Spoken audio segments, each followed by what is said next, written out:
Our female protagonist is currently about to demolish a single-family home. She is operating an excavator. The reason is absurd. It's because the author killed off her favorite character.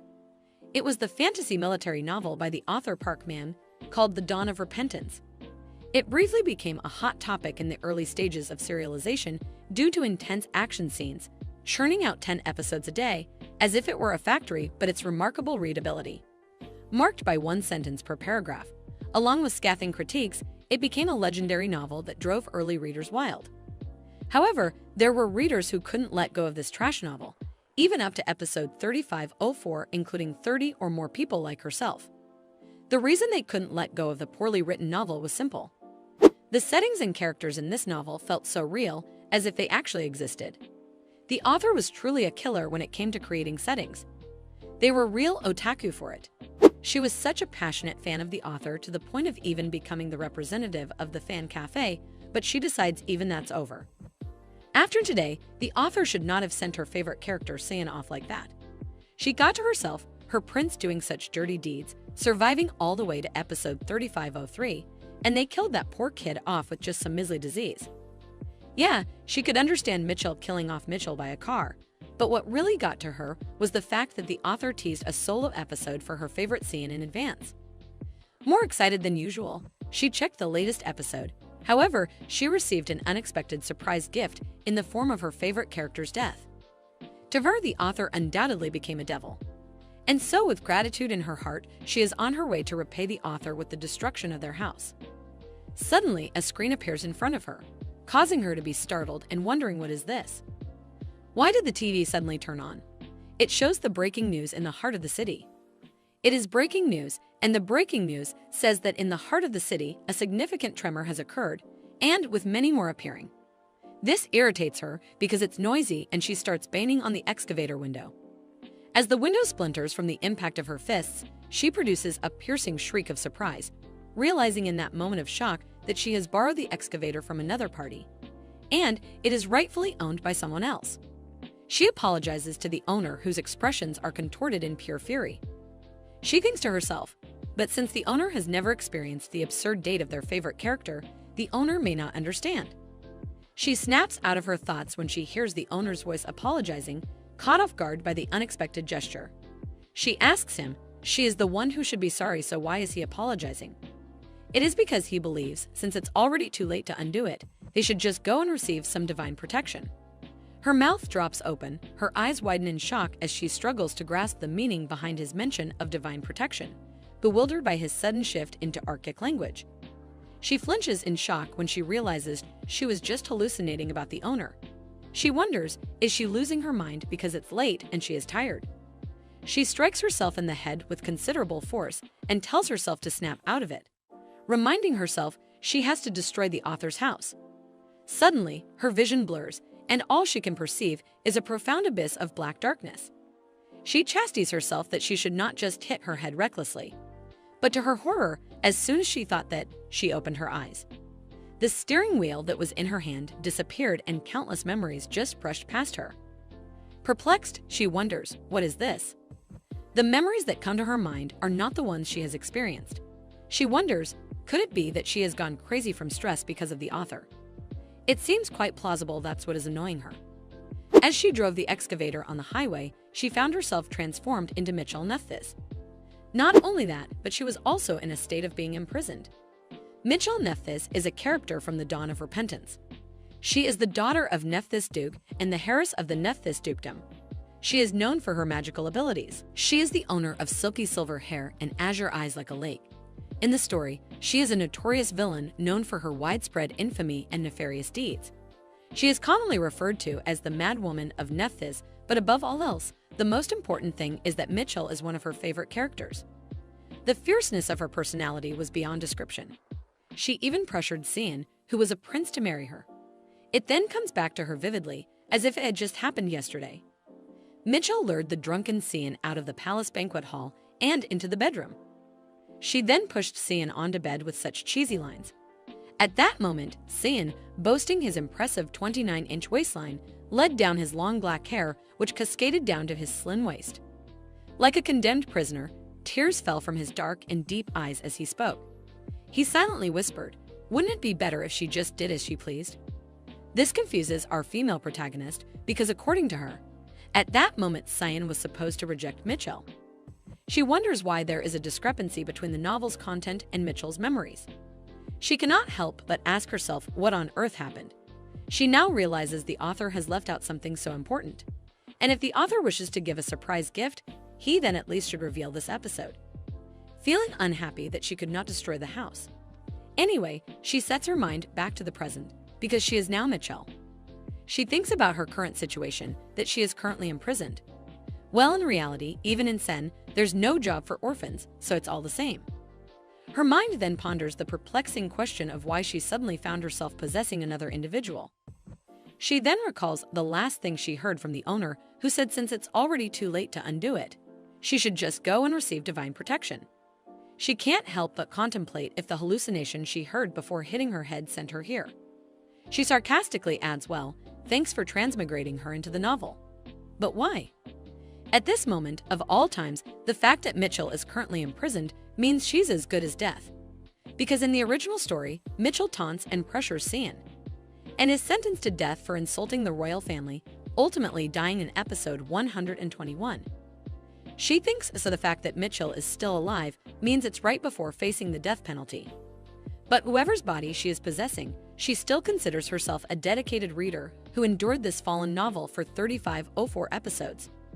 To Vertigo, who knows every detail of the setting, this kind of crisis is nothing to her. The system shows the screen of Mitchell's status.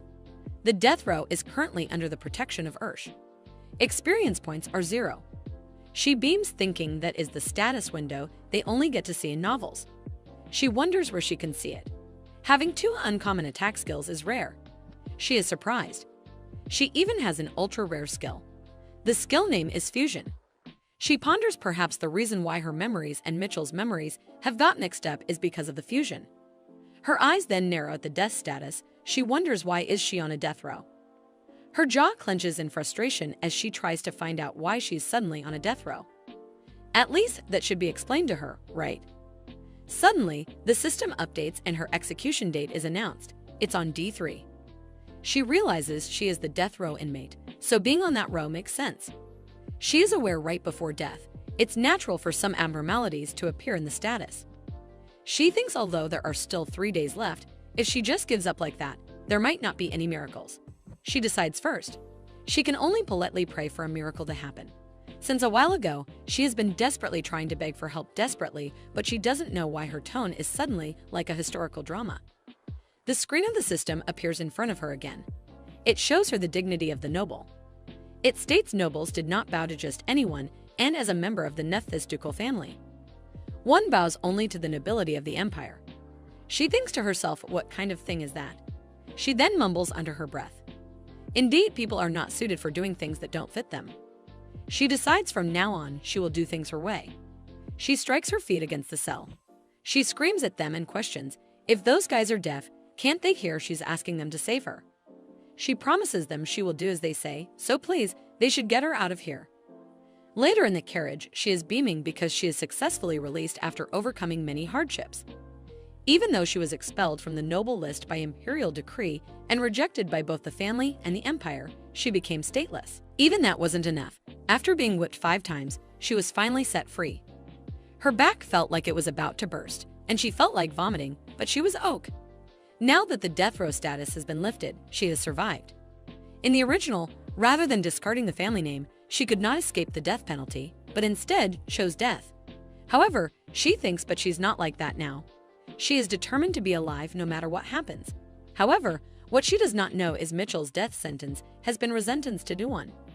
In the carriage, she is sitting still and has her eyes closed because now she will just wait until she arrives home. She decides she should invest in her experience. Actually, when she was released from prison and had her death status lifted, experience points came in under a strange pretext. Perhaps because she changed the development of Mitchell's death in the original work. She did not expect to perceive experience points like this. But for her, who knows everything about the novel, she already has plans for which directions to invest her skills. She decides for now she should go all in on freeze. In Dawn of Repentance, the system on reaching level 10 in a skill upgrades it to a superior skill. And since Mitchell already possesses the beginner skill, freeze as an ice mage, investing in the freeze skill right now to acquire the ice magic skills is a priority.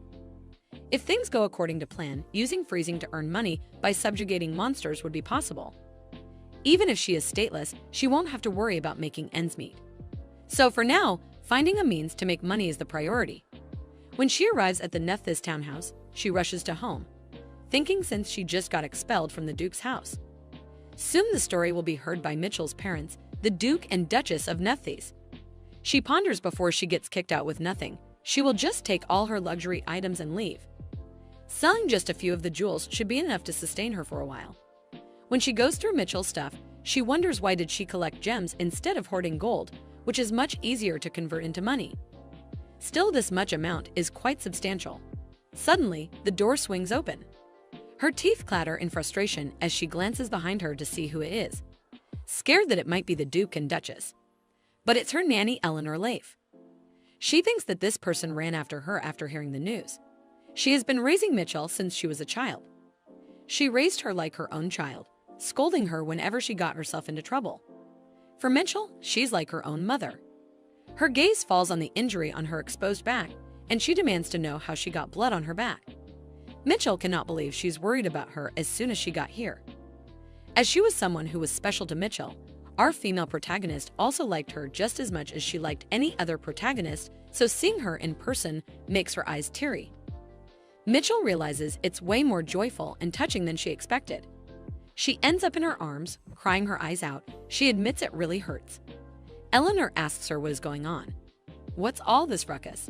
She heard that something serious happened. She demands to know if she really received disciplinary action.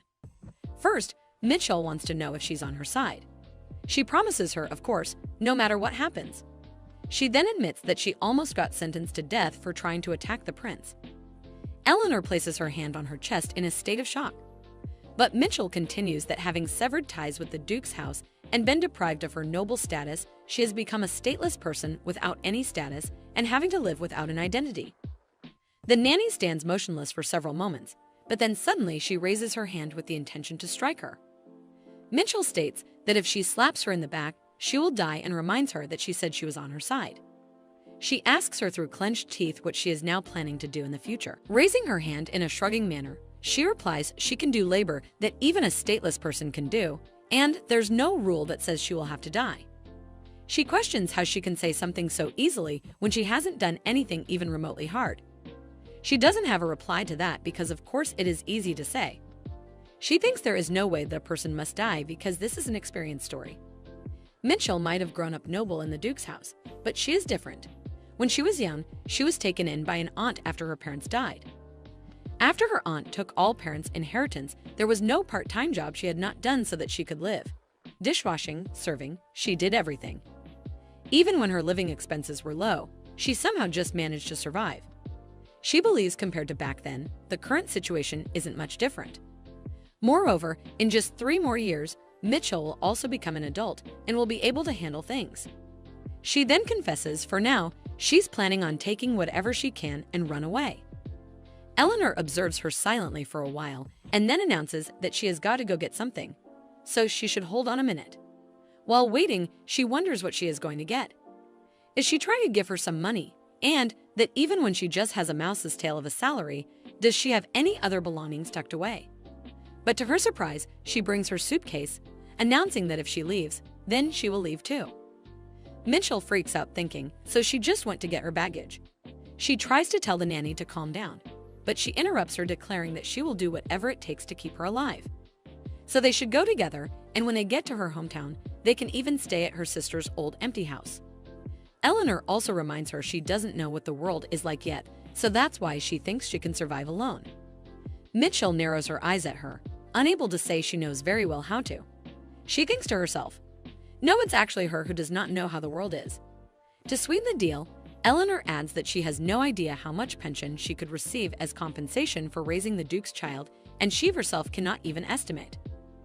Mitchell assures her she really doesn't have to, and claims she can live well on her own too.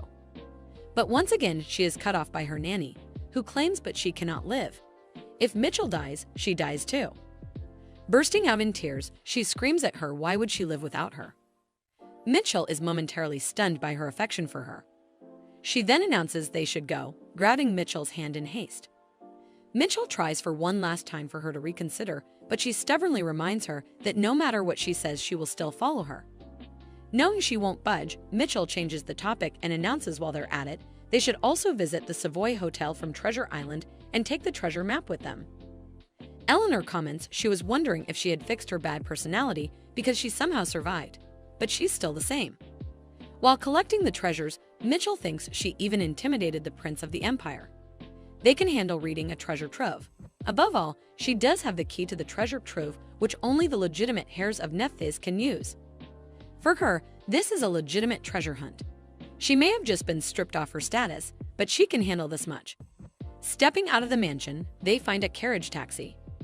Once settled inside the carriage, Mitchell complains about her back, groaning in pain. She questions what kind of carriage shakes like this. Her back hurts so much. But Eleanor is not listening. She seems somewhere far away in her thoughts. But then she snaps out of it and addresses Mitchell, giving something to her. It's a child's biochip. She discloses with this chip, she can live again as a citizen of the Empire. She warns, although it is inappropriate to say this, but she raised her as her own child. Although her child could not use it, she would like it if she uses it. Mitchell's gaze holds softness as she looks at her nanny. In the Crowley Empire, once a person is registered as a citizen after birth, a biochip made of magic stones is implanted in the body to prove one's identity. And this chip must have been used by the nanny's child who died early on. Unable to dispose of it with her own hands, she kept it all this time. Mitchell realizes she gave her such a precious object. She expresses her gratitude to Nanny and promises her she will cherish it. She also declares that in that case, since she has become her daughter on paper, she will call her mom. Eleanor flinches in surprise and Dot asks how could a lowly person like her even dare. She blackmails her nanny that she won't take it and even threatens that she will throw it away. Bringing it closer to the window side, she asks if she should just throw it away. Eleanor yelps in surprise but reluctantly agrees that she can do as she pleases, but she will keep calling her Miss. Mitchell raises her fist in the air in victory and declares now she has a mom. Eleanor stays true to her words, referring to her as Miss and asking back for the biochip to keep it safe. Mitchell quickly agrees, addressing her as Mom. She then asks her, but to implant this, does she have to go to the city and find someone? And how much does it cost? Suddenly, a sharp pain shoots through her arm as the nanny strikes her. She demands the nanny that if she's going to do something like this, at least she should be given a warning. Eleanor counters that she has to do it unexpectedly so she doesn't get scared. She questions her nanny, can't she see she's screaming because she's scared? Mitchell Nephthys is 1 hour before the retrial for death row.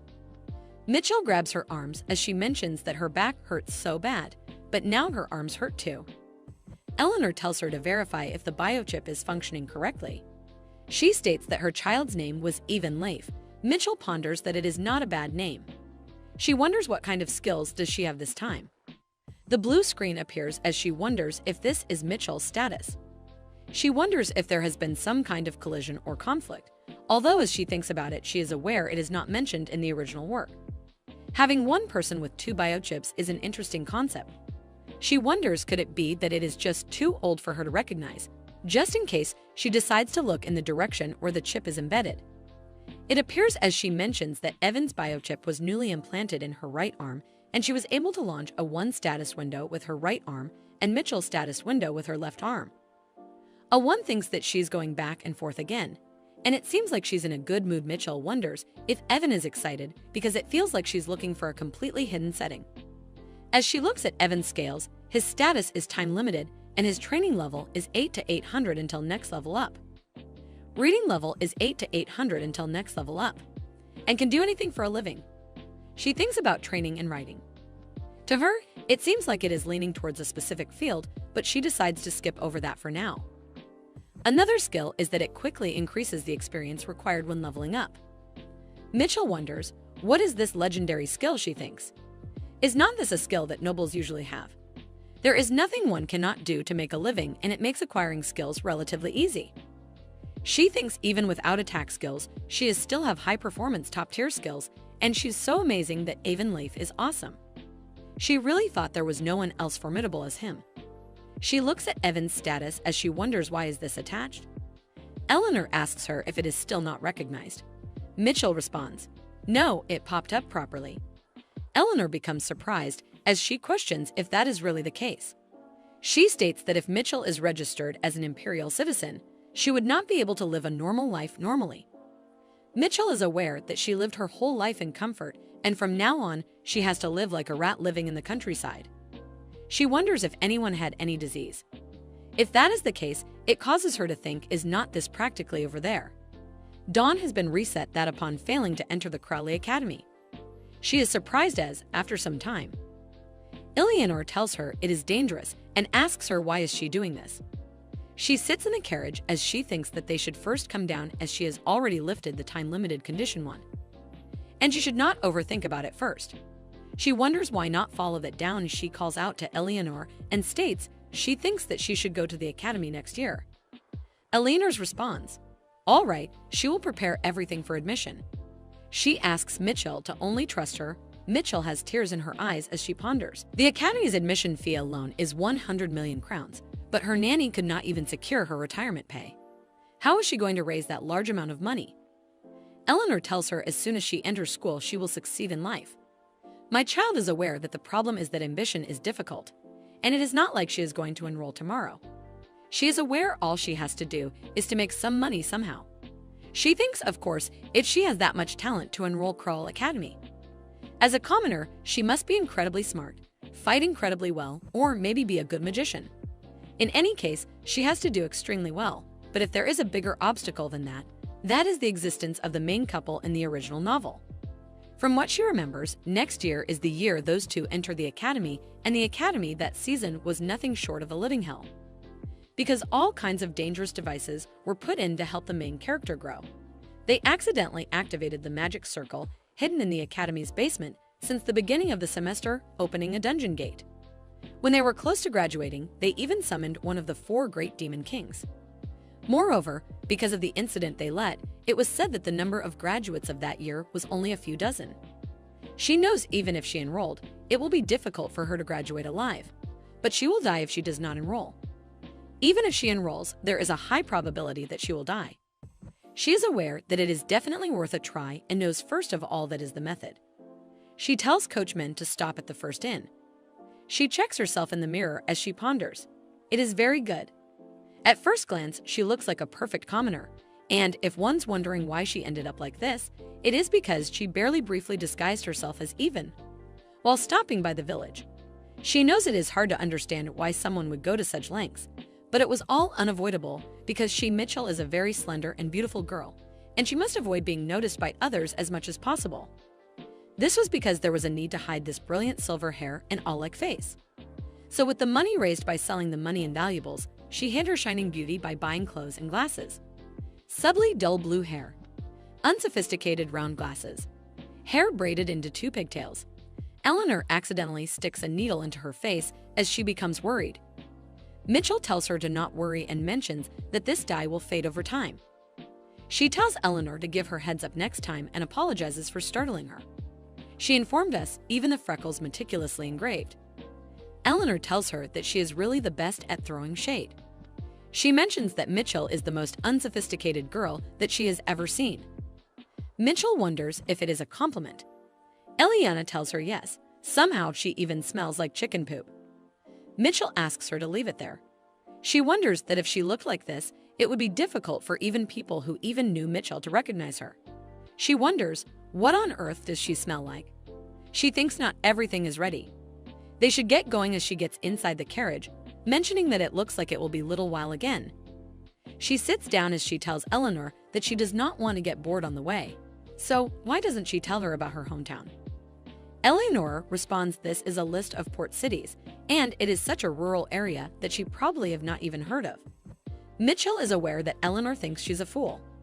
She knows, speaking of Night, the king of beasts, it is a nearby city where a sparrow beast was caught in a trap and sold on the black market, and a bear beast goes up to the capital to find the sparrow beasts and becomes part of the protagonist group. Mitchell tells Eleanor that she has heard of it and questions is not that the place that were recently developed.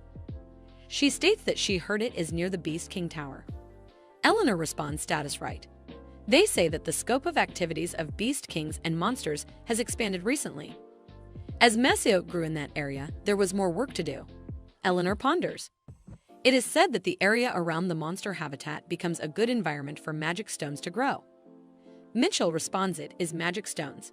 She is aware that magic stones are quite expensive, so if they mine them and sell them, it will work out good before Eleanor asks her what is she thinking of.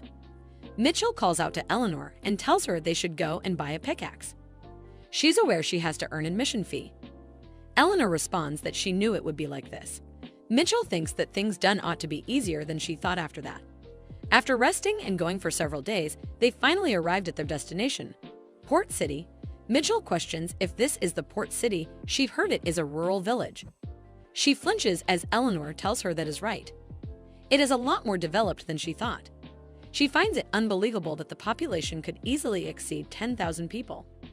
She thinks that she was surprised because it was bigger than she imagined, but it does not mean that she does not understand. She's aware that since the sea is just around the corner there is a big advantage in being able to transport mine magic stone by sea. Eleanor grabs her hand and takes her, asking her to follow quickly. They stand outside of a house as Mitchell asks her if this is the house that her sister left behind. Eleanor responds yes, that is true, and she becomes down as she knows Mitchell, who lived in a huge mansion, would be living here. Michelle tells her that they should first unpack and say hello to their neighbors. In a small town like this, connections are more important. Eleanor responds yes, it is right before a man appears. The man questions them. Who is this? He questions is that Eleanor. Our female lead asks what this is.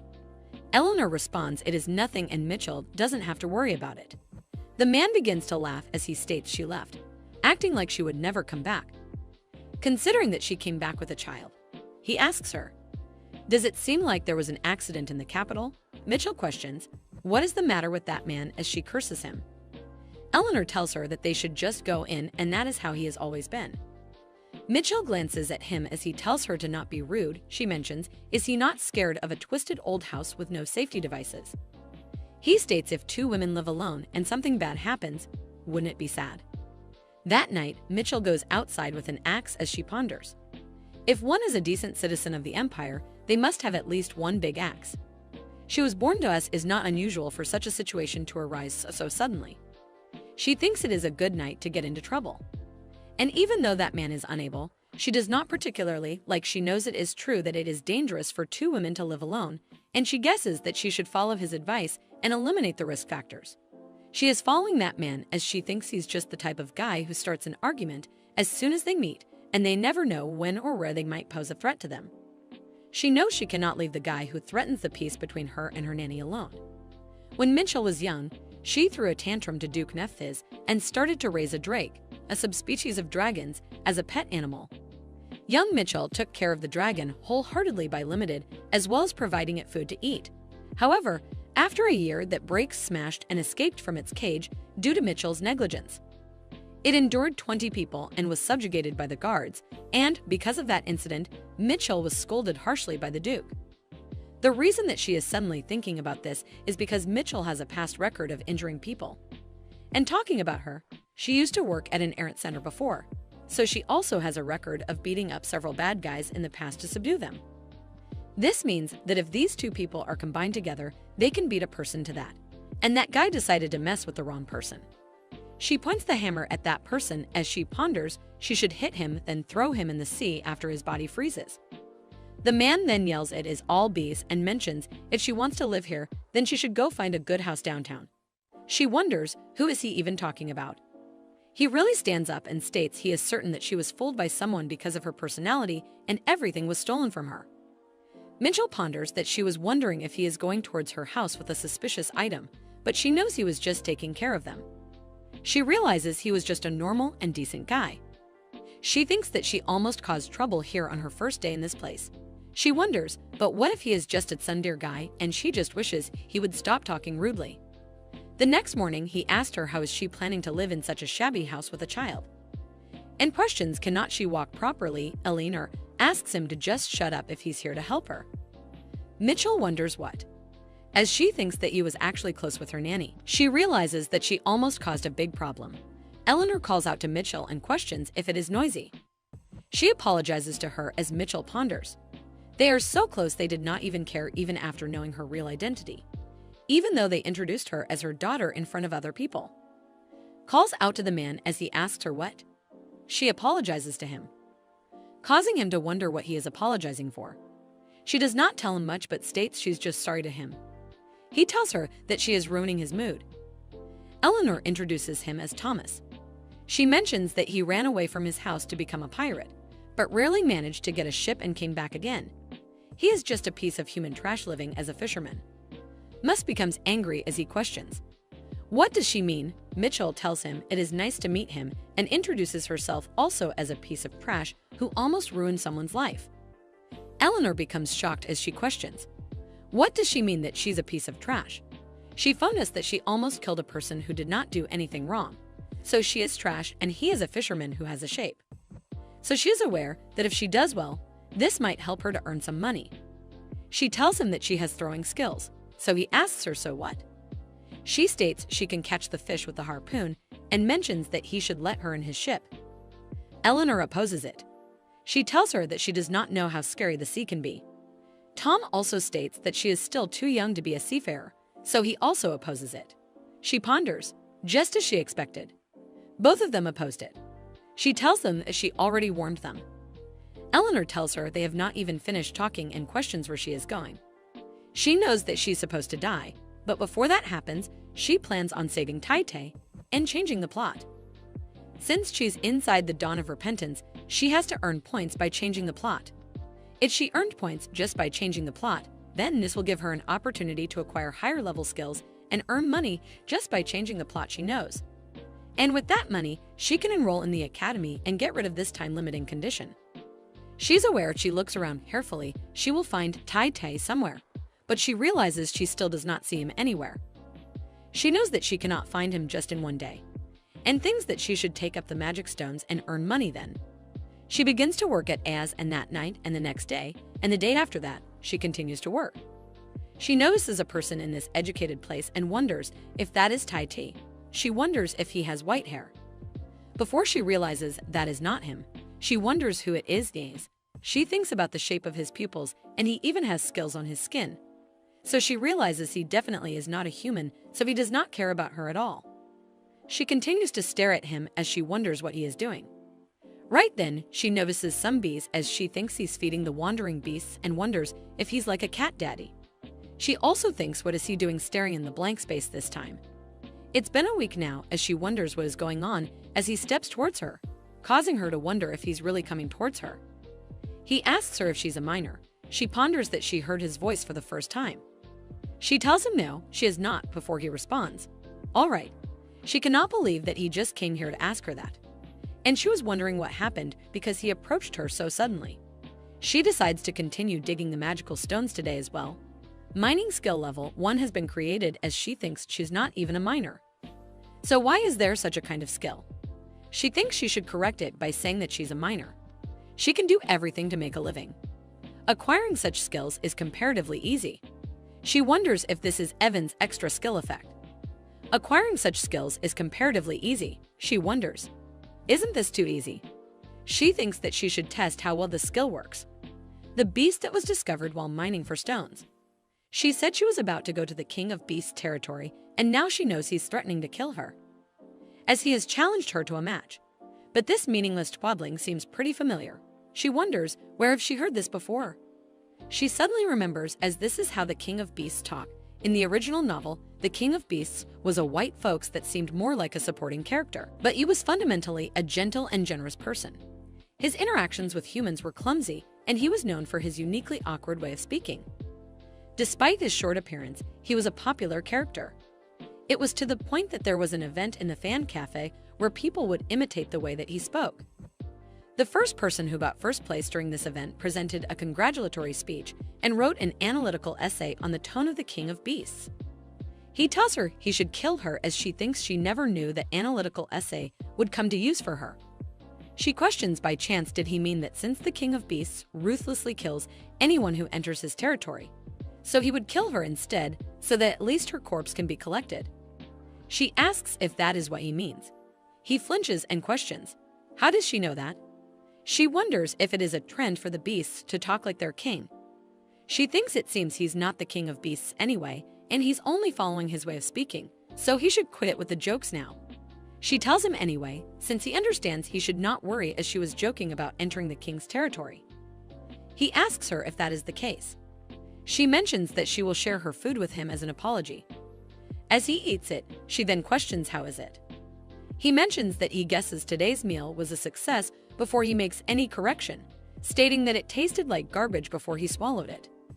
She apologizes to him as she tells him she has never cooked before.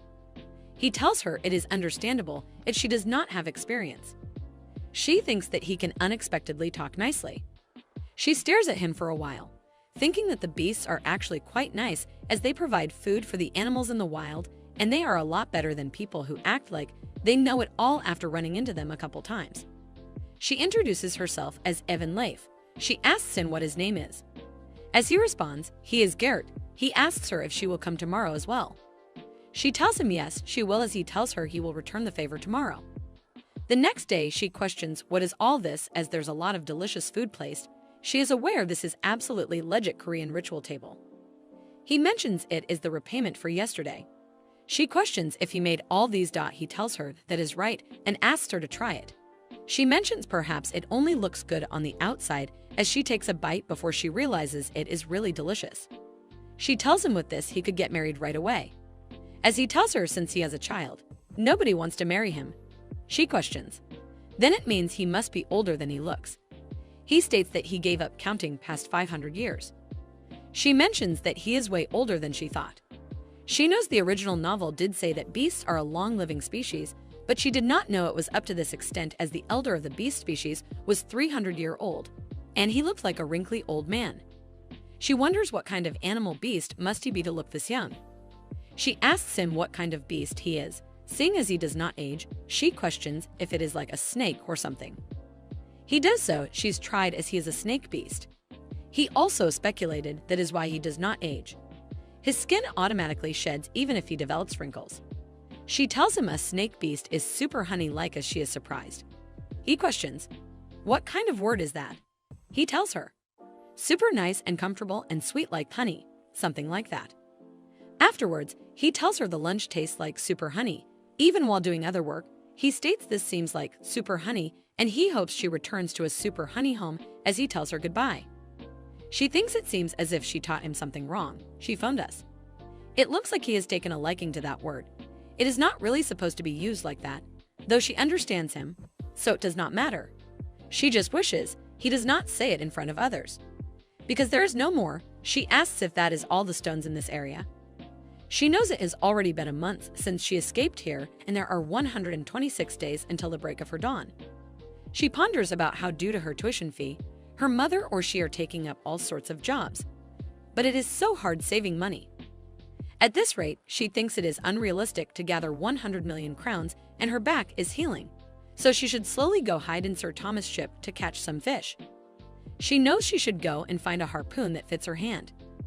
As she's looking in the market, she notices the moment talking, causing her to wonder, what are they talking about over there? Right then, Eleanor calls out to her stating she does not expect much. Mitchell should at least just say hellos and goodbyes. Mitchell questions if she's threatening her with a knife. She thinks that her nanny did tell her to remember her greetings, as it is a rule that she must follow her words. She asks the woman over there what is going on. As they respond, it is Eleanor's daughter who has a bad mouth. They look at her and mention, look at that mark on the newlywed wife's face. This states that the man of that house is usually normal, but once he drinks alcohol he starts. They know that she is so deadly pitiful and they asked her to report him, but she just would not listen. Mitchell Sarney decides to go somewhere as the woman asks where she is going. They know that she is meddling in their business. Rachel deep down calls those ladies idiots to see this as mere meddling. She knows this is the golden opportunity to strike business. She runs towards her as she mentions she heard the rumor and she will fix her husband's bad habit. The girl becomes terrified and questions who is she. Mitchell tells her of course it is not for free. The girl asks her what is she saying. States that she should not uselessly interfere and leaves. Mitchell mentioned she's a one who recently moved nearby Captain Thomas' place and if she's interested, she can come by there. She knows since she has introduced herself, she is done preparing for this, and then she thinks she should go and finally buy her harpoons now. She tells the man that if there are no harpoons that fit her hands, she will order a custom and ask the man to state his price. He calls out to her and tells her that she has no manners, and he feels offended. He states that he will take 2 times the price of those on display. She tells him once the harpoon is finished, he will be the first one to be skewered. He states now he will take 4 times the price as she asks him to calm down, mentioning it was a joke, and asks him to give her a discount. That is how she wasted half of her money. She saved up selling the stones. That night, someone knocked on the door as she questioned. Who is it? It is the girl from earlier, as she mentions they met in the afternoon in the city. She asked him to come as she thinks that she did not expect her to come so soon. She notices the girl came back with more marks than last time. The girl trembles in fear and asks her if she can really solve this for her. Mitchell responds of course she will accept payment greater than 1,000,000 crowns. It makes her angry looking at her marks. The girl states that she does not have that much money. She tells her that she can then pay in monthly installments. 100,000 crown amount for 10 months. She mentions she does not do this for everyone, but she made an exception for her. The girl recalls anxious and asks for her assistance. They decides to go now as the girl takes her to the place and questions if she can really fix his habit. With child response of course, as she will monitor him until he fixes it completely. She opens the door as she found her said when she used to work at the errand center. She saw these drunk men all the time. She knows that isn't. She is someone who has a lot of useful skills right now. He suddenly stands up and asks her who she is to barge into someone else's home. He calls out to her and asks her where does she live before she continues to ignore him and thinks and someone who resorts to violence this easily. She throws the chair at him and ponders it yields even harder when counted the same way. She knows she should just teach him a lesson as the wife is totally shocked. 6. Our female lead recollects about how she had received a request to help change the behavior of this husband. To do this, she decides to keep him in the sauna. After pulling him to the spot, she holds her hands up as ice starts to form. She thinks about how she must check the efficiency of the skill to be used in this request. She decides to test the limit of her skills by tormenting this dude with her freezing abilities. It is mentioned that when it comes to testing, using the skill consecutively can lead to bleeding. It is a 3-fold technique. While activating a skill, the first energy that gets consumed is the mental one. Once mental capacity has been used up, the body will send a warning by bleeding. If one decides to ignore that, then the next energy that gets drawn upon is stamina. If that gets used up, one will start coughing up blood. The last and final source of energy is the vital force. Even if one uses up all the life force, death will only occur after the final hemoptysis. Our female lead notes how she is using this theory and recalls how she has continuously used the freeze skill yet has not coughed once. This would mean her energy efficiency is not half bad. The wife watches as our female lead uses her Elsa abilities on the husband. The man holds up his hand as he starts to yell. He wonders what in the world this person is doing. Mitchell mentions how he seems unsober still and that they should get started for real now. The man questions what all that nonsense was earlier, then to which Mitchell smiles and tells him that he should have treated his wife well. He asks what he did wrong before then yelling out that he did nothing wrong at all and calls Mitchell an idiot. Mitchell then tells him he really hasn't sobered up yet before proceeding to go sicko mode on him. Within 10 minutes, we see the dude in tears as he mentions how he won't ever do it again and pleads to be spared. To this, Mitchell places a thumbs up and says everything is resolved now. She then calls for the wife and tells her that they should wrap things up here and that the payment due is 100,000 crowns. The wife in fear says that she will get that right away. Mitchell then continues to tell that man that he should know she will be around in this neighborhood. She mentions how if she hears he's being negligent again, then she will come back again. She mentions how if he messes around, she'll delete him. Our female lead is then paid by the wife, and Mitchell tells her to pay the rest when she can. Mitchell also says to feel free to come see her again if anything else is ever needed. To this, the wife smiles before thanking Mitchell and telling her to take care.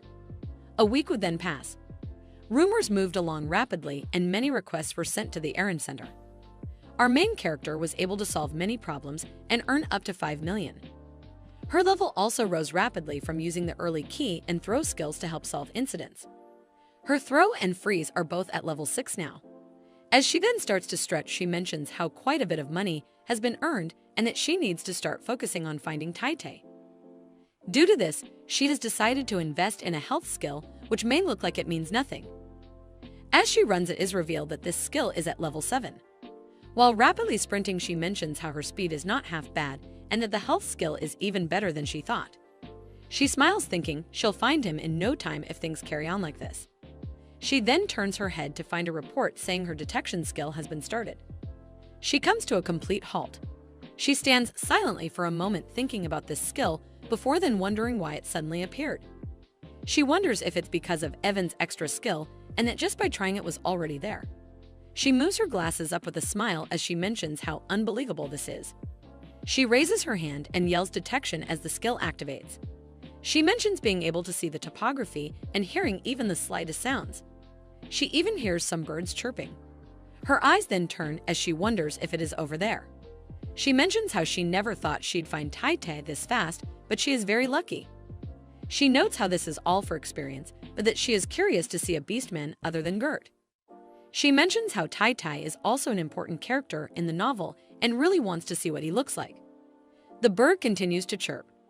She stares blankly as she wonders if this is it. A bird stares back at her as she wonders if this is really him. The bird is actually stuck in a net as Mitchell wonders how it could be so stupid. She recalled how he got trapped in the novel and taken away. She recalls her thinking it was a very serious matter. She wonders if it was really due to incidents like this that he got caught. The idea is to set up a spot where the birds can pass through and perch. The rope has flimsy tension which keeps the birds from taking off properly. She thinks about how simplistic this is. The way out really is to just let go of the net and fall down. Our female lead then wonders if bird persons started out as bird brains. She notes how the bird is holding onto that net for dear life right now. She does decide that this is very convenient and easy for her. She can gain experience like this by changing the plot. She holds the bird as she tells it to stay still as she sets free. She mentions how if she does this, then it will be done. As she looks up, she mentions how the experience came through right away. She then says, "We're pretty much done here," as she eats the bird. She says goodbye and mentions to not get caught in the future. She mentions how the important part now starts, and it's something she has been thinking since the 2 status windows started coming up. She then places her head to the side of her head and snaps. She wonders where the plot change text would get placed. She first checks with Avon and then with Mitchell. She then yells in excitement as she notes how it came to both. She mentions how sweet this is as she decides to work on Mitchell's freezing first. She continues to smile, mentioning how mining and detecting are both necessary. She then places her hands both up as she mentions how her status window now appears like this. She recalls how she's getting closer to the freeze spell and that the plot needs to be changed a couple more times. The bird has walked right back up to her. She calls it weird as she asks why it's been on the ground since. She then realizes that the bird seems to have hurt its wing. She mentions how she's already spared its life, and now does she really have to treat it too? She mentions how ungrateful it is as it chirps. She then says that is enough and to stop following her. She is certain that it should understand this. She mentions how if it's not just a bird, but also humanistic as well, then it should understand this and not be stupid by following her. Our female lead arrives back and greets Mom. Our female lead is then asked what that bird behind her is. All she can think about is what a bird brain it is. She yells, mentioning how she told it not to follow, but it only chirps in response. From Evan's perspective, she introduces her name as Mitchell before correcting it to Evan Rafe. She happens to be a teenager who ran away from home, although she has planned that she will return home once the sun goes down, but she is still running away from home anyways, though the reason was certainly absurd. Yesterday, Titi, the bird she saved from the trap, was not grateful enough and followed after her. Her mother used the medicine on the bird that was hers, which made her more frustrated, thinking that the bird took over her house and even used the injury as an excuse to monopolize her mother's attention. Her mother liked the bird very much, which irritated her.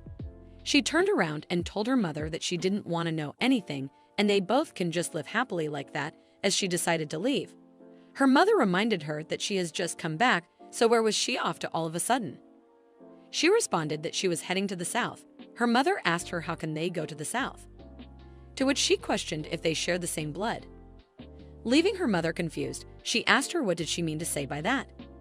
Her mother soon bursted out with anger and yelled at her daughter by her full name.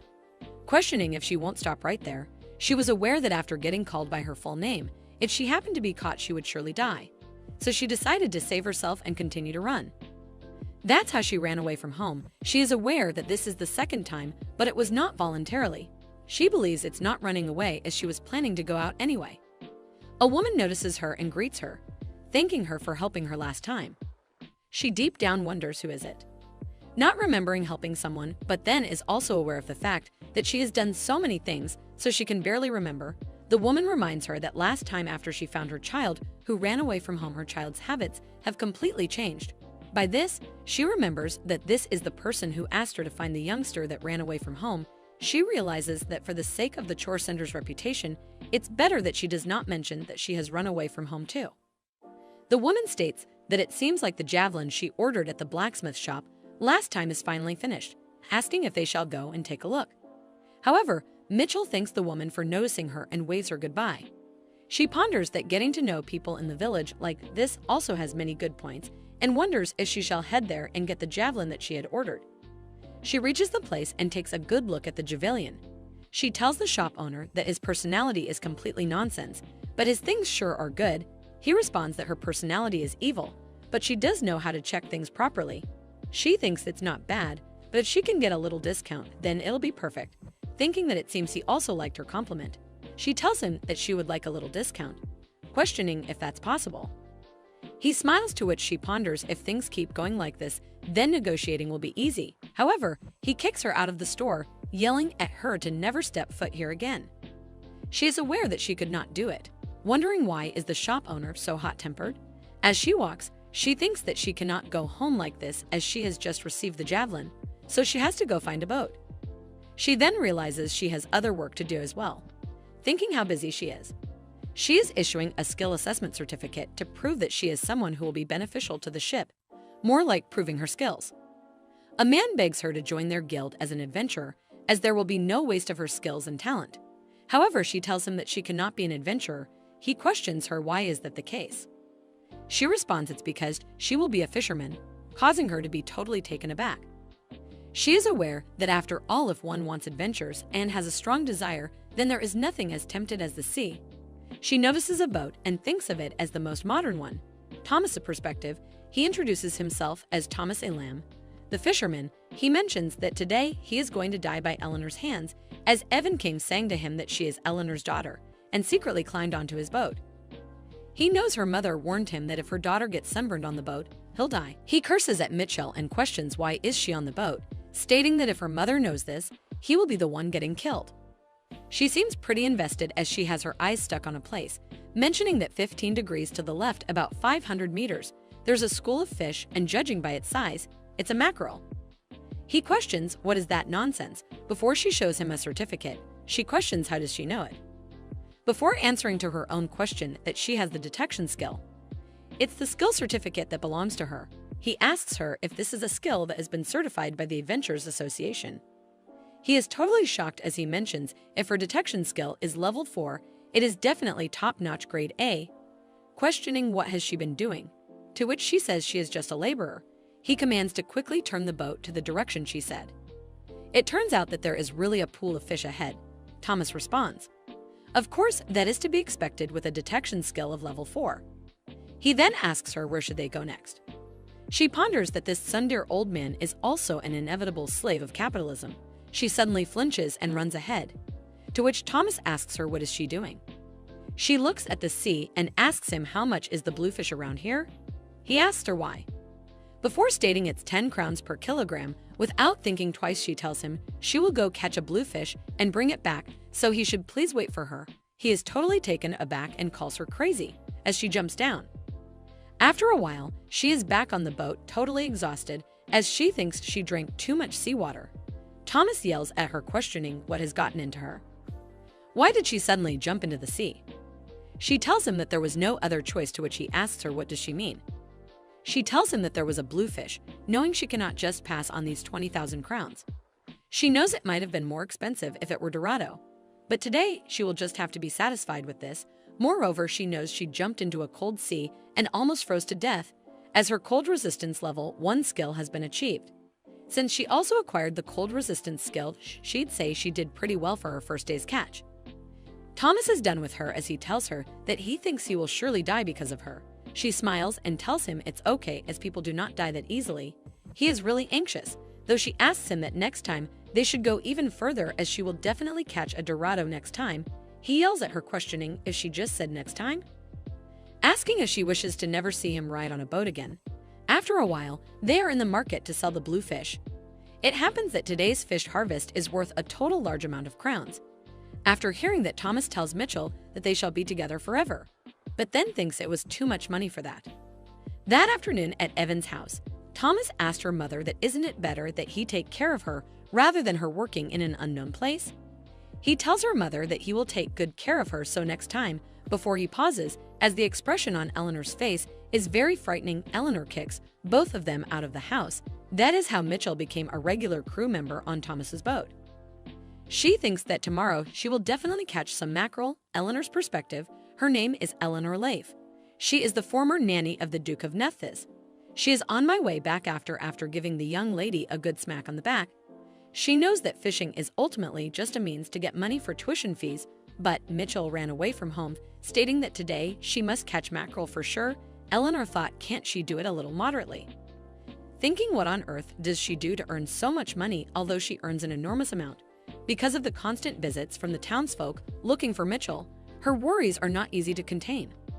One day, even the branch manager of the Adventurers Guild came and begged, asking to please let her register as an adventurer.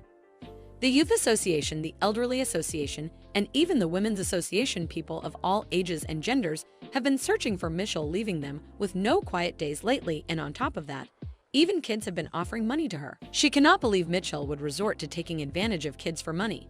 It turns out that among the parents in the directory there, Mitchell seems to be known as a babysitter. Surprisingly, all of this happened within just 1 month of living in the directory. Eleanor thinks that she does not know, compared to when they first met at the Duke's estate. She seemed to have grown up decently. She still cannot figure out what is going on in Mitchell's mind. She asks Titi, the bird, if it's weird that she's worried, because she thinks that Mitchell is very nice, to which the bird chirps shockingly. Eleanor thinks that the thing is, it's like Mitchell has become a different person. She used to only see people as things, not as individuals, not even caring about how many people in a family someone might have, and thinks that was not she just a crazy person. The only humans she considered equals were her own parents, the Duke and the Duchess, and she even thought of the royal family as being beneath her. But still, even if it's just out of obligation, would not it be nice to show some respect for someone who raised her for a lifetime? She knows that she used to be like that for sure, but now her personality has brightened up.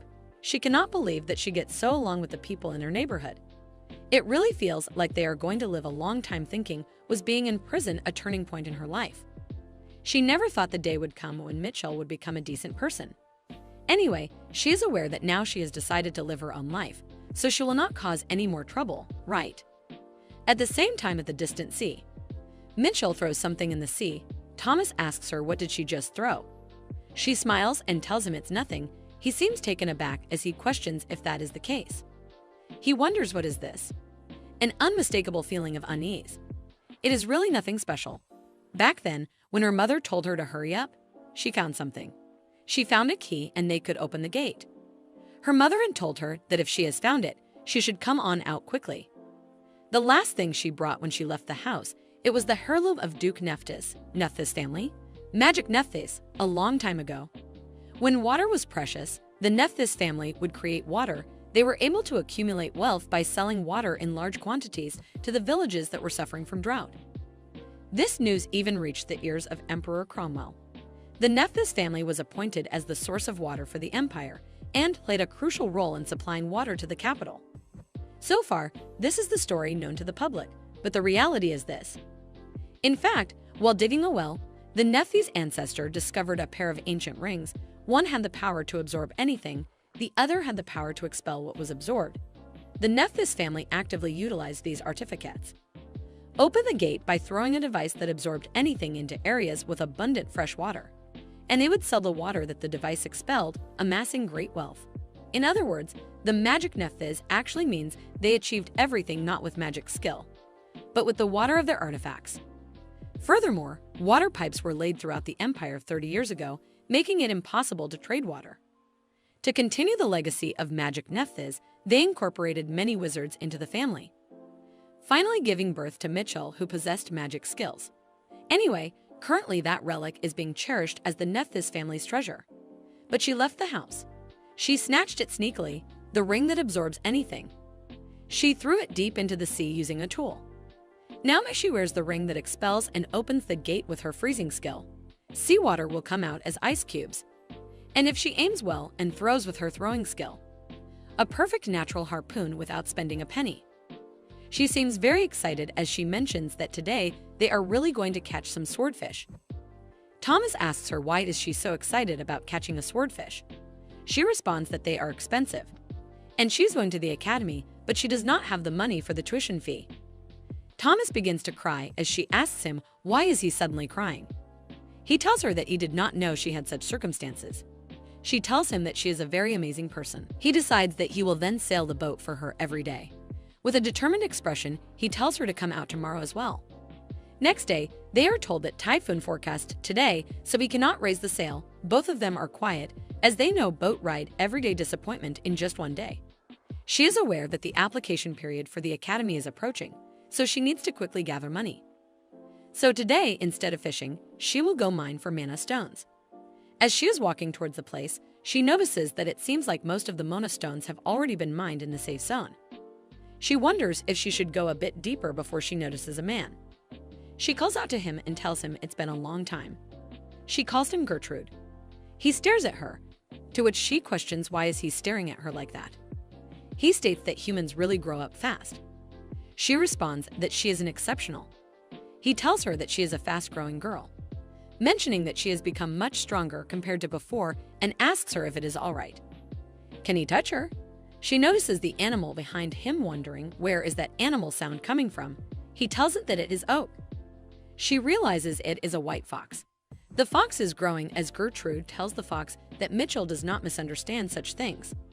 The fox seems angry towards Gertrude as she wonders if the fox is apologizing as Gertrude asked to touch her body or something. She understands because of his taming skill, and it seems like Gertrude is having a conversation with the fox. She tells the fox that it is oak. She mentions that the growth rate is impressive and asks Gertrude if he wants to explore muscles. He tells her yes. It mentions that she certainly understands. She questions if he is curious about whether the reason she became stronger is physical training or related skills. He responds yes, that is right. She gives him the permission to touch her. He grabs her arm and takes a good look. He notices that seeing that the muscles are not sticking, it seems to be the effect off before he pauses and questions why did she come today. He's aware that she's truly born to be a miner. She came to mine for gems. He tells her that there are only a few mana stones left ahead. Going further in, she won't be able to handle it.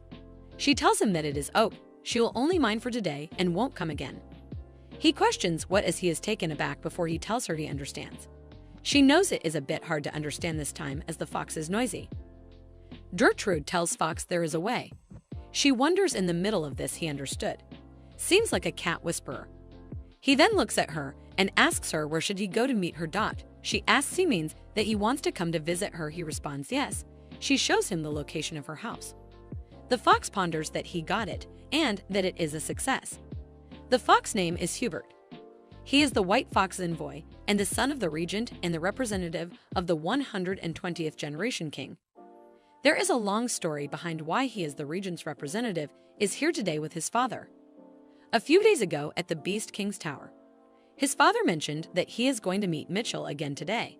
His father has been meeting a woman for several days. He has never seen such a thing in his 120 years of life. Perhaps for the first time in 500 years of his father's life. He thought that this is intriguing. He asked his father what kind of woman is her. His father responded that he met her when he went to feed the demon beasts. The human named Evan Rafe, that father mentioned, was an equally strange woman. She not only mined mana stones around the mine where demons crawled, but she also did not shrink back even in the presence of the dignified Beast King. They even shared lunch, and she immediately understood father's words. He thought that this is just unbelievable as father lacks eloquence, so mimicking his speech is difficult. Father complained about the trembling behavior of a village maiden, So if this woman values her life, she will avoid father from now on. Or so he thought. But last night, he called out to his father. As his father said, it has been days since Evan came to mind for mana stones.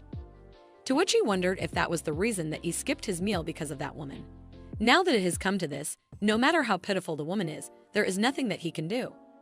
He decided that he will do whatever it takes to bring that woman and father together.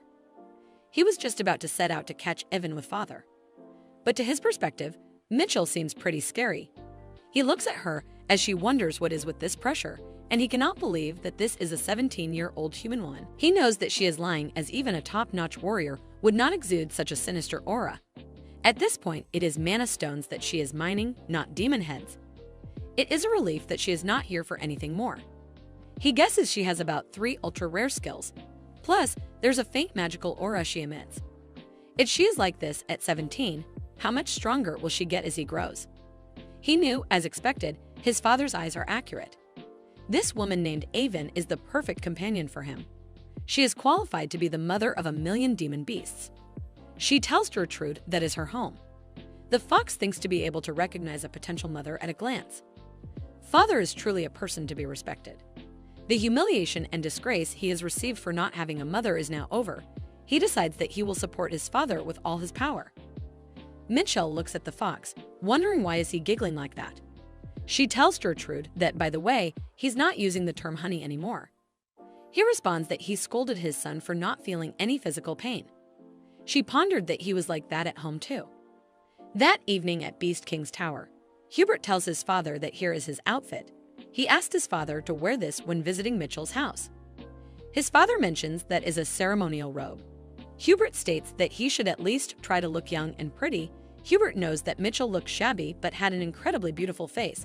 No matter how one looks at it, his father doesn't age according to human standards. But at this rate, it's impossible for her to be a stepmother, let alone a lover. Hubert tells his father to make sure he brings a gift.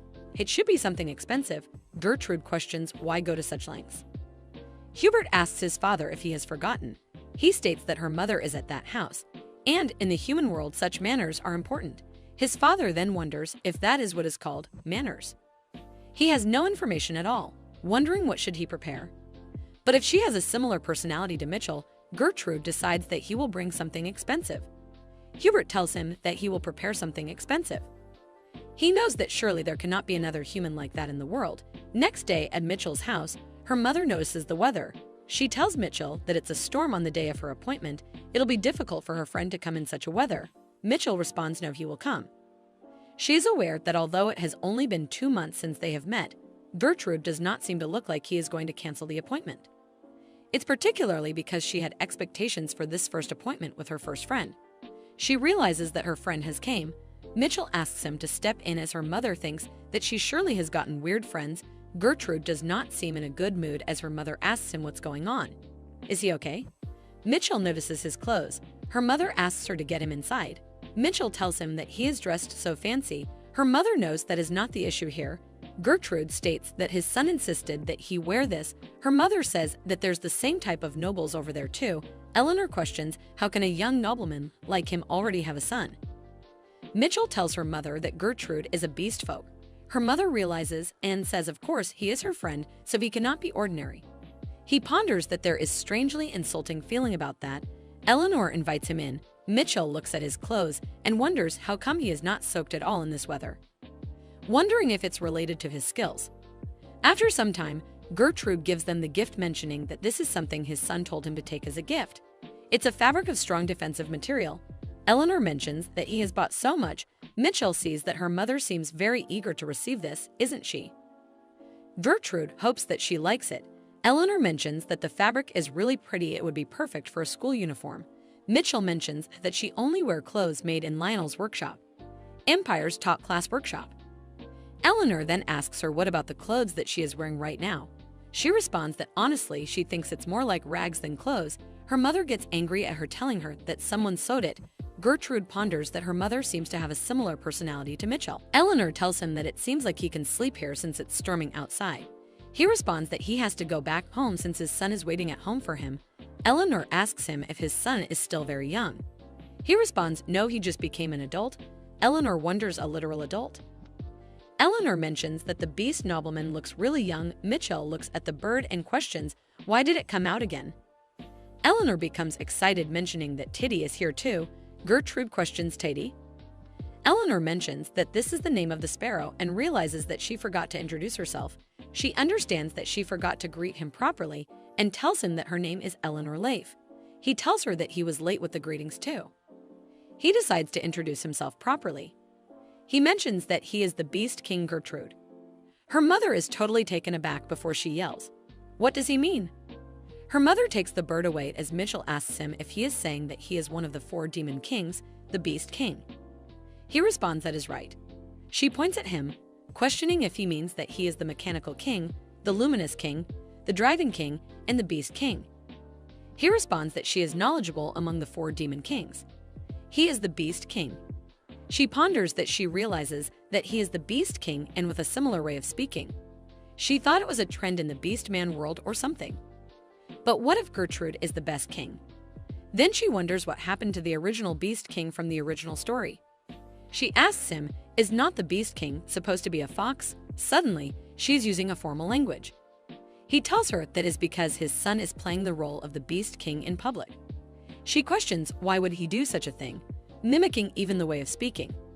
That there is a reason for it, and he will not say it unless she changes that turtle-like tone of hers. She changes it and asks him to tell her. He states that it happened about 200 years ago. He asks her if she is aware about what kind of creature the Dragon King is like. She responds like a dragon giant reptile. He tells her exactly. She wonders what does he mean by exactly. She questions what does he mean before she thinks about it. She questions if he's complaining because he's a reptilian beast folk and he's similar to the Dragon King. He tells her that when someone came to the Beast King's tower and caused trouble because of the overlap, he got annoyed and just created Hubert as a substitute. She wonders if there is such a guy. He asked to change the Beast King just for such a reason. Gertrude mentions that he said he wants the new Beast King to use the same unique tone as his. She questions, is that guy crazy? She feels like her head hurts, wondering why is not there a normal person here. Eleanor tells her it is not something she should be saying. Mitchell thinks that she should just forget it and let's just forget everything. Like if the characters overlap between the Dragon King and the Beast King. If the newly adult 100 fox imitated his father's tone and spoiled the concept, she did not hear anything. She knows that Gertrude is the beast man she met when she went to the quarry for the first time. He is her first friend she made here, and that is all that matters. She knows her friend speaks in a strange tone and is actually old, but he's handsome. She tells Gertrude that they should have their meal now. Eleanor asks him if beast folk gentlemen handle spicy food well, as Mitchell prefers spicy, sour, and salty food. Go ahead and enjoy it, and if it's not enough, he should just say so. Michael seems hungry as she says she'll eat well. Gertrude mentions this is more like poison than food. Eleanor becomes angry, thinking of hitting him before Mitchell tells her that she should hold on as he is the Beast King and she should remember that. She knows before Mom gets more upset, she should just send him back quickly as they might end up causing a big accident if this continues. Mitchell asks Gertrude if he could leave now and meet again next time. He tells her that now that he thinks about it, his son asked him to come and tell her something. She questions, what did he say? Eleanor mentions they shall hear what kind of nonsense his son said. Gertrude mentions that he wants to formally propose a relationship with Avon Rafe, talked for a while before she decides that she should just take calm. Wondering if this is a proposal just for friendship or is it a setup for a lover? Eleanor is ready to beat him up before Mitchell asks her to hold on a moment.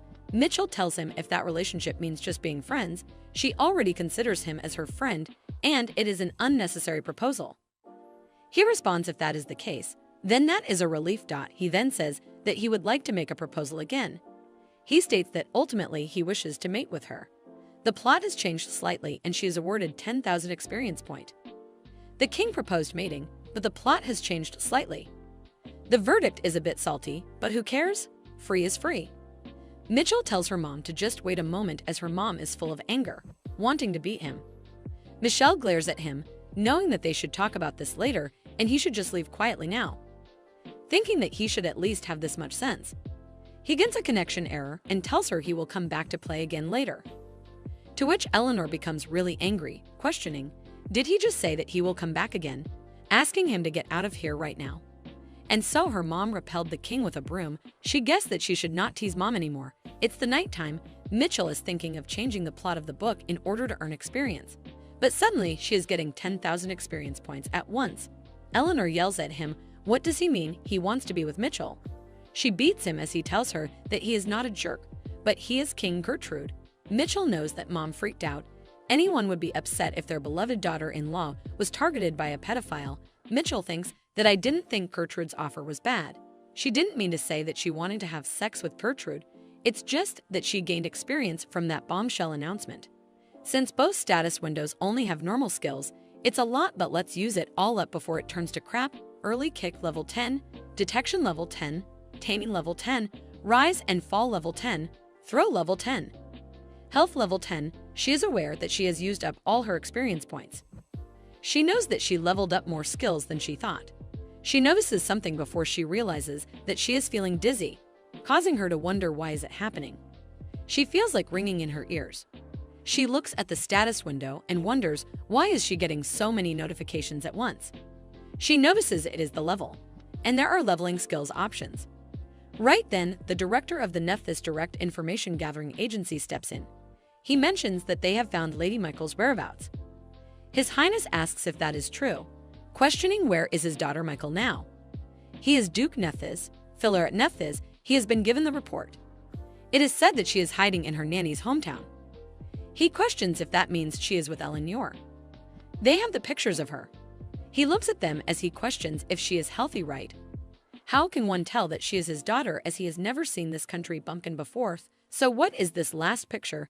The attendant tells him to take a closer look, as that country bumpkin is indeed her lady.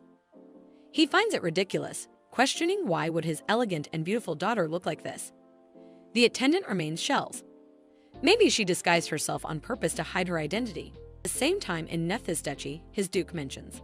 By the way, no matter how capable their daughter is, it would be difficult for her to raise all the tuition money herself.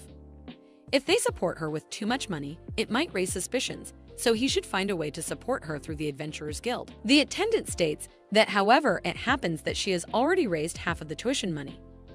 And at this rate, it seems that she will be able to raise all of the tuition money soon. This makes the Duke taken aback. He questions, is not his daughter a genius? The attendant agrees with him. He becomes really happy, saying that her daughter is a genius at transformation as well. The attendant ponders that he cannot really do anything with this foolish laughter. He tells the Duke that according to the information he obtained from the head of the Adventurers Guild in the Elam branch, it seems that she is currently staying in Elam and saving up for her academic tuition. He states that is his daughter for sure, as graduating from the academy is the easiest way to regain her noble status. The Royal Crowley Academy is a prestigious institution, and just to get into it is considered an achievement. But they are also known for their special privilege. The Scholastic Department, where the knowledge seekers of the Empire gather, the Combat Technique Department, where physically elite individuals pass through, and even the Magic Department, where various types of archmages are trained. In these three departments were starlight talents. Those who are ranked first and second in each department will be given the title of nobility. So his poor daughter, she must have decided to enter the academy with the ambition to regain her lost noble status. He knows she refused to rely on Nephthys' power and decided to stand up again solely on her own strength. He begins to cry, thinking that how could his daughter be so smart, so opportunistic, and so good at everything? Thinking his poor daughter, how can she be suffering at the hands of the incompetent royal family? She is such a great child, and she might be a little bit awkward when it comes to love. But wouldn't it be a blessing for the powerless prince to have a daughter like theirs? And besides, it would be great for the imperial family to have a relationship with the Nephthys family, so why did they sentence her to death? He knows he will pay them back for this debt someday. He mentions that Mitchell will have her own thoughts on this matter. So Nephthys will only support her in situations where it is truly necessary. In the meantime, they should prepare Prince Cian as a gift for Mitchell to reward her for her hard work. The attendant tells him that the young lady has already rejected him, so how can they do it again? His father mentions they will brainwash her or something. There are many ways, questioning why is he asking him this question when he already knows the answer. The attendant wonders if he is really her father. He responds that he understands. The next day, Mitchell's young brother, Nethes, calls up his father asking him if it is true that his sister is going to enter the academy. His father tells him yes, that is surely the case. The son looks at his father and seeing him very happy makes him feel good, thinking that it is good to see his father finally regain his composure. He feels so glad that he has the opportunity to see his respected sister again. And he's going to enter the academy too and be with his sister. And just like that, they'll be the way they were back home. Tell him to get out of the way, as he would say that she is calling his name the wrong way. He would correct his name, telling her that it is not Ruvel but Lael. He remembers that she told him to get out of here because his presence is even offensive to him. The other time she called him Leon, to which he was like, not even one letter is right. He remembers that even though she has not remembered his name for 15 years, it does not matter. As she too, his sister has her own flaws. He tells his father that he wishes to enter the academy too, and asks him that he should please go ahead and hire him a private tutor. His father chuckles as he questions if the son is talking about his main subject, and if that is the case, then surely he will go ahead and hire him a private tutor. The son becomes really excited as he decides that he will go and study right now. His father looks at his son as he thinks to be a role model for him. Even from far away, his daughter is really amazing. He knows that his daughter, even though this father is far away, he will always support her. So she should always be healthy and happy. Meanwhile, in her house, she feels like she's going to die as she's taking rest on her bed. Her eyes feels like she is really sleepy. She stares at the ceiling as she becomes aware that what happened is that she collapsed. Her mother is sitting right next to her. She calls out to her mom as she flinches and asks her out Aline questions if she is back to her conscience. Right then, Thomas also appears with the bird. He seems pretty shocked and startled as he questions if Mitchell woke up. Even the bird and Thomas and Eleanor, all of them stare at her with worrisome look. Thomas tells her that she was fine after falling into the sea in the middle of winter. So why is she suddenly spitting up blood and causing a scene? Her mother questions how is her body feeling right now. She blames it all on her father and curses him, saying that it is all because of him that she's in shock. Mitchell tries her best to speak, though she knows that it would be really nice if all of them can leave quietly. Mitchell is feeling dizzy. She thinks to herself that from now on, she should not raise her skills without thinking like this. Because no matter how much she grows, if she dies, it will still be in vain. She sees a window notification as she wonders what it is as it came right after she came to her senses.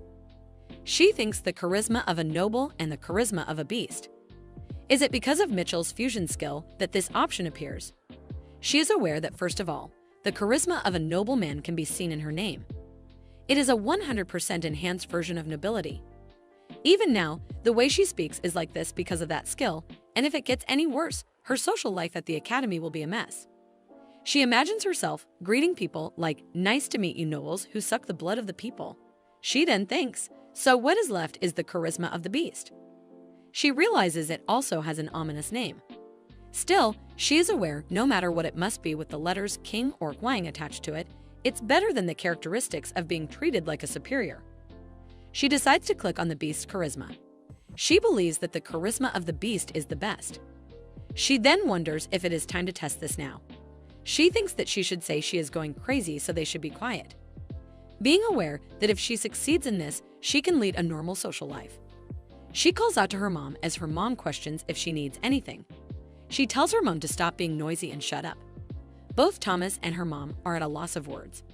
She realizes that she lost it. Her mother tells her that they were very noisy, right?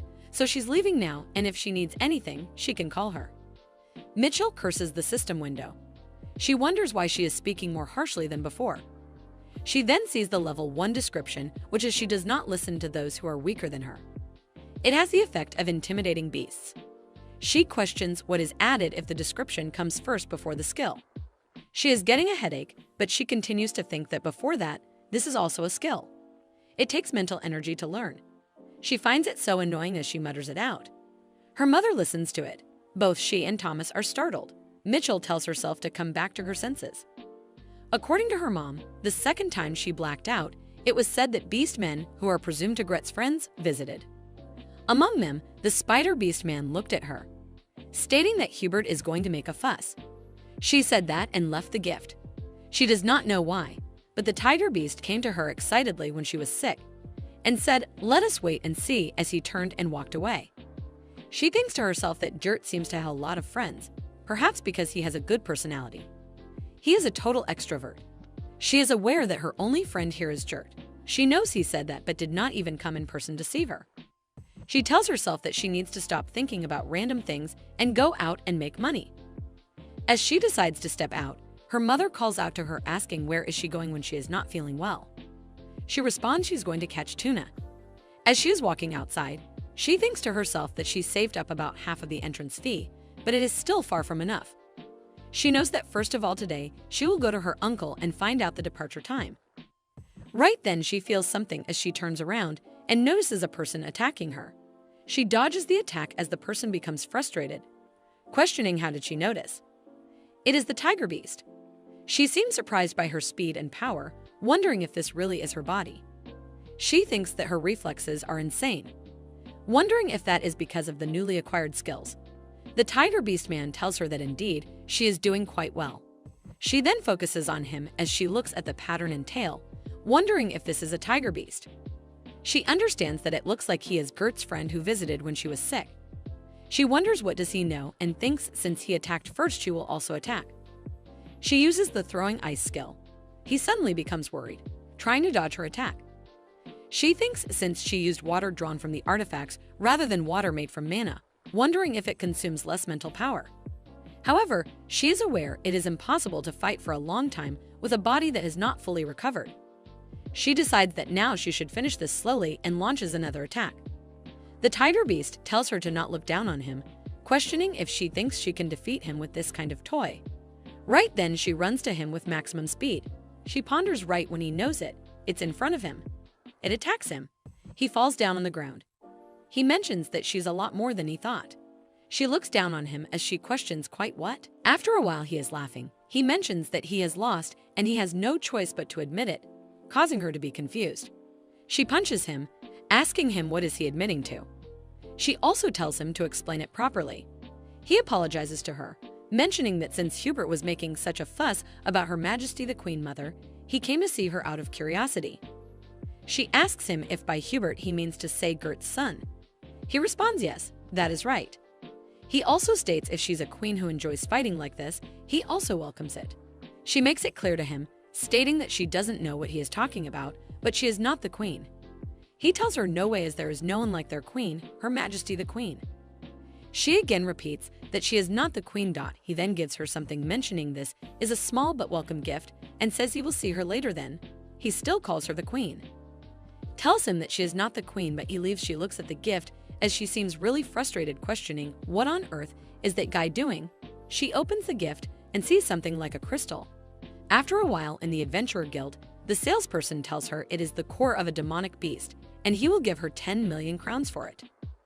As she thinks he was a very generous bastard, like that with the money earned from selling the demonic beast's core even after taking one step closer to achieving the entrance fees. As usual, she worked at the errand center. One day while fishing, she even ends up fainting. However, she finally got tuna, realizing that she made a fortune. Everyone becomes really happy that she sang a tuna song and ended up catching it. Thomas congratulates her and asks her if she can go to the academy now. She thinks to herself, just how much trouble did she have to go through to catch this one fish? She knows that if she sells this now, she can go to the academy. She has tears in her eyes as Thomas asks her why she is crying on this good day. She coughs up blood as Thomas is suddenly shocked. He is unable to take hold of the situation as he questions why is she vomiting blood again. She achieves the academy entrance fee in 3 months. She opens her eyes, noticing the ceiling. She ponders that the ceiling is so familiar. She remembers catching tuna on her uncle's boat. She guesses that she passed out right away because she overexerted herself. She wonders if they were the one who brought her here. She thinks to herself that the people of this village are so talkative and unnecessarily friendly. She finds it such a shame to leave. She really wants to live here with her mom forever, but the deadline for day and application submission deadline are just around the corner. Moreover, by this time, the rumor that she had a lot of money would have spread throughout the neighborhood. If this happens, her mother could be in danger too, so it would be better to pay the entrance fee quickly. She knows that she will still worry about her mom while she is away.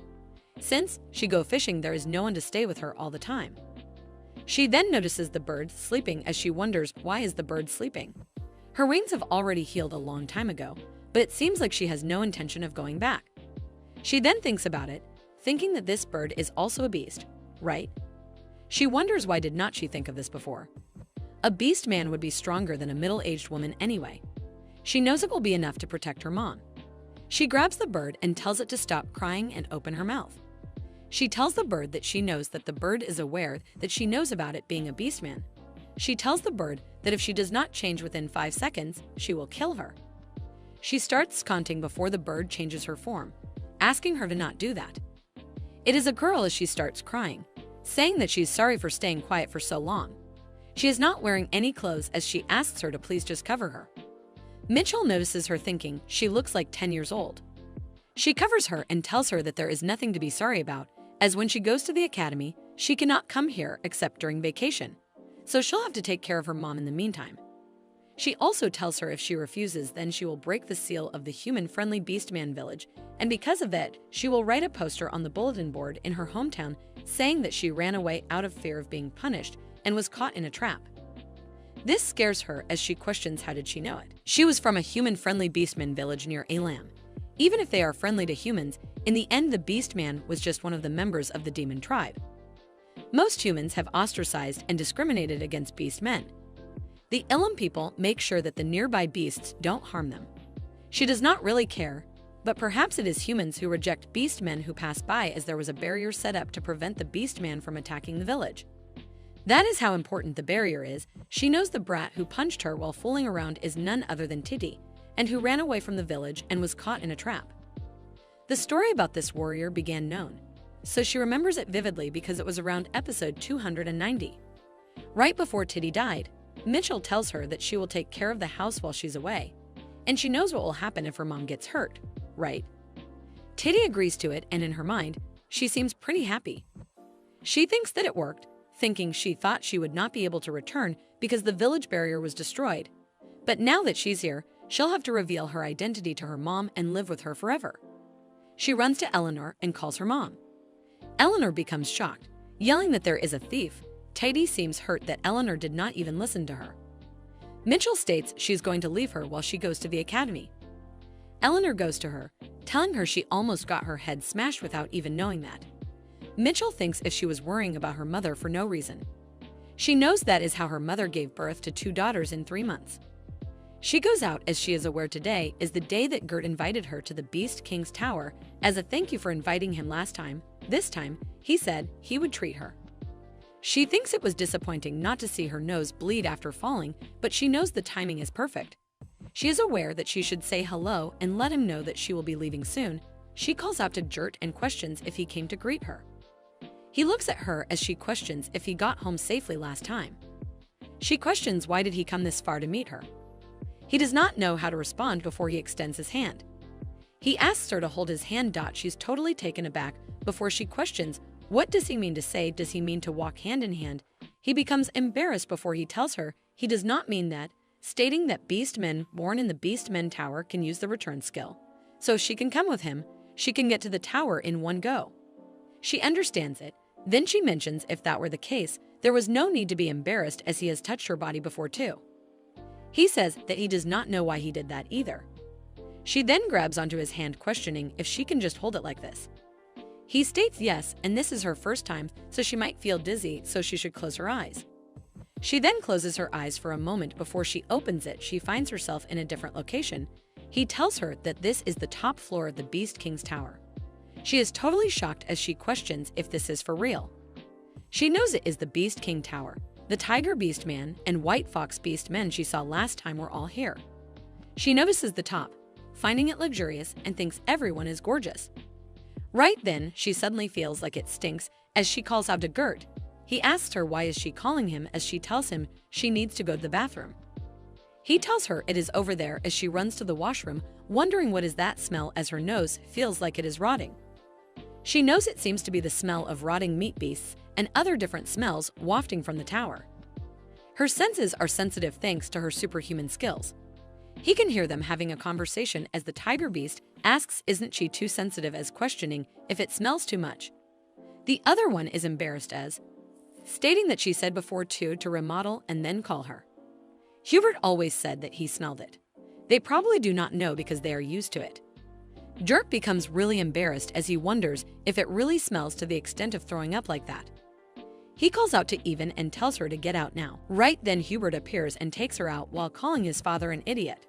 He runs from the tower while apologizing to Evan, telling her he is sorry for calling her without any preparation and asking her to wait for a minute. Meanwhile, she is feeling very dizzy. In the end, she got off halfway and vomited. Hubert asks her if she's okay. She responds that she is fine. She thinks now that she has gotten off and breathed fresh air, she's feeling a little better. Hubert apologizes to her, telling her his father did not ask her to leave because he disliked her. She tells him she knows as he said he would call her back later, so he told her to go back for today. Hubert becomes startled, questioning how did she know. She tells him that is because he has no reason to be mean to her. She already knows his personality, so she will not misunderstand anything just because of the tone of his voice. She knows. When she came out, she saw that he looked shocked. She wonders if he heard anything. Hubert tells her he will invite her again once he finishes remodeling and he will get rid of the smell. She tells him all right before she wonders. Wait a minute, her back is bent over. She realizes the charisma of the beast is not activated, which means this guy is stronger than her, thinking no wonder he is the Beast King's representative. Hubert states that he is glad she did not misunderstand. She is aware she could not even bow her head to Uncle Thomas as it was her limit. Hubert took her back near her house and then returned to the power. It was only after seeing his back that she realized it. She went to see Gert for the last time today to say goodbye. That night in her house, she pondered to herself that Gert will probably be hesitant to see her until the tower is fixed. So she guesses she can just leave a letter for him through Titi. She has also packed all her luggage that she needs to take with her to the capital. And she has already bought a horse, so she is all set. She thinks she will have to leave home tomorrow early in the morning if she wants to get to the capital to make her school uniform and earn some money. She knows when she is in the academy, she won't be able to see her mom for a while, so she takes the pillow and runs to her mom. She decides that she is going to sleep with her mom today. She sleeps hugging her mom, as in the middle is Titi, who thinks it's her spot. Her mother wishes for her to sleep soundly. The next day, as it is time for her to embark, her mother tells her to take her words to heart. She states that she should always take care of herself and she should eat well and take her medicine regularly since she has been fainting a lot these days. If the noble kids bother her, she should tell them that she is Nephi's successor and smooth things over. Mitchell tells her mom that if she does that, she'll be kicked out. Her mother states even so, it is not good for her health to hold it in, to just smooth things over. Stating that she is good at it, Mitchell responds, her mom really knows her the best. Mitchell then calls out to Titi. She gives her the installment ledger, mentioning that when it is time for the clients to pay, she should collect the payments properly and also conduct a patrol to ensure the after-sales service has no problems. She asks her if she can entrust this to her. Titi wonders what kind of life has her sister led. Mitchell tells her mom that she will come during vacation. Her mother wishes her best of luck. Thomas and the villagers are standing to say her goodbye. With tears in his eyes, Thomas tells her to make sure she passes the academy and comes back. He calls her the pride of their village. The other villagers wish her to have a good trip and to please register with the Adventurers Guild when she goes to the capital, as well as asking her to come play again when she's on vacation. Mitchell seems emotional as she thinks everyone came out to see her off, thinking she guessed she has worked hard in this neighborhood. She thanks Uncle Thomas and the sailors, as well as the blacksmith and the Adventurous Guild people, and errand clients and whatnot. Everyone came to see her off after hearing that she was going to the capital. She knows she should at least give them a sincere thank you. She thanks them for coming all the way here. Thomas knows even in the end, she cannot even fix her habit of saying things. She knows she has said her goodbye and gets on the horse. She mentions that you come back during the vacation and everyone until then should stay healthy. Her mother had stirs in her eyes as she tells her to come back healthy. Mitchell thinks that she feels like she's going to cry because her mom is crying. She wonders if she should leave tomorrow and have a little conversation, but she knows that is wrong and starts riding the horse. She is aware she has not even left, so she should not have a weak heart as a few months will pass by in no time. She tells herself to not be sentimental. After setting out like that, she ran almost non-stop thanks to her riding skill. The saddle was so comfortable that she almost fell asleep while riding. As she went along, she robbed any bandits she passed by. So she was able to avoid getting bored and prevent drowsy driving. After 4 days, she notices something as she wonders, is that a town over there? She wonders if she already arrived at the capital. The capital of the Crowley Empire. Crown Police. Upon arriving in the capital, she decided to proceed with the most essential tasks first.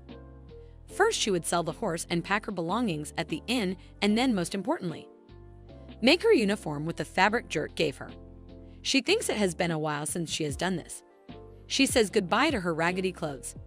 In Ronald's clothing store, this was a clothing store that Mitchell frequented. They mainly made clothes that were stylish, beautiful, and comfortable, so they were popular in the first place. The number of branches increased considerably as rumors spread that the successor of the Nephthys was a regular customer. She thinks if there is one problem, that is that the reservation line was long and the price has gone up since it became famous. She wonders if she should cause a scene and say that she is the successor of Nephthys like her mother said. As she steps in, a woman looks at her and calls her a peddler.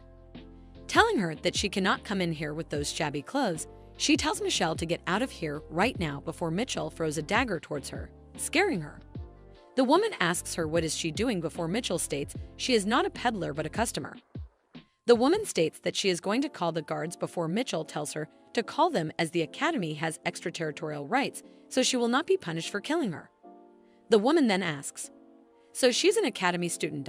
But then states what can she do when she's dressing like a peddler. Mitchell punches her, asking her to call her manager.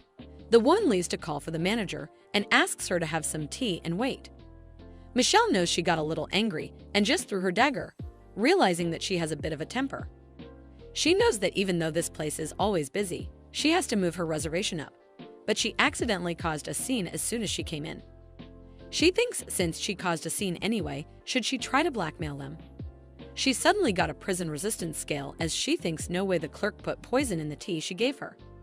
She is thankful for her as she made her make a weapon like this without even knowing. The manager appears and greets her, asking her what brought her today to their clothing store.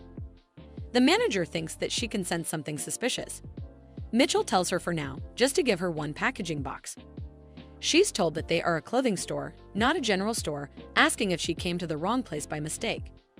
Mitchell mentions that the woman behind her put poison in her tea, so she should pack it nicely in the box and take it to the guards as she will file a complaint and have them punished. The manager asks her if that is true. As the woman says, it is not poison, it is just a little laxative in it because she was angry. Laxatives are considered poison too.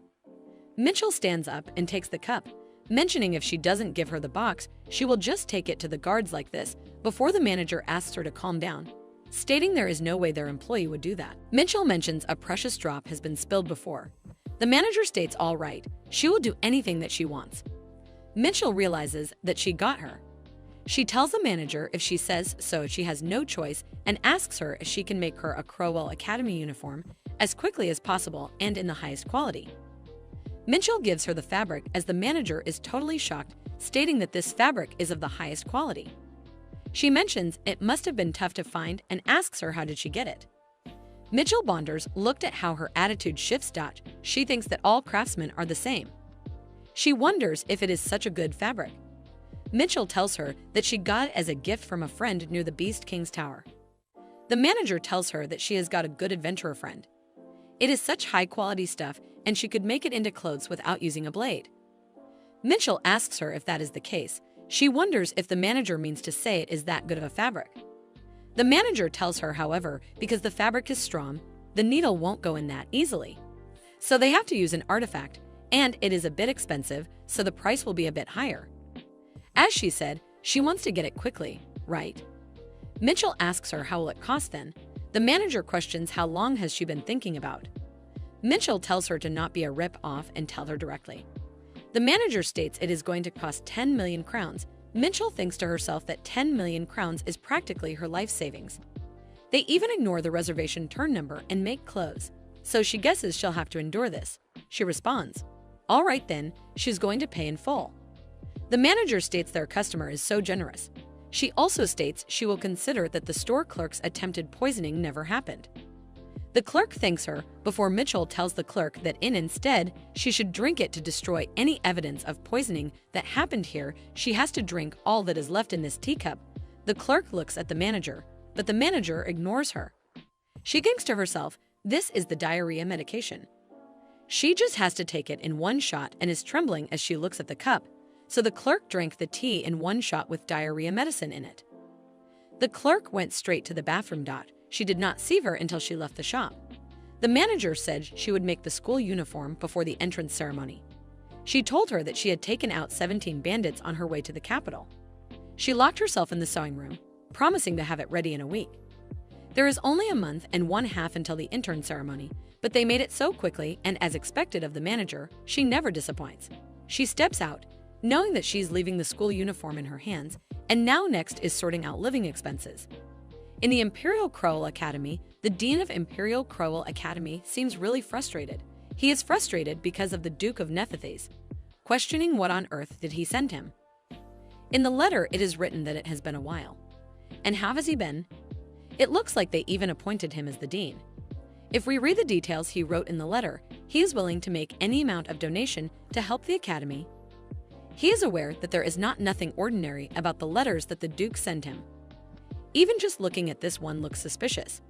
Besides, he wrote that first of this year he is enrolling a peerless beauty named Evan Rafe, and if he does not cooperate, he will kill him. The dean wonders that this is the first time he has heard of that name, wondering if she is some hidden daughter. He also thinks, how can this country kid be a peerless beauty? Thinking what is wrong with the dude who is so into looks that he is practically judging someone by their looks.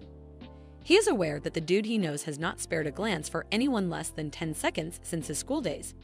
He picked a spouse based solely on looks, regardless of her magic skills. So, as the family had hoped, they got a magic-wielding child. They even had the good fortune of looking like the spitting image of their parents. Even if the child is magicless, the Duke would have loved his eldest daughter just as much as he does now. The dean wonders what has gotten into a guy like him. Has he gone crazy from the shock of losing his eldest daughter? Secondly, in the letter it is also written that if that child grows up and won't see people as people anymore, he will punish the professor for it, and he has to support him. If he does not, he will kill him. The dean wonders what kind of personality does this kid have. He knows if Duke is going as far as to say this, it means she's even worse than that. Mitchell. He was strangely quiet when his eldest daughter got sentenced to death for insulting the royals, thinking if he was just washing the hands of his ice-cold daughter. The dean is really exhausted as his head is spinning, thinking if he has a secret love child. The third thing in the letter is to make magic dormitory meals. And if he doesn't make it spicy, salty, and sour, he will kill him. The Department of Magic. It looks like the hidden child is a wizard. Moreover, if she has already entered the academy, she seems to be a higher-level wizard than Michelle. Now he understands why he gave up on his beloved eldest daughter. In the letter, the fourth thing is written that even if he tell anyone about this, he will kill him. The dean thinks he is really still the same guy. He's the same crazy guy he knows. More than that, he's worried about the future, wondering how crazy this person named Evan is. A week later, she thinks as expected, working at the errand center is very rewarding. She does not have to worry about pocket money at the academy. She already received a school uniform from Miss Ronald. Now she has to leave for the academy. Someone calls out to her as some people are telling her she will definitely pass the academy, and thanks to her, their store sales have increased tenfold. The other one thanks her for helping her dad escape from unemployment. Mitchell thinks about it, wondering what is this déjà vu. Johnny worked here and there for a while, but everyone came to see her off. Even the horses came with them to the capital. She thinks then she guessed she should say hello and leave. She thanks them and says to them to stay healthy. However, they tell her if she does not change her speaking habits, she will be ostracized. One of them tells her that if nobles behave badly, he will take care of them, so she should just come and tell him. To receive support like this, she feels like she is traveling to the academy again, but then she thinks she should hurry before it is too late to the academy entrance examination center. Examine number 3504. It is Ivan Rafe. She steps in her uniform as she thinks it is not as big of a deal as she thought. A person stares at her. This is she's wearing the school uniform even though her admission is not decided, thinking if that Neth is herself. He tells her that to show off her skills, if she kills the demon beast in front of her to the best of her ability, she will pass the test. She responds that she does not kill animals. It is pitiful. The dean notices her as he thinks they say she is vicious, but it is a little different from what the Duke said. He knows this child has a heart that knows how to feel sorry for others. She really has a kind heart. Mitchell looks at them and mentions instead she'll kill them. The examiner. That should be enough to prove her skills. The dean finds her absolutely insane. Knowing that this girl with her Nephthys bloodline is brimming with confidence, she uses the skill throwing eyes with before they become scared, asking if she was serious. They make a barrier to stop her. They ask her to stop. Otherwise, they will kick her out of the exam room right away. Tells her to stop, but she does not before they say she has been passed. They tell her there's still about a month left until the entrance ceremony. So in the meantime, before she turns around and runs away, stating that she has to go to the dorm and grab lunch first. The examiners are done for before they call out for the next student. The student looks around asking if there was an ice wizard among the enrolled students. Questioning who is that ice wizard and asks that they should please introduce her to that ice wizard right away. The next student asks the name of the ice wizard who just left. The dean knows the girl's lineage is renowned for producing fire wizards generation after generation. She is the daughter of Count Lethem, part of the Flame Counts, and he wonders if it is true that they are scouting for a wizard with equal skill but the opposite element. The dean tells her that the personal information of academy students is secure and cannot be shared with outsiders. Like a friend with a solution for every excuse, she hurriedly asks them to pass her then. The examiners explain the procedure to pass the exams, but she cheerfully exclaims, "Magic time?" and questions if she should simply blast ice wherever there is ice. The examiners scream at her to stop, calling for the dean, but the dean, visibly exhausted, remains seated, watching the chaos unfold. Meanwhile, one of the examiners, whose clothes have caught fire, pleads desperately for her life. The dean finally warns everyone to prepare themselves as things are about to get wild. At Crowley Academy's cafeteria, Mitchell savors her meal. It's been forever since she has indulged in food this delicious, and it suits her taste so perfectly that she feels joining the academy was a great decision. Full for her meal, Mitchell begins to ponder the rumor that the academy is scouting for a wizard with equal skill but the opposite element. She soon walks to room 203, which is supposed to be her home for the next 4 years. On top of that, it's a single room. Unlike other facilities, wizards generally require single rooms because the academy believes it's safer given the occasional volatile personalities of its students. However, Mitchell, with her top-notch social skills and personality, doesn't see that as a problem. Still, the idea of a single room is absolutely welcome. The room is bigger than she imagined. Upon entering further, she notices a girl resting on the bed. Mitchell questions who the girl is and what she's doing in her room. The girl introduces herself as Reina Lethem, further explaining that the room is hers too. Mitchell freezes. Reina Lethem, one of the main characters in the original work. A phrase always comes to mind when describing Reina in the original, a quietly burning flame. Although cynical on the outside, it perfectly reflects her inner explosive passion. Mitchell recalls a particular episode where Reina fought the Dragon King, refusing to kneel even in the face of death. It was breathtaking when Reina burned through her vitality and unleashed her magic. However, Mitchell can't reconcile that image with the grumpy girl winking at her now. Mitchell demands her to stop lying and calls her a fake Reina. She shouts for the dormitory director, claiming an impersonator has broken into her room. Reina tries to calm her down and insists she's not pretending. She pleads with Mitchell to listen, promising she'll be fascinated. Reluctantly, Mitchell encourages her to speak up. Reina explains that Mitchell is a freeze wizard, and she is a fire wizard. Confused, Mitchell listens as Reina adds, "What happens when ice and fire combine?" Mitchell points out its bad compatibility, to which Reina agrees, calling it a dog treat. She elaborates, explaining that in industry terms, their elements are referred to as hate. Mitchell wonders to herself, what kind of industry is that, Reina? Reaching for Mitchell's hand, suggests that they could be great haters together and proposes becoming academy celebrities by pretending to be on bad terms. Mitchell yanks her hand away, suggesting they just have a fight instead. Reina clarifies that's not what she meant. She explains her plan to fake a rivalry, claiming other students would love the drama of their bickering. Later, if they ever have to kill or save each other, the moment would be epic because they'd be the only ones to trust each other. Mitchell, confused, asks what they would gain by upsetting everyone. Raina simply replies it would make her feel better. To Mitchell, Raina is a crazy person, and she decides it's not worth talking to her. Raina mentions that it's their first meeting, and since wizards are usually assigned single rooms, this situation is unique. She rants on, unfazed, while Mitchell decides to move to another room. Raina asks which other room Mitchell plans to move to, smugly revealing she asked her mother to close all remaining accommodations. Shocked, Mitchell demands to know if there's truly no other room available. Furious, Mitchell draws her weapon, vowing not to let this slide. She thinks that if she gets rid of Raina, she might be able to use solitary confinement as her personal space. Raina, unfazed, declares that's unacceptable. Mitchell and Raina activate their powers, ice and fire clashing violently. Mitchell's ice begins to melt, making her wonder if they're equally skilled. Resorting to physics, Mitchell draws her sword and demands Raina bring the real Raina. Raina, unable to understand, stops Mitchell's sword with her bare hand. Mitchell is shocked at Raina's strength, wondering why a wizard would possess such a superhuman body.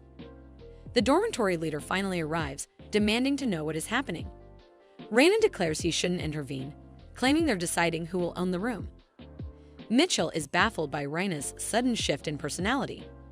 The dormitory leader places a hand on Mitchell, stating that fighting in the dormitory is prohibited and both girls will have 1 point deducted. Mitchell questions what happens when points are deducted.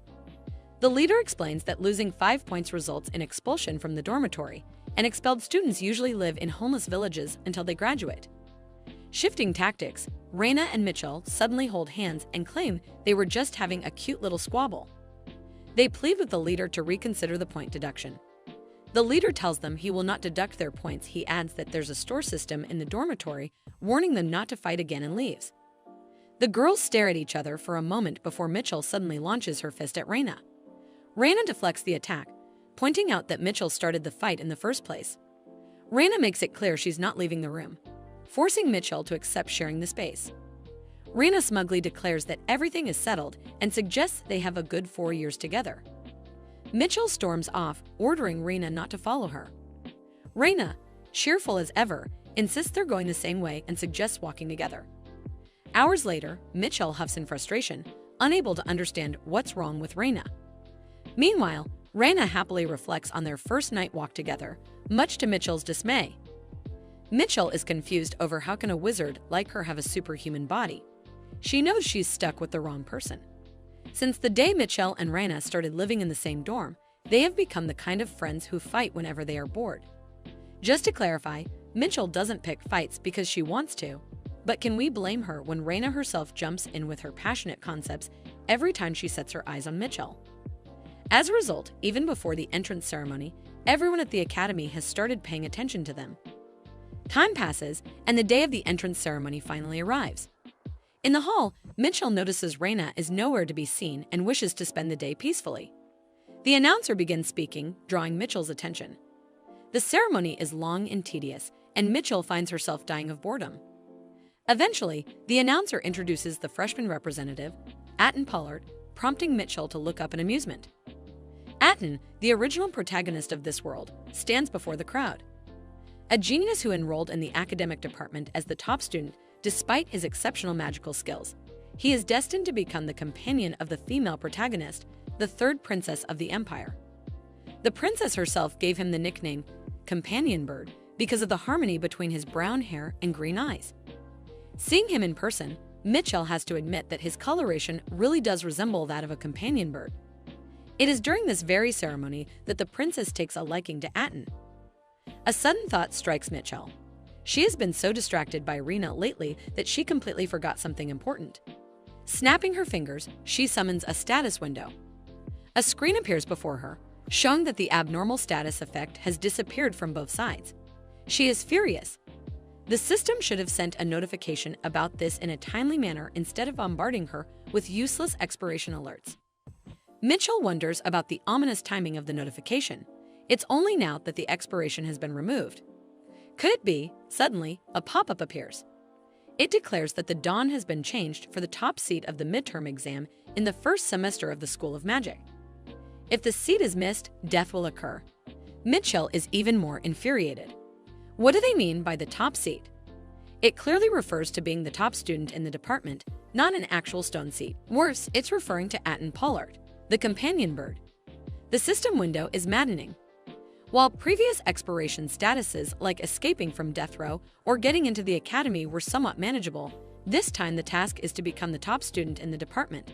And, to emphasize her despair, there's even a written exam. Mitchell is a self-proclaimed blockhead, making this mission feel absolutely impossible. Finally, the ceremony concludes. Just when Mitchell thinks she's free from the expiration status, her new predicament looms over her. Muttering to herself in frustration, she wonders if this is how she's going to die.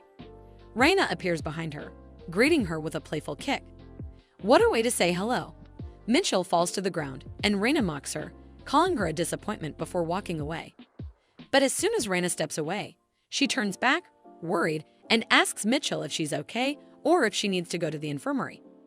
Mitchell, lying on the ground, grumbles, wondering why Raina bothers with the act if she's just going to get worried afterward. Raina pulls her back up, concerned about Mitchell's condition, and starts fussing over her. Mitchell, fed up with everything, murmurs, timetable, repeatedly. Raina, deciding Mitchell is unwell, insists on taking her to the nurse's office. At the nurse's office, Raina gives Mitchell a timetable and asks if she's feeling better. Taking the timetable, Mitchell thanks her, though Raina seems curious about Mitchell's sudden interest in it. Of course, Mitchell needs to see the timetable if she wants to secure the top spot. Maybe there's an easy subject she can excel in. In the School of Magic, each grade has set courses, especially for freshmen who are given schedules without registering for classes. That means Mitchell has a slim chance if she focuses on practical skills. Looking at the timetable, she notes the courses: practical magic, combat practice, ethics and etiquette, criminal law, and, to her horror, college math. Mitchell asks Raina if they calculate the volume of a cylinder using integrals. Raina replies that it's basic and something they learned when they were young. Mitchell is stunned. The education level in this world is ridiculously high. For someone who gave up on elementary math, this is a catastrophe. Raina, sensing Mitchell's despair, hands her some candy and medicine, urging her to rest and attend the first class since attendance is mandatory. She also advises Mitchell to stay away from her during the lesson. Raina praises Mitchell for intentionally avoiding her during the entrance ceremony, believing she has matured. Mitchell stares at Raina, realizing she noticed. If not for her peculiar concepts, Raina might actually seem like a nice person. Mitchell wonders why there's such a vast difference between the real Raina and the novel's Raina. Could it be because of her? Shaking off the thought, she decides it's impossible and heads to her first class. In class, Mitchell contemplates her chances. Even though she's a blockhead, if she studies like crazy, there might be hope. Since it's the first day, she prays for a simple lesson. The teacher begins with, "As the saying goes, a good start is like winning half the battle." Keeping up with the lesson, Mitchell panics. None of this makes sense. Escaping her fate seems impossible, but she resolves to focus on preventing others from outperforming her. Summoning the system window, she hatches a devious plan to give everyone sleeping pills so she can be the only one taking the exam. That way, she'll secure the top spot. Leaving the classroom, Mitchell is delighted by her cleverness, praising herself for not giving up. The next class, Ethics and Etiquette, offers an unexpected advantage. It's taught by Professor Hemrick. In the novel, Professor Hemrick was nobleman to the core, despising commoners, to the point of causing troubles as a result. Although he was mostly confined to the academic department, dominated by noble families, he was compelled to teach high-level manners and etiquette to students in the Department of Magic due to principal directive. Reluctantly, he was attending classes in the Department of Magic for promotion, and that's where the tragedy began. Students began tormenting and disappearing the professor, and the professor's mental health started to deterioration. Without expressing any complaints before the start of the second semester, he took his own life, a victim of a clearly understood cause and effect. Maybe this time too, she may be able to change the course of the original story. Mitchell decides to observe him carefully, hoping to use her knowledge to change the original storyline while also ensuring her survival. Are they wizards because they have gone crazy, or have they gone crazy because they are wizards? Their insanity is so extreme that there's even a saying that insanity is part of being a wizard. The Academy not only aims to develop students' abilities, but also their morality. That's why the administrators had to implement measures within the Department of Magic. including the exchange qualification system. If students achieve high results in all subjects, they are classified as capable of leading a normal social life, which allows them to interact with other departments of the school. Mitchell thinks to herself how clueless wizards must be to resort to such methods. It's evident in the ethics and etiquette class currently in progress. The teacher is explaining the proper way to tame a rabbit. At the back of the class, one student whispers, asking if rabbits aren't the creatures hanging in butcher shops. His friend replies that he has never caught a rabbit before, so he doesn't know. Mitchell is annoyed by their irrelevant conversation. Raina stands up, ready to answer the teacher's question. The teacher praises her, and as expected, Raina, the main character, stands out from the others. Excitedly, Raina says she knows how to catch a rabbit and explains that if she ever caught one, she'd grab its ears because rabbits have so many nerves there that they won't move. Mitchell realizes the teacher meant subdue the rabbit, not just catch it. Mitchell, however, regrets expecting too much from her. On the other hand, the rest of the class begins praising Raina. Mitchell wonders why the students are admiring her yet again. The teacher, clearly frustrated with Raina, decides to call on Mitchell instead, leaving her contemplating why she's suddenly being asked to answer. Nevertheless, Mitchell responds that if it's a pet rabbit, it should be hugged like in picture 4. The teacher commends her answer, confirming it's the correct one. An ominous atmosphere fills the classroom as the students begin murmuring, questioning if picture 4 was truly the right answer. Mitchell wonders how the class could really be this clueless. The teacher then states that the lecture is on ethics and etiquette, and from now on, he will teach the standards of ethics accepted in society. In reality, this class is designed to instill basic common sense into the students over the next 4 years. Mitchell realizes it's going to be exhausting to live with these students for 4 years. The draining ethics and manners class finally ends, which is also the first and last class of the day. Feeling relieved, Mitchell decides to gather wild vegetables on the hill behind the dorms, not for food, but to level up her skills. The peaceful outing is disrupted when Raina tags along, pointing out the homeless village sign for the Starlit Village. Looking at the sign, Mitchell finds it ridiculous to go through the trouble of making a sign that blatantly advertises a village as homeless. Sarcastically, she suggests Raina should live there since it suits her caliber. Raina retorts that she wouldn't go without a friend. Dumb and Dumber duo for real. Raina finally asks why Mitchell is walking up the hill. Mitchell explains she's there to pick vegetables. Raina, confused, questions what vegetables are. Frustrated, Mitchell spins around and yells at Raina to stop bothering her. Suddenly, something catches her eye. It's a fern. Thrilled, Mitchell hadn't expected to find one so easily. She explains to Raina that these are Western ferns and quite large. To Raina, they look like weeds, and she questions if they're edible. While picking the ferns, Mitchell assures her they are edible and tasty when prepared properly. Curious, Raina takes a bite but quickly remarks they aren't tasty. Mitchell nonchalantly mentions that the ferns are poisonous if eaten raw, causing Raina to spit them out in horror. Furious, Raina demands to know why Mitchell didn't warn her sooner, but Mitchell simply mocks her, saying no one told her to steal and eat them. Raina blames Mitchell for watching her eat without stopping her, but Mitchell, unfazed, opens her screen system to check her skill progress. She discovers that eating raw fern indeed increases poison resistance skills. To advance the math midterm as planned, she realizes they'll need to diligently build their poison resistance starting now. With no other choice, Mitchell eats the raw ferns despite knowing they're poisonous. Raina, shocked, questions why Mitchell is willingly eating something poisonous. The scene shifts to Mitchell receiving a certificate for completing a work-study scholarship application. The scholarship offers 300,000 crowns per month, which Mitchell considers very little, barely enough for pocket money. She realizes she will need to work during vacation to earn extra money, as leaving the academy requires crossing a large freshwater lake, making part-time work outside impractical. She guesses her mother doesn't have the flexibility to provide extra funds. Walking out, she notices the signboards for the combat technique department and the magic department. The two departments traditionally don't get along, and even the graffiti matches their long-standing rivalry. Mitchell wishes she had a camera to take a picture, wondering if Raina has one. Suddenly, she senses a dark aura. It's Professor Hemrick, rushing somewhere. The reason why he was rushing was the stalker behind him. Mitchell quickly recalls the plot involving the professor, who became hostile toward commoners due to a stalker. The professor endured the stalking of a female student until he couldn't take it anymore. He erupted his pent-up emotion, called her filthy and disgusting, and lost his mind. At the time, the students who witnessed the scene started tormenting the professor, showing him their true colors. Unable to bear the pain, the professor took his life, and the female student who stalked her withdrew from the school shortly. Mitchell intends to change the plot.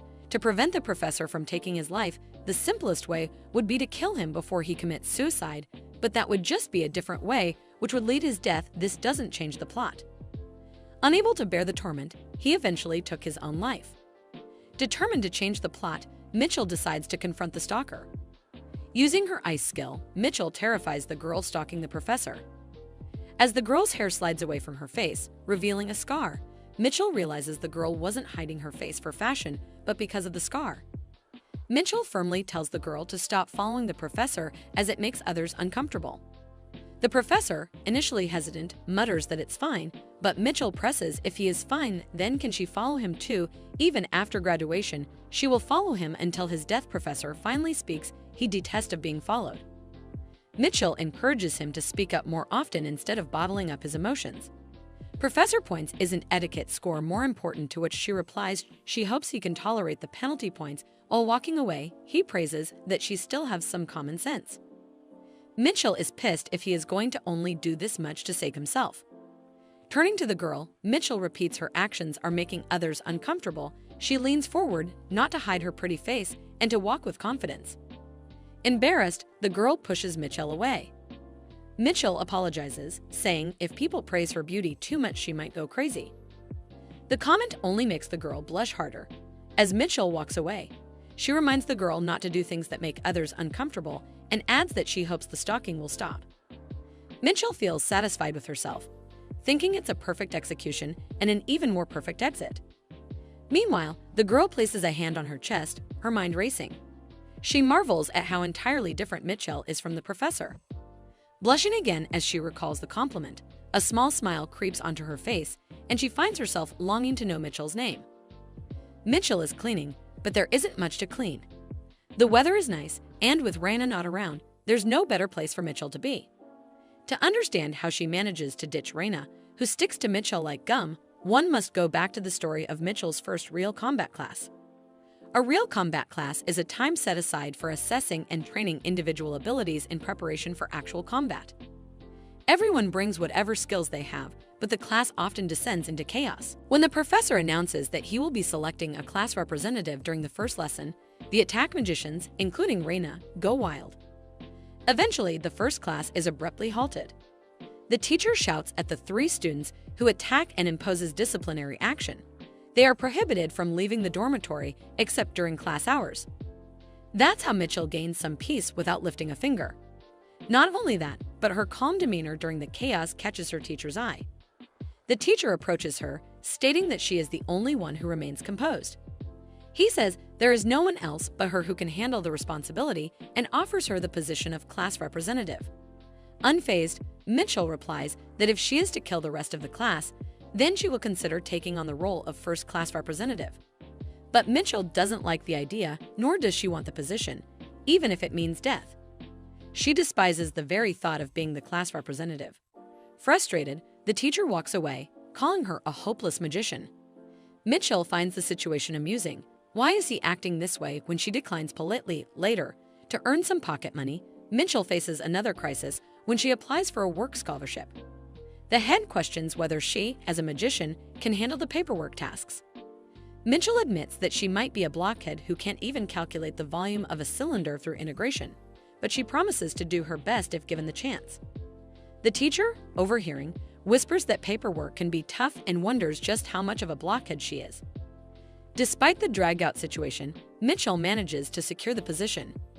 Now, with Raina currently banned from going out, there is no one to disturb Mitchell's work. She dances while sweeping the floor, happy with her peaceful academy life. Suddenly, a thought crosses her mind. If she keeps sweeping along this path, it will lead to the academy department grounds. Like a ninja, she walks along the wall. It might be unintentional, but she wonders if, by any chance, she can meet her favorite prince, Cyan. She blushes after seeing him. She starts fangirling over him. His tall stature, jet black hair, and a face filled with excellence mesmerize her. Meanwhile, Cyan, somewhere nearby, feels chills for no apparent reason. He is even more handsome than she imagines. After that fateful day when they first meet, she thinks he would be shocked and hide in his room. But he acts intentionally calm, as if nothing has happened, and confidently attends school. She finds it quite impressive. Mitchell wants to talk to him, but she knows he might not recognize her. So, she plans to sneak a peek instead. Suddenly, a gust of wind blows Cyan's bookmark, and it falls beside Mitchell. In reality, this is part of Mitchell's wicked plan. She knows she must keep her distance, but she can't help herself. Cyan walks toward Mitchell, sure that his bookmark has flown in that direction. However, he flinches upon seeing her. He notices her staring at him, and Mitchell ponders, what if he discovers her identity? After all, they have shared a bed once. Up close, Cyan looks even more angelic. He calls her country chicken. Mitchell looks around, wondering if he is truly calling her that. He assures her that he is and demands that she bring him his bookmark. Saddened that Cyan doesn't recognize her, Mitchell thinks about giving him the bookmark from the bottom of her heart.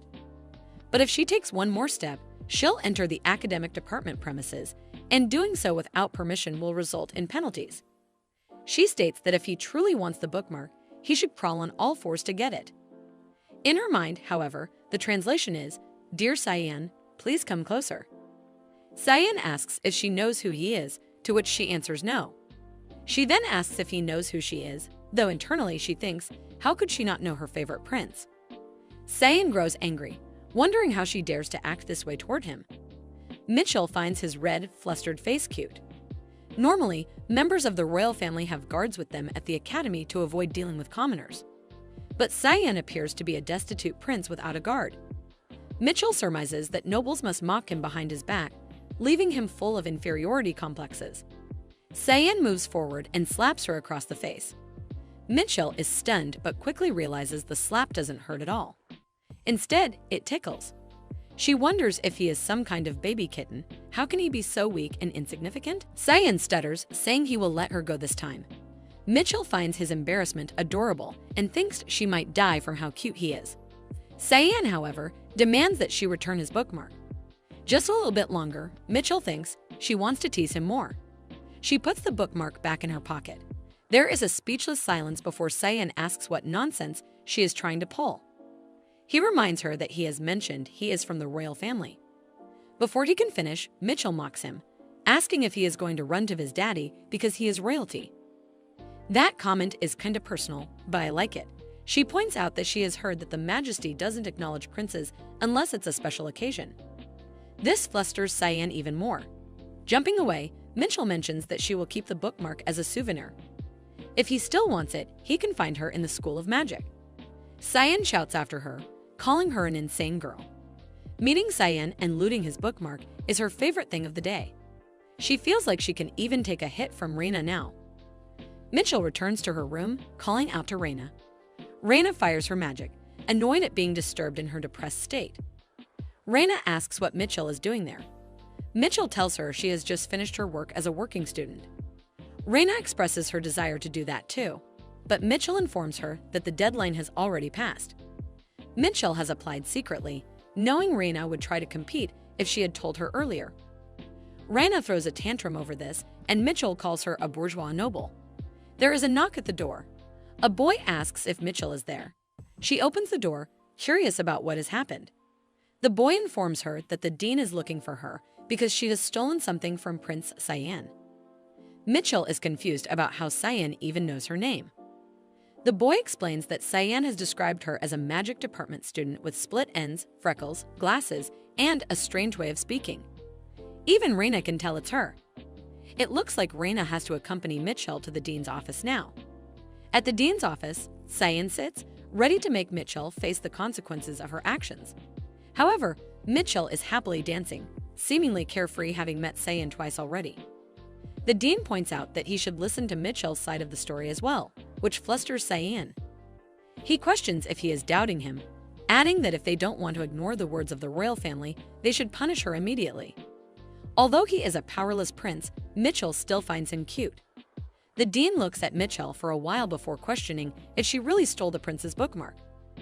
The dean, being the head professor of Crowley Academy, listens intently as Sayin points at the bookmark Mitchell is holding. Mitchell raises the bookmark, wondering aloud if this is what they are talking about. Sayin is certain it is his bookmark and immediately calls Mitchell a thief. In response, Mitchell chomps the bookmark with her teeth, leaving Sayin to scream in disbelief at the kind of person she is. "A human with one brain cell, I can tell," Mitchell laughs, declaring that with this act, Sayin's bookmark will stay with her forever. She cheekily adds that human cells renew every 3 months, so it's perfectly fine to devour Sayin's things every 3 months. Sayin abruptly turns to the dean, questioning if he still doubts him after witnessing this. The dean, however, turns back to Mitchell, wanting an explanation. Mitchell confidently states that she didn't steal anything, but rather obtained it from a fight with Sayin. Sayin angrily denies this, insisting that she stole it by force. The dean stands there, unable to process the situation. Finally, the dean speaks, stating that if it was obtained as loot, then there's nothing they can do about it. This flusters Sayin even more, while Mitchell can't believe the excuse actually worked. Even the dean appears unable to take action. Suddenly, someone rushes into the office, asking if Mitchell is still there. Mitchell wonders why the second dean has shown up. The second dean goes straight to the prince, offering polite words and insisting that Sayin didn't need to come in person since he could handle the disciplinary matters himself. Mitchell is confused about how the situation escalated more than she anticipated when Sayin doesn't seem to hold significant influence. The second dean adds that if any further issues arise, Sayin should call him directly, as there's no need to intervene personally. This pleases Sayin, who responds that if the second dean insists so much, he can't refuse. Meanwhile, Mitchell observes that the academy dean doesn't seem particularly upset about being called to handle the situation, which she finds unusual. The second dean approaches Mitchell and whispers that he has heard everything from the duke and will handle the prince, so she doesn't need to worry. Mitchell processes the situation, realizing that by duke, he must mean Duke Nephthys, her father. She feels confused by the turn of events but understands the implications. The dean comments that it seems she has landed herself a powerful ally. Mitchell herself isn't sure about this, but the dean seems amused by her improved manners. She only displays them because he is her teacher. She greets him formally, feeling as if her spine is straightening. The dean remarks that those with good instincts tend to live long lives. He adds that if she survives until her 4th year, she can come to him, as he will be her advisor after graduation. Mitchell wonders what he means by this but declines the offer, explaining that he seems like someone who would be a pain to deal with. The dean chuckles and assures her that she will find out naturally. Among the 4th-year professors, he will be the most comfortable for her to work with. Mitchell notices his smiling expression, even through his mask, and feels reluctant. Suddenly, a screen appears, announcing that the plot has changed. Mitchell is confused as she didn't do anything. She wonders if it's because of her contact with Sayin. However, the timing seems off. If the plot were to change, it should have done so when she ate the bookmark. The only other possibility is the dean's claim to be her professor, which is strange since the dean wasn't mentioned in the original work. She looks here and there, as there's no way an extra can have this much influence on the plot, but it's possible that it's not the dean but mentioned by name, and if she managed to find out the name, she might be able to figure out who is it. She looks around, hoping to find a clue, but there's no nameplate on his desk. The only option left is to check his business card to learn his name. The dean notices her actions and questions what she's doing. Mitchell replies that she would like his business card. The dean moves to retrieve it from his locker.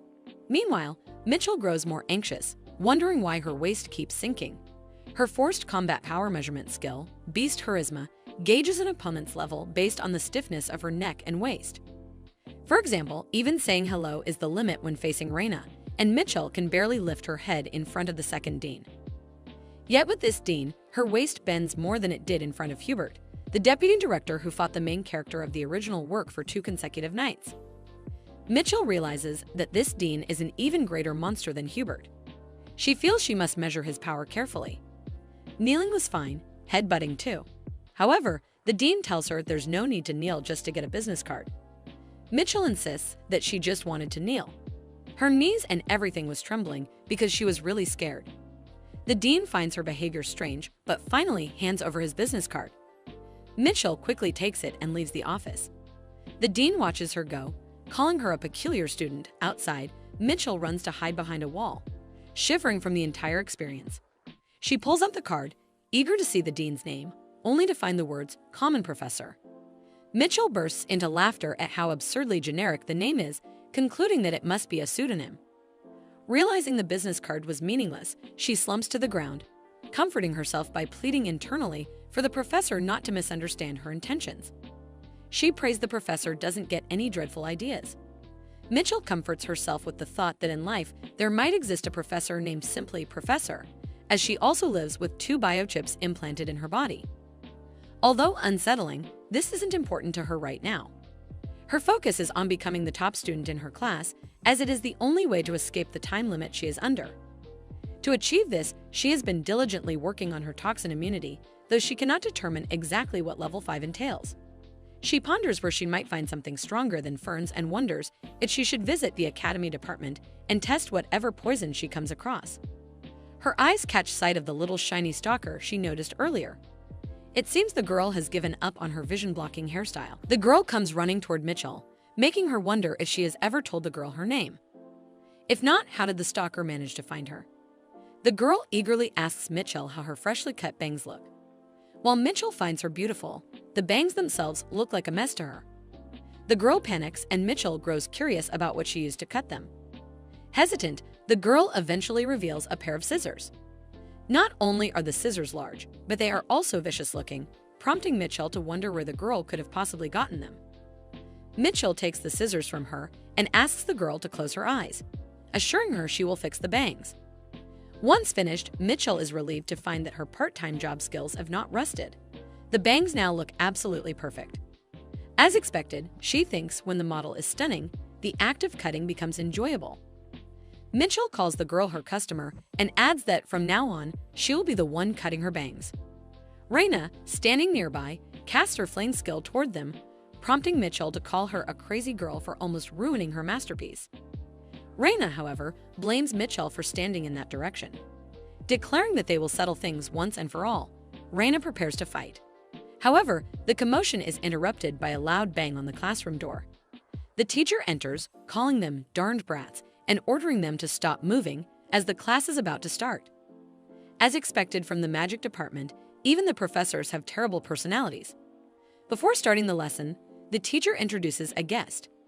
The dean of the academy has come to observe, stating he was bored and assuring them there's no need to worry about his presence. The dean introduces himself as both the dean and a common professor. Mitchell feels uneasy, wondering why he is there while the time limit on her status window continues ticking. She grows irritated, muttering internally about how ridiculous the dean's title is. Determined to avoid trouble, she hadn't expected to run into such problems here. Before the class begins, the teacher makes an announcement. Many students had entered the academy expecting priest career counseling, but this will only be offered at the end of the first year. The teacher warns them to avoid expulsion until then. Mitchell reflects on how many students, desperate for career counseling, stand out in their efforts to succeed.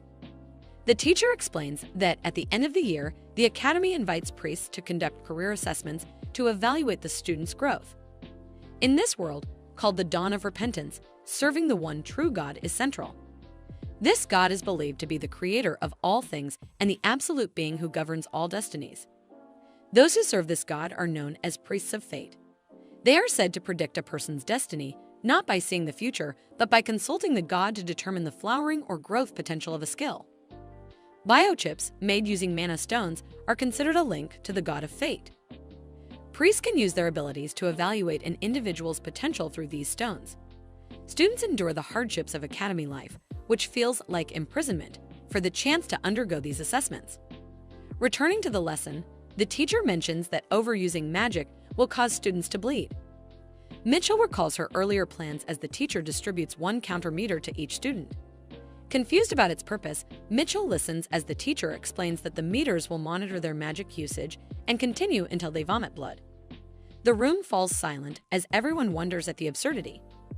Mitchell notices the oddly red soil in the field and suspects it might be stained with the blood of students who collapsed here. While she understands the intention of testing limits, the method seems extreme. The stalker girl raises her hand, asking about individuals with 2 magic skills.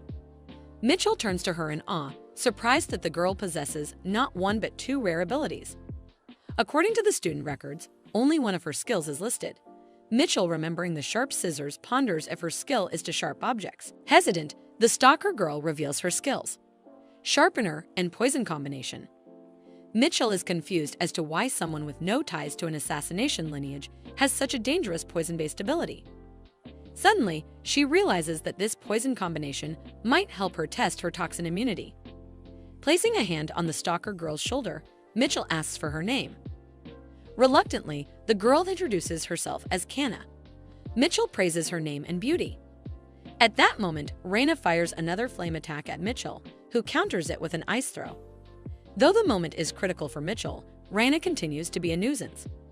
Reina justifies her actions by reminding Mitchell that the teacher had instructed them to use magic, without specifying a target.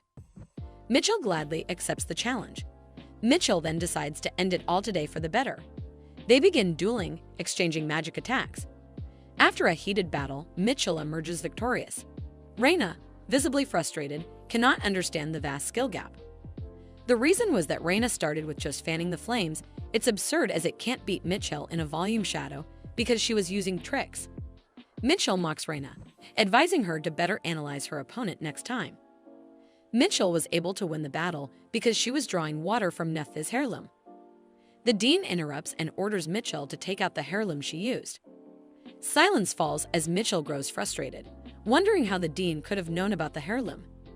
Mitchell is amused, wondering if there's truly a power strong enough to detect this magic, or if it's simply an ability to sense the heirloom's power, or perhaps just a trick. Despite his inner doubts, Mitchell maintains a polite attitude and questions how the dean found out. He begins to speak, but then stops and states that it must be due to the dean's magic emotion skill. Mitchell, visibly irritated, he adds that practicing is essential to knowing one's limits and that tricks won't help anyone grow. The dean's words are mostly correct. Furthermore, there's no guarantee the heirloom's power will last forever. However, as Mitchell has already used a significant amount of power, she wonders if it will work. She attempts to cast her skill but ends up coughing blood. Seeing this, the dean knows she needs to be assessed separately. Mitchell anticipates this outcome but is still annoyed, as other kids were fine after using their magic. Why was she the only one to collapse? Suddenly, someone is seen rushing toward the infirmary. It's Kana, who is going to visit Mitchell. For the first time in her life, Mitchell called her a friend. Kana was supposed to visit with some fruits Mitchell likes, but unwelcome guests are intervening. Reina, one of the guests, tells Kana that Mitchell wouldn't like it if Kana came along, adding that Mitchell wouldn't want to see her gloomy face while suffering in pain. Kana counters by saying Mitchell doesn't like noisy things either. This annoys Reina, who retorts by asking what Kana even knows about Mitchell. Kana pauses and gives a detailed list of everything Mitchell likes, causing Reina to feel uneasy as she wonders how Kana managed to gather such information. Reina asks if Kana knows everything about her too, to which Kana replies, it's an occupational hazard. Reina feels even worse and questions what kind of occupational hazard an academy student could have.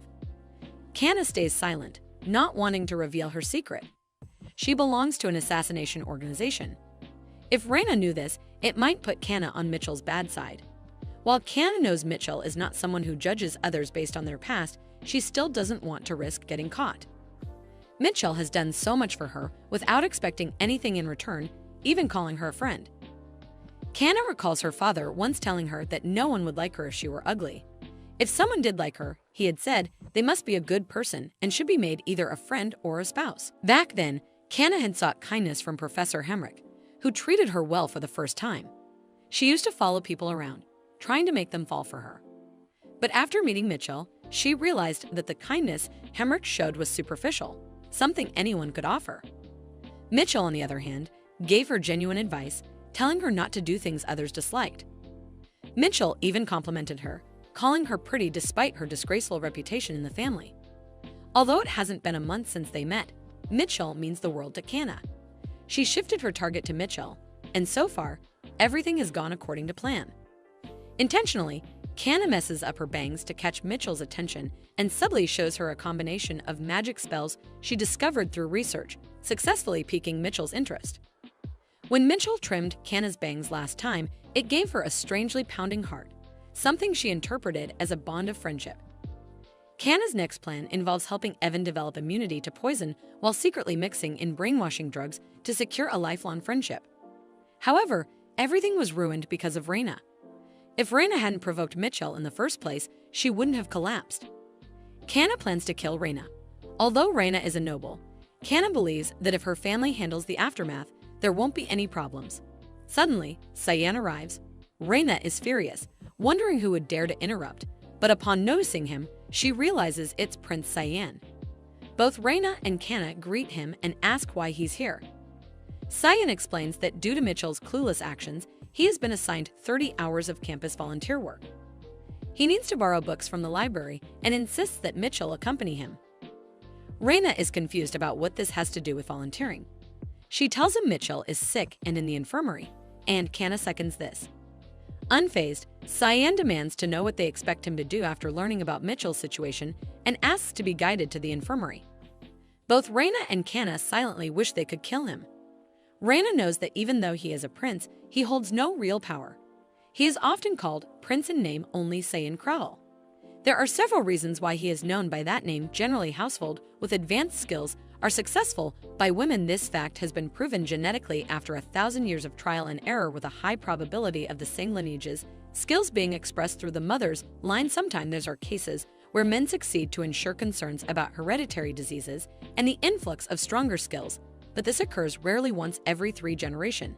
That in most families the eldest daughter inherit the line. The royal family is no exception. It's unlikely that the successor position will be stolen unless some serious mischief happens, and with the current empress possessing charisma skills and being the eldest daughter, it's unlikely that the successor position will be stolen unless some serious mischief happens. The conservative class would prefer the eldest daughter to succeed to the throne without any upheaval. Therefore, there's no reason to entertain the demands of a pitiful prince who lack both talent and solid background.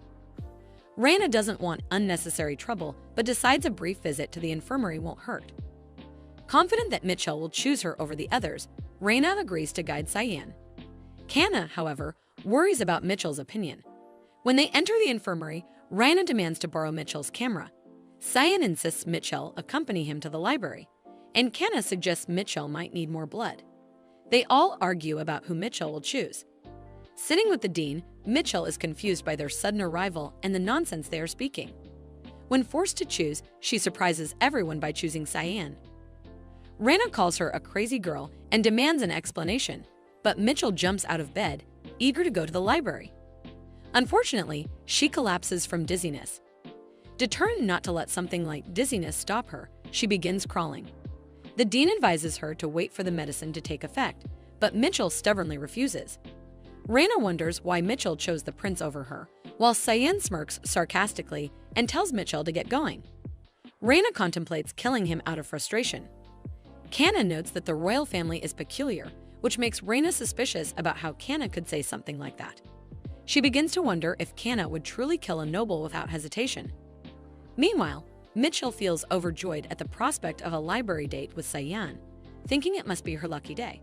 She has made friends with someone who has combination poison skills, received sweet advice from the dean at the infirmary, and now has this unexpected opportunity to go on a library date. However, she suddenly notices a familiar medicinal scent coming from Cyan. As she tries to recall where she has smelled it before, she remembers. It's the scent of the wound medicine she once used on her back. She gets worried over why Cyan smells like it. She calls out to Cyan, telling him that he stinks. He tells her to stop talking nonsense, but she insists that it does stink.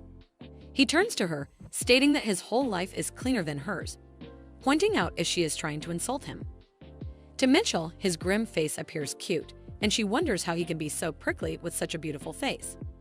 She mentions that he smells like medicine, as the scent of wound ointment emanates from him, pointing out that she knows this scent since she has been using it for quite some time. This flinches him, but he dismisses it, saying it is none of her business. Mitchell ponders if he got hurt, as it is said that every prince is wounded enough to need ointment.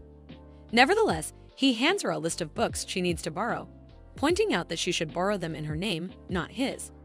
She checks the list, confused if this is really what he wants her to do, contemplating why he isn't doing it himself.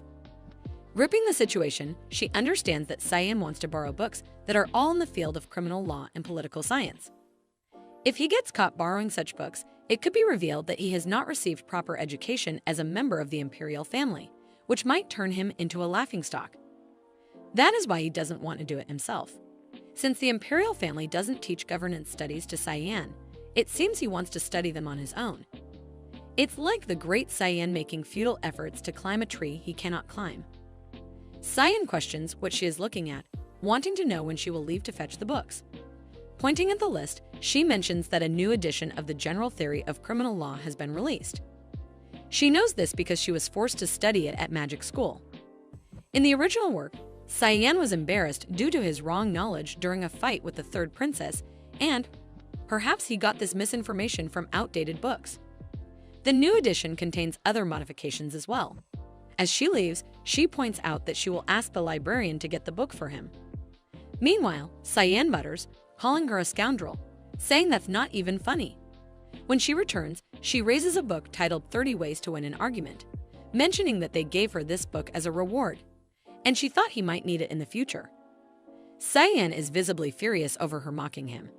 Mitchell, however, grows concerned about whether he can carry all these books at once since they are quite heavy. This angers Cyan further as he questions how she views him. She retorts, asking what he means, pointing out that he is weak and incompetent, despite having the pride and demeanor of an elder. His abilities, she notes, do not align with his pride, leaving him filled with feelings of self-destruction and inferiority. Mitchell criticizes him so effectively that he is consumed with rage. He grabs one of the books, threatening to punish her for insulting the royal family. Mitchell mocks him further, suggesting he doesn't even have the strength to do so and pointing out how pathetic he looks. A while later, Cyan is out of breath. Mitchell recommends that he should run to increase his lung capacity. Cyan calls her an insolent woman. As she takes her leave, she remarks that if he feels embarrassed about training in the academic department, he can feel free to visit the magic department. From behind, he shouts that he won't come there. Mitchell recalls how she herself was criticized by the dean of her department for lacking physical strength. The dean had told her that the reason she fell while using her mental powers was due to her weak physical condition. Mitchell had no choice but to increase her physical strength and consume more calories. The dean had compared her condition to trying to run a windmill with a fan. He had warned her that there were only 2 windows of opportunity to fix this condition and gain several key skills. Determined, Mitchell decides to work on her poison resistance and gain weight first. The scene shifts to the cafeteria, where Mitchell takes a lot of fatty food. She feels nauseated trying to eat so much, but she pushes through, knowing it is necessary to build endurance. Meanwhile, Canna catches her and approaches. Mitchell questions if something has happened. Canna tells her that there is no one in her room tonight. Of course, there wouldn't be when she is living in a single-person room. Canna then offers to help her, surprising Mitchell. Curious, Mitchell asks what makes her feel she needs help. Canna points out that she knows Mitchell needs to build her endurance and adds that she can help her with that. However, Mitchell counters by asking why Canna wants to help her. Embarrassed, Canna states that they are friends, and that's why. Mitchell ponders if they are really that close, as she doesn't know, but decides to move on to the next stage. She agrees to Canna's offer. Before leaving, Canna tells her to come to her room after dinner, saying she will get everything prepared. Mitchell nods. Even though she is uneasy, she nodded on purpose as it won't kill her. Canna's skills seem like those of a famous assassin to her. If something goes wrong, Mitchell plans to slap her and run away. She finishes her food quickly to go to Canna's room later that night. When Mitchell arrives, Canna offers her a drink. To Mitchell, it seems highly suspicious, making her wonder what Canna could have put in it. Planning to drink while checking her status window, Mitchell notices her poison resistance drop by 10 points. Furious, she realizes Canna has given her poison. Contemplating if Canna is really an assassin, Canna tells her to stop as drinking this much would be enough. Mitchell questions what this all is about. However, Canna laughs it off as if nothing happened. Canna promotes her that she can ask her anything as she is willing to help her in anything because she is her best and only friend. Mitchell states how she suddenly became her favorite. Canna presents a necklace and a cup with a candle, insisting her not to hesitate as they are best friends, making Mitchell even more annoyed by her constant use of best friend. Mitchell grows more irritated but decides to stay as there is nothing physically wrong with her body. Before revealing her plans to Canna, Mitchell asks if Canna herself has poison resistance. This makes Kanna flinch. Mitchell adds that if Kanna feels uncomfortable, she won't force her to talk and states that she doesn't care if Kanna has a partner. The mention of a partner makes Kanna light up with excitement. Twisting Mitchell's words, Kanna suggests that they could be partners, as this is their first collaboration together. Mitchell denies this, but Kanna ignores her, overjoyed at the idea of collaborating. Kanna finally admits that she doesn't have poison resistance. To achieve it, one must start training from a very young age, and perhaps even more rigorously than Mitchell did. Mitchell feels overwhelmed, realizing how intense such training must be. Mitchell then directly calls Kanna's name, questioning if she is a member of an assassin group. Kanna vehemently denies it, repeating twice that she has nothing to do with them. Mitchell sarcastically remarks that she doesn't need to say it twice. Based on Kanna's skills and training, Mitchell had thought she was part of the region's best assassin group. However, seeing this strong denial, she begins to doubt her own assumptions. Mitchell sighs, reasoning that if Kanna were truly a member of the assassin group, her future would already be bright, leaving no reason to attend the academy. To Mitchell, what matters is Kanna's abilities, not her identity. Finally, Mitchell reveals her hard plan for the midterm math exam at the college. The plan is to use poison to leave everyone critically ill except herself, allowing her to take the exam alone. Extending her hand toward Kanna, she asks if she is going to help her. Placing her hand on her chest, Kanna agrees to help Mitchell. She tells her that she will make a poison that causes death by vomiting blood from the 7 holes. However, Mitchell immediately stops her, saying there is no need to kill anyone. It would be sufficient if everyone just fell asleep on the day of the exam. Kanna questions if Mitchell is talking about sedative pills. She adds that even if they can't make the pills, there is a way they can obtain them. Mitchell ponders, exasperated, wondering what a way even means. She is now convinced that Kanna must truly be a favorite in the assassin family. Despite this, Mitchell thinks it's fine as long as Kanna says she'll help and decides to stay cautious for now. Giving Kanna a thumbs up, she tells her to proceed. Kanna promises that she will have everything ready before the midterm exam. Finally, Kanna brings forward a box of medicine she has prepared for Mitchell. She explains that she tried to create the medicine gradually, so as not to put too much strain on Mitchell's body. If Mitchell takes it, Kanna assures her that it will help her develop toxic resistance. Mitchell knows she must be careful, as there is always a risk. Before she leaves, Kanna stops her, saying there is one last thing. She brings out the necklace and candle cup again, her smile bright and lively. Kanna starts repeating that they are best friends. Mitchell grows increasingly annoyed, wondering why Kanna keeps repeating the words best friend over and over again. Kanna then cheerfully asks Mitchell if she is her best friend. Realizing that Kanna won't stop until she agrees, Mitchell sighs and reluctantly says, "Yes, we are friends."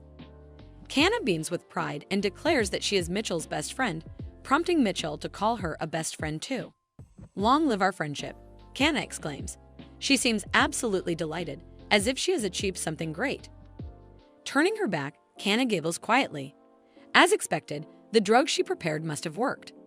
Mitchell, clueless about what Kanna is so happy about, feels she should congratulate her regardless. Now that this strange exchange is over, Mitchell desperately wants to leave. She doesn't want to get involved with Kanna any further. The next day, the students gather on the grounds as the department head calls for the morning exercise. Every morning at exactly 6, the College of Magic holds morning exercises at the stadium. When anyone participates in gymnastics, they receive a stamp that can later be exchanged at the store. Most of the participants are homeless mages who live in Star Village. These individuals have been troublemakers for a long time. Mitchell notes that her skills are still developing, so participating might actually help her improve. Additionally, if she gets an attendance stamp, she will receive a store voucher, which is an added incentive. Mitchell is excited about the many benefits of gymnastics and plans to take full advantage of them. While she is working out, someone comments that it's amusing to see a first grader participating in gymnastics. Mitchell is visibly puzzled and wonders who this strange person is. The man introduces himself as the head of the star team, but Mitchell finds it odd that he sounds like an old man despite not looking older than 20. The man, seeing Mitchell for the first time, asks if this is her first time participating.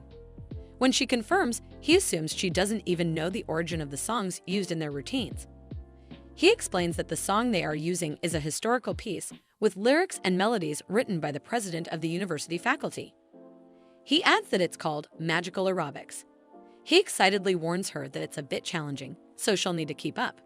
Mitchell is shocked, wondering why this morning exercise is so cheerful, and questions the meaning of the direct lyrics. The man explains further that the song was written by a former university president who was sent to the battlefield by order of the former emperor. In frustration, the man adds that the song is now played in an academy with judicial authority across regional boundaries. He mentions that the dean of the department at the time was imprisoned after his term ended. As Mitchell is about to comment on the lyrics, she hears someone shout, "Destroy the cruel empire." To her astonishment, everyone around her echoes the same words while continuing the warm-up.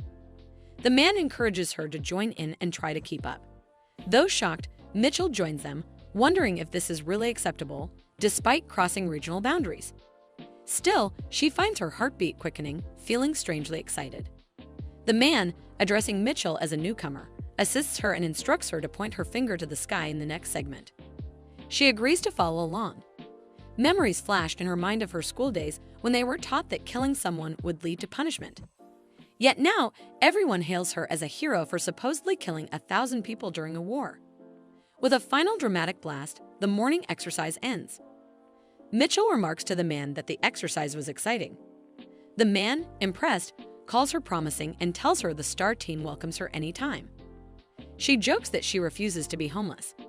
He clarifies that they're not homeless, they've built a tent with a roof. Later, another person seals Mitchell's card, and she realizes she needs to collect 100 seals from one store. She wonders where the store is and whether she'll have to go out every day until the break. She also ponders whether she can reduce her current penalty points. Mitchell devises a plan, thinking that if she falls into Raina's traps but manages to lose only a point or two, Raina will become homeless, allowing her to stay in the dormitory alone. She dreams of getting a big room to herself.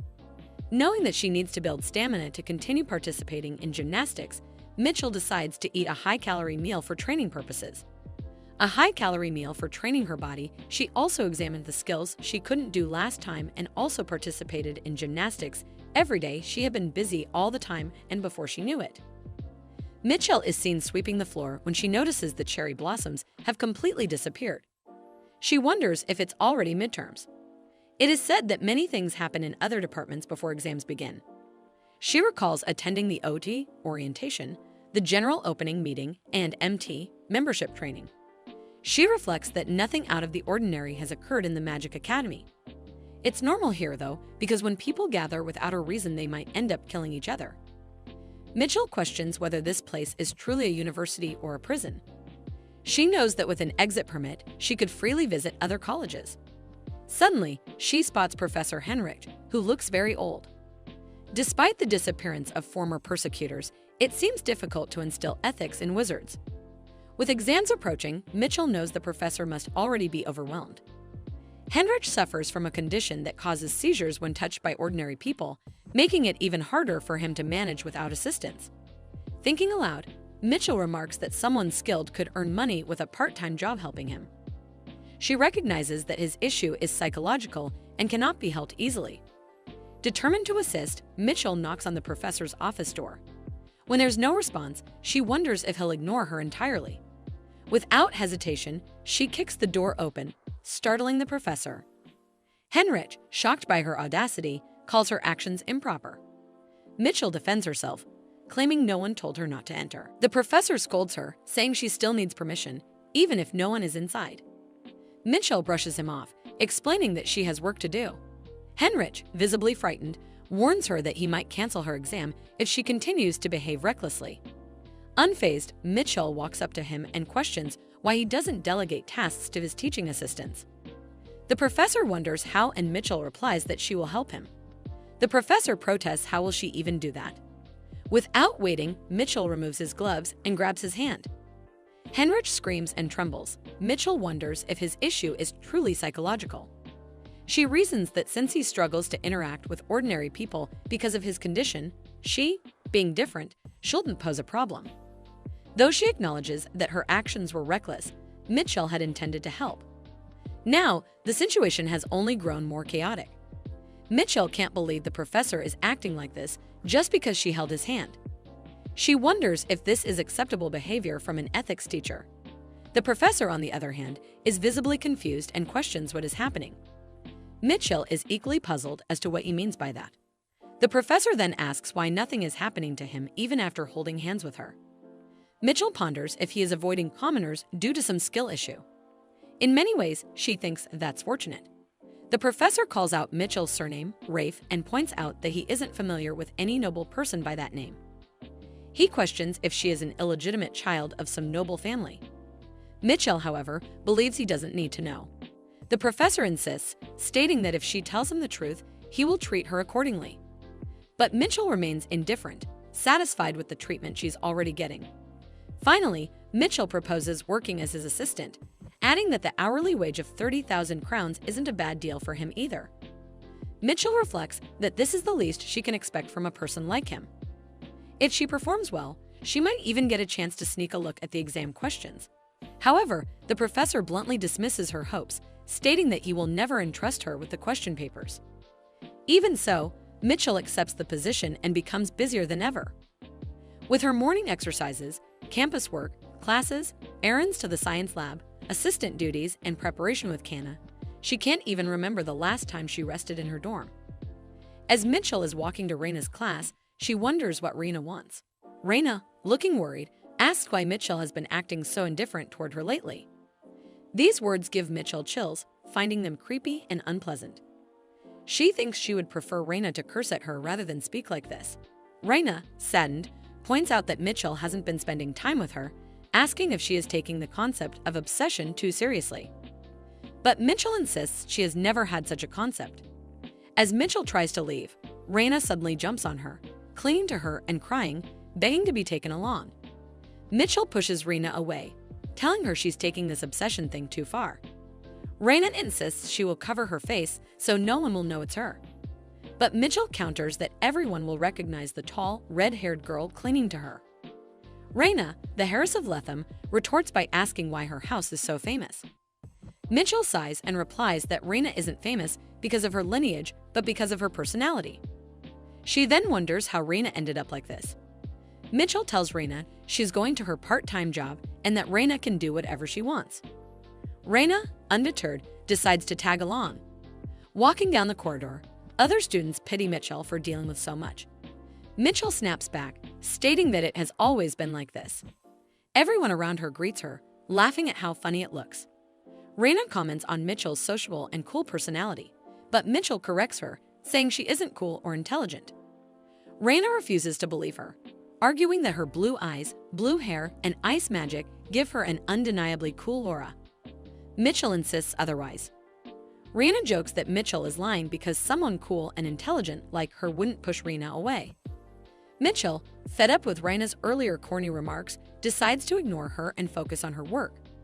They arrive at the professor's office, where the professor greets Mitchell but is shocked to see Reina with her. Mitchell internally notes she was right. The professor recognizes Reina even with her face covered. Mitchell explains that she brought Reina along because he told them not to wander alone. Though confused by her reasoning, the professor thanks Mitchell for her hard work. He then hands Mitchell some papers and instructs her to make 7 copies for his class. Mitchell wonders why 7 when there are 8 second-year students. The professor, with a straight face, informs her that one of them died yesterday during practice. This revelation shocks both Reina and Mitchell. Mitchell, however, maintains a straight face, reflecting on the absurdity of the magic department. She realizes the department is crazy and vows complete her 4 years soon to graduate as quickly as possible. She takes the papers to make copies. Reina jumps down and raises an objection. She argues that having Mitchell help him compromises the fairness of the exams. She points out the lecture material on his desk and suggests Mitchell might memorize it for the exams. The professor calmly replies that Mitchell isn't smart enough to do so.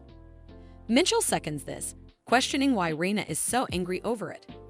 Reina stubbornly insists that Mitchell, her cool and intelligent girl, can't possibly lack intelligence. The professor refutes her again, questioning why he would lie about such a thing. Mitchell agrees, admitting she's a blockhead who can't even measure the volume of a cylinder using integration.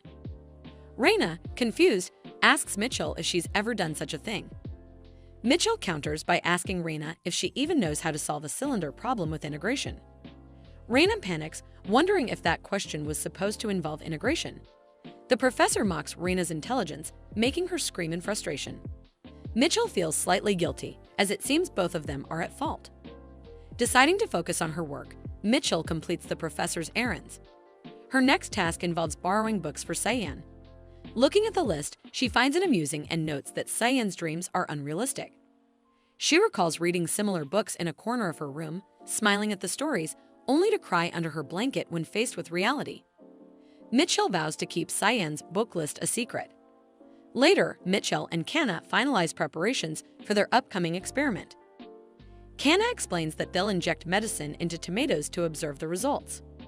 She notes that people often care about small details, such as exact weight differences of 5 grams. Mitchell wonders if anyone actually cares, but Kanna assures her that many do. Mitchell remarks that the world of assassins is scary. Kanna mentions that finding the center of balance in objects is crucial for detecting hidden drugs. Mitchell doesn't fully understand but is content as long as the plan works. After all the planning, Mitchell heads back to her room, exhausted but relieved that preparations are nearly complete. All she needs to do now is get a good night's sleep, write her name on the exam paper, and leave.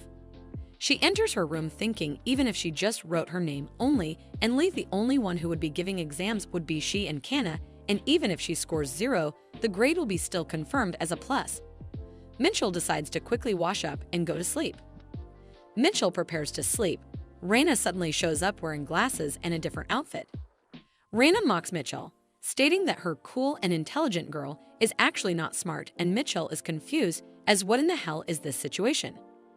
Reina points that if Mitchell can't solve college-level maths, she won't be allowed to sleep tonight. Mitchell, frustrated, complains over how this situation can completely derail her plans. Early in the morning, just before the exams, Reina is determined to make Mitchell smarter. Reina, who looks somewhat dangerous, appears unexpectedly. Mitchell, finding it all nonsense, decides to leave this crazy place. As she reaches the door, she realizes there is no doorknob. Frustrated, she shouts at Reina, demanding to know where the doorknob is. Reina, intentionally acting clueless, wonders aloud where it could have gone. Then, in a second, she excitedly admits she broke it. Mitchell curses her, shouting so loudly it echoes throughout the dorm. Mitchell now realizes that all the noise she heard earlier, even during her shower, was Reina removing the doorknob. Mitchell activates her power, planning to break the door, but Reina insists she should think it through. Reina warns that breaking the door would result in both of them receiving penalty points. Even shouting in the dorms at night and calling the dorm supervisor could lead to the same outcome. Mitchell hesitates, realizing Reina has a point. However, Reina also mentions that if they manage to stay quiet until morning, only she will receive penalty points for breaking the doorknob. Mitchell ponders this logic and reluctantly agrees. Reina, with a commanding tone, orders Mitchell to sit at her desk if she doesn't want penalty points. Mitchell, though angry, has no choice but to comply. She reflects on Reina's situation, knowing Reina already has 3 confirmed penalty points. If Reina gets caught twice more, she'll be expelled from the dorm. Mitchell is confident that if Reina discovers how much of a blockhead she is, particularly in math, she might run away from her. Mitchell has always been notoriously bad at math, even before possessing this body. She wonders if she can truly handle starting from scratch with quadratic equations. By sunrise, Mitchell is still sitting at her desk. That crazy and cruel Reina has actually managed to make her solve calculus with her own hands. Mitchell is utterly confused. How could this have happened? She looks at her paper in disbelief. Is it possible that overnight, a blockhead like her managed to grasp vectors, trigonometric functions, and differential calculus? Mitchell begins to think Reina might be a genius teacher, born to instruct. Reina, exhausted and about to pass out on her bed, casually remarks that Mitchell's intelligence isn't so bad after all. Reina falls asleep almost instantly, and Mitchell checks her pulse to confirm she's truly asleep. She is sure that Reina might sleep all day without sleeping pills. Originally, she had planned to let Reina take the penalty points alone, but now after receiving Reina's gratitude, now she wonders if they should share the blame. Acting on impulse, Mitchell breaks the door herself. The head of the dorm storms in, screaming about the noise. As a result, Reina's penalty points increase to 3 and Mitchell's climb to 2. Outside, Mitchell looks at the sky, unconcerned about the door she just broke, and heads to the exam room. Walking through the corridor, she notices that everyone who prepared breakfast is already asleep. Her plan seems to be going smoothly. Mitchell enters the exam room, expecting only Kana to be present. However, she sees a guy there as well. Still, she concludes it's fine. She wonders if he also has a high resistance to poison, considering how awake he seems. Then, she remembers that he's a carnivore who won't even touch vegetables. She figures this won't affect his grades anyway, but it feels like a small setback on her side. The examiner enters, confused as to why only 3 people are present.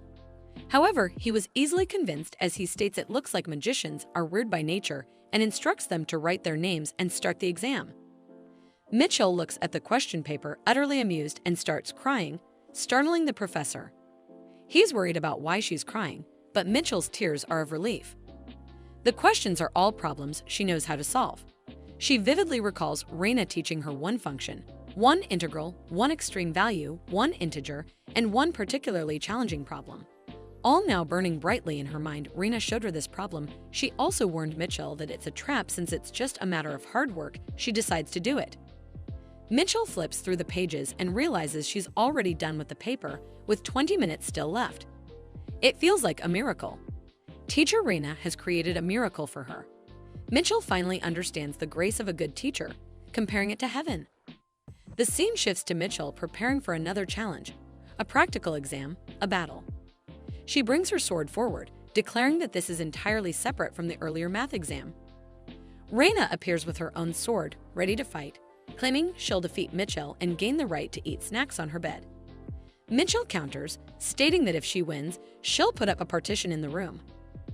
Reina swings her sword, dismissing the idea of a partition. Her heavy axe swings like a toy, forcing Mitchell to defend herself. Mitchell thinks Reina is a reckless guerrilla, wielding her weapon with no strategy. Normally, with a weapon as heavy as a warhammer, one would aim for openings, but Reina gives Mitchell no such chance. Mitchell decides she'll need a different strategy. She charges head-on, which Reina mocks as reckless. Reina swings her axe toward Mitchell, warning there's no way to dodge. However, Mitchell has a plan. She endures minimal damage and closes the distance. Using a rope, she wraps it around Reina's neck, pulls her closer, and knees her in the stomach. Reina falls to the ground, defeated. The teacher announces Mitchell as the winner, awarding her an A+. Unfazed by the result, Mitchell hits Reina for multiple reasons: for making her drag her around the campus, for making her study math all night, and for the sorrow of losing her comfortable single room. The teacher intervenes, warning Mitchell to stop, as if she hit more than this, she will have to face sanctions. Reluctantly, Mitchell lets it go for now. She ranks first in the practical exam, securing high scores in all subjects. Afterward, the teacher tells Mitchell someone has come to visit her, asking her to go to the visiting room. She's confused, and the teacher adds that it's her younger brother waiting in the visiting room. At the academy's visiting hours, Mitchell's brother calls her out, demanding to know what is going on with the strange cotton thread and the dazzling clothes. Mitchell is just as confused as Chirp and asks what he means by all this. Chirp questions if Mitchell had been lying about attending the Magic Academy. Mitchell counters by asking if this isn't the university, but she guesses it's because he is still a first-year student in the School of Magic. The place looks less like a visiting room and more like a prisoner's waiting area. Mitchell then asks why Chirp is there, and he replies that there was a delivery of a living creature. Mitchell wonders what living creature he's talking about. Chirp opens the cage, revealing a lizard. Mitchell ponders where this lizard could have come from. At first glance, it seems to be a venomous snake with distinct stripes on its skin. However, upon closer inspection, Mitchell finds the lace monitor lizard to be very cute. The security personnel shout at Mitchell to stay back, but eventually, they hand over the lizard to her. Mitchell finds it even cuter when she sees it up close. Chirp thinks he might know the reason why Mitchell received a mating proposal from the Water King. Mitchell is confused about why a lizard is involved all of a sudden, but Chirp replies that it will be a long story. At the Tower of the Beast King, someone approaches Gret, the Beast King's father, and asks him to stand in the middle for a picture. All 3 of them, Gret, Hubert, and the other person, stand together for a congratulatory ceremony celebrating the remodeling of the Tower of the Beast King. Looking at the picture, Hubert states that the remodeling work is finally finished and wonders if it took a month. He remarks that although there were many complaints about the smell coming from the lower floors, he's glad the work was completed safely. He tells Gret that there were some areas that received extra focus during the remodeling process. Gret grows curious about these parts. Hubert explains that in the corpse disposal facility, they now dry and age the bodies thoroughly so they can be used as fertilizer for farmland. Gret, amused by this innovation, comments that it's environmentally friendly and that this year's rice harvest will be abundant. Hubert adds that they also cleaned up and reorganized the garbage dump and planted birch trees to give the area a Nordic feel. Gret points out that everyone these days seems to be obsessed with Nordic trends. Gret recalls that he was told everything would be completely remodeled, along with postponed cleaning, but it seems they've made changes here and there. He admits the tower looks much more refined compared to before. Hubert grows excited to leave and suggests going to Mitchell's house to deliver an invitation. Gret, so focused on the remodeling, has lost track of time and can't believe it's been a month. He wonders if a month is considered a long time by human standards. Gret remembers how, back when the driving king took a nap, he cried because his close human friend had died. He wonders if this could happen again. Before he can dwell on this thought, Hubert runs to him, claiming there's a big problem. Gret becomes worried, asking if something has happened to Mitchell or if she might have died within the month. Hubert explains that Mitchell has entered the capital's academy and won't return until the vacation. Holding Chirp, who is trembling, Gret comments that for a human to attend school means they have a long time left to live, so it shouldn't be a problem. Hubert insists that it is a problem, explaining that Mitchell has entered Crowley Academy, one of the most prestigious schools on the continent. Hubert prompts his father to think about how many cool people she might meet there. He worries aloud about the possibility of Mitchell getting into a relationship or even getting married. Gret is confused and doesn't understand what Hubert means. Hubert elaborates, stating that Mitchell has eyes and will obviously prefer someone lively. Gret confidently replies that he is lively too. Hubert shouts back that no, the person who is lively is him. Realizing his point, Hubert explains that Mitchell might enjoy spending time with people her age more. Gret thinks it over and concedes that friends of the same age are indeed important, but he reasons that it's okay because she will return during the vacation. Hubert, however, is still concerned, wondering what will happen if she decides to settle down with someone in the capital and never comes back. This thought troubles Gret, who had never considered the possibility of Mitchell not returning. Meanwhile, Mitchell finally speaks up, stating that she's heard Gret wants to marry her. The Beast King, Gret, replies that Mitchell will not marry him. Chirp chimes in, claiming that Gret himself said he would mate with Mitchell. Gret confidently replies that he does consider mating with Mitchell in the future. Chirp, stunned, calls him a scoundrel. The shock causes Chirp to revert to his human form. He accuses Gret of being ungrateful to his benefactor and asks how he can talk about mating without taking responsibility. Gret, confused, wonders since when not taking responsibility made someone a scoundrel. He is utterly puzzled about what taking responsibility even means. Hubert covers Chirp's face and urges his father to check on Mitchell's situation instead. Gret rises from his chair, stating that they can figure out the responsibility part later. Suddenly, Gret slashes off his own arm. Chirp watches in horror, believing the crazy Beast King has finally lost it. Hubert runs to his father, insisting that cutting off one of his tails would have been enough for surveillance purposes, but Gret insists that the arm is more effective. Hubert grows teary, worried about his father's injury, and thinks that Gret might recreate his arm using the mechanical limbs he developed while making Hubert. As they watch, the severed arm transforms into a lizard. Hubert observes that the lizard is too large for surveillance purposes. Chirp is utterly confused, wondering how Gret can create life like this.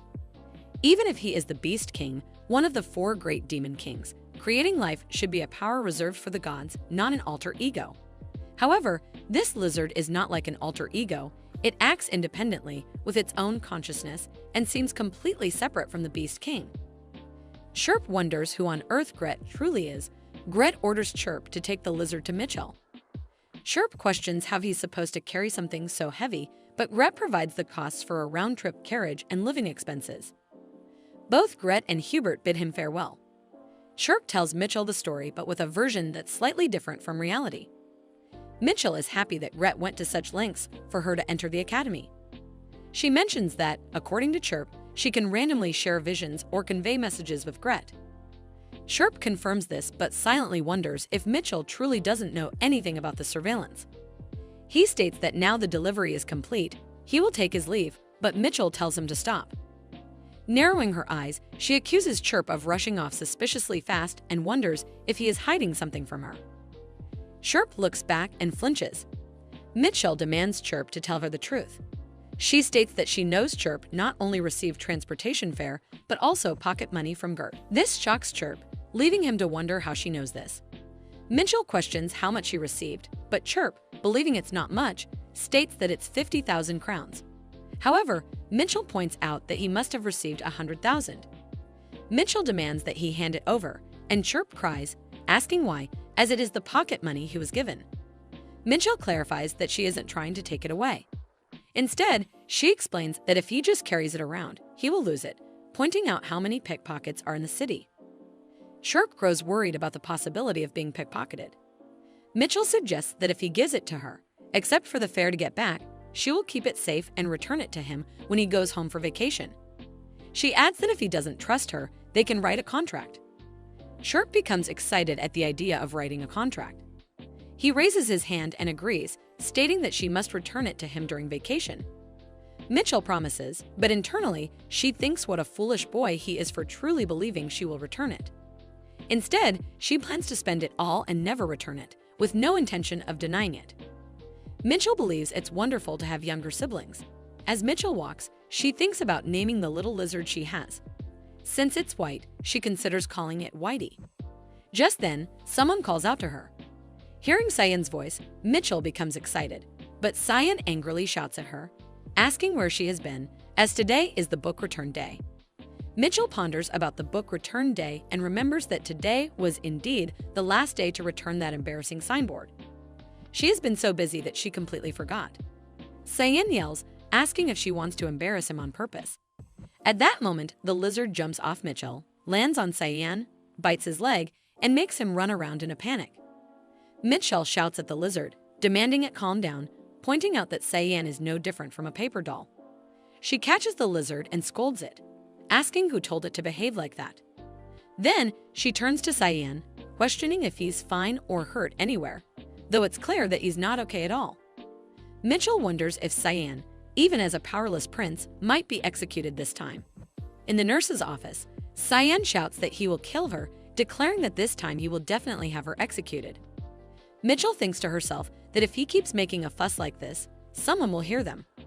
Realizing there's no other option, she takes something from her pocket and drinks it, pointing out that she'll have to put him to sleep using the emergency sleeping pills Kanna gave her. She places her hand on Cyan, who questions what she's drinking all of a sudden, but before he can react, she kisses him. Flustered, Cyan screams loudly, asking what she is doing and what she just fed him. More importantly, he insists this doesn't count. Mitchell asks if this was his first kiss, but Cyan insists it doesn't count as his first kiss. However, he then questions if this wasn't her first kiss, and Mitchell, after some thought, realizes it was her first time as well. Whether it was her first kiss or not, she knows that he dislikes it, though she doesn't understand why. Wishing he would fall asleep because he's too noisy, she hits his neck and demands he sleep already. Mitchell thinks to herself that since he took the sleeping pills, he should sleep soundly now. She then plans to inspect the wound to destroy any evidence. Of course, she is confident that Gret wouldn't send anything dangerous, but since it might be poisonous, it would be wise to consult Kanna about it. When she removes his clothes, she notices the scars on his legs. They appear to be from being beaten or whipped. The scars don't seem recent but rather old, and there are also burn marks in areas that aren't visible, along with traces of something that was cauterized and healed. Mitchell wonders if the smell of medicine she noticed before could be because of this. No matter how powerless Cyan is, he's still a prince. Mitchell reasons that there are probably very few people who would remain unharmed after injuring a prince. This means the person who made these scars must hold a position so high that Cyan can't even speak out against them. For example, it could be the emperor, the empress, or maybe even the crown princess. Though Mitchell couldn't solve the mystery of Cyan's scars, she is relieved to learn from Kanna, an expert in poisons, that the wound from the lizard bite was no problem. It seems the lizard bit him with its gums, hiding its venomous teeth. As expected, the lizard has a good nature, just like after all Gert gave it as a gift. Mitchell concludes that her Whitey is truly kind. Now that Cyan's issue is resolved, Mitchell focuses on the long-awaited garden announcement. She looks at the board and laughs, declaring that she did it. She is in first place, and with this, her terminally ill life is over. It's clear that the status abnormality has disappeared from the status window. Of course, there were several crises, like the sleeping pills incident and injuries to the royal family, but she overcame them all and lifted the abnormal status. Moreover, thanks to the evaluation that their class is unusually calm for the magic department, all first-year students were given magic needle exchange permits. Mitchell is thrilled, knowing that now she can enjoy her free campus life. Just as she is leaving, someone calls out to her. She looks back to see a girl with black hair and black eyes, undoubtedly of the Crowley royal bloodline. It's the third princess, Sarah Crowley. Sarah demands that Mitchell become her comrade. Mitchell declares boldly that she is the female lead of Repentance of the Dawn. Mitchell remembers that during this time, she is usually with Raina, but then she thinks about switching her focus from Raina to herself because she has taken the top spot. However, she wonders why, in the first place, the third princess was hanging out with the top students in the original story. As far as Mitchell remembers, the princess had no interest in the throne. Someone else suddenly squeezes in. The boy states that he knows this might be confusing but requests her to please listen to what Princess Sarah has to say for a moment. This is the same Princess Sarah, the Eastern Warbler, that Mitchell saw at the entrance ceremony. It is nice that they offered Mitchell a companion since she is the top student, different from the original story. But staying near them would only get her involved and lead her to death. So Mitchell knows it is better to refuse. She blandly states that she has no intention of becoming Sarah's companion. Suddenly, blood starts coming from her mouth. Sarah rushes to her, asking if she is all right, and the boy rushes to find a doctor. Mitchell wonders why this is happening, as the terminal condition status should have disappeared. Then, she notices the terminal again on the screen and wonders what the number 5 even means. At the end, she thinks it might be a countdown pattern, going from 5 to 4. She is indeed right. Mitchell calls out to Sarah, who asks if she is in a lot of pain. Mitchell loudly screams that she will join the club and think about what to do next. All excited, Sarah states that it's a name club, so Mitchell must have been interested in the club she created. Sarah eagerly writes Mitchell's name on the membership form. The Warbler offers Mitchell a napkin to clean herself and apologizes, saying the princess can be a bit insistent. Mitchell can tell just by looking at her. However, the boy tells her that Sarah is really a nice person. Mitchell can see that he is completely bewitched by her. Sniffing the napkin, Mitchell remarks that she will wash it and return it to Sarah. Shocked, the Warbler points out that she can keep it, as it's a cheap one. Mitchell is confused as to why the Warbler is bowing to her, but it makes sense. In the original novel, the Warbler was able to use transportation magic, but he was considered non-combat and never participated in fights. The princess always protected him. When Mitchell bows to reject Sarah's offer, she is unable to bow properly. Still, Mitchell is confused as to why she is bowing to this common Eastern Warbler.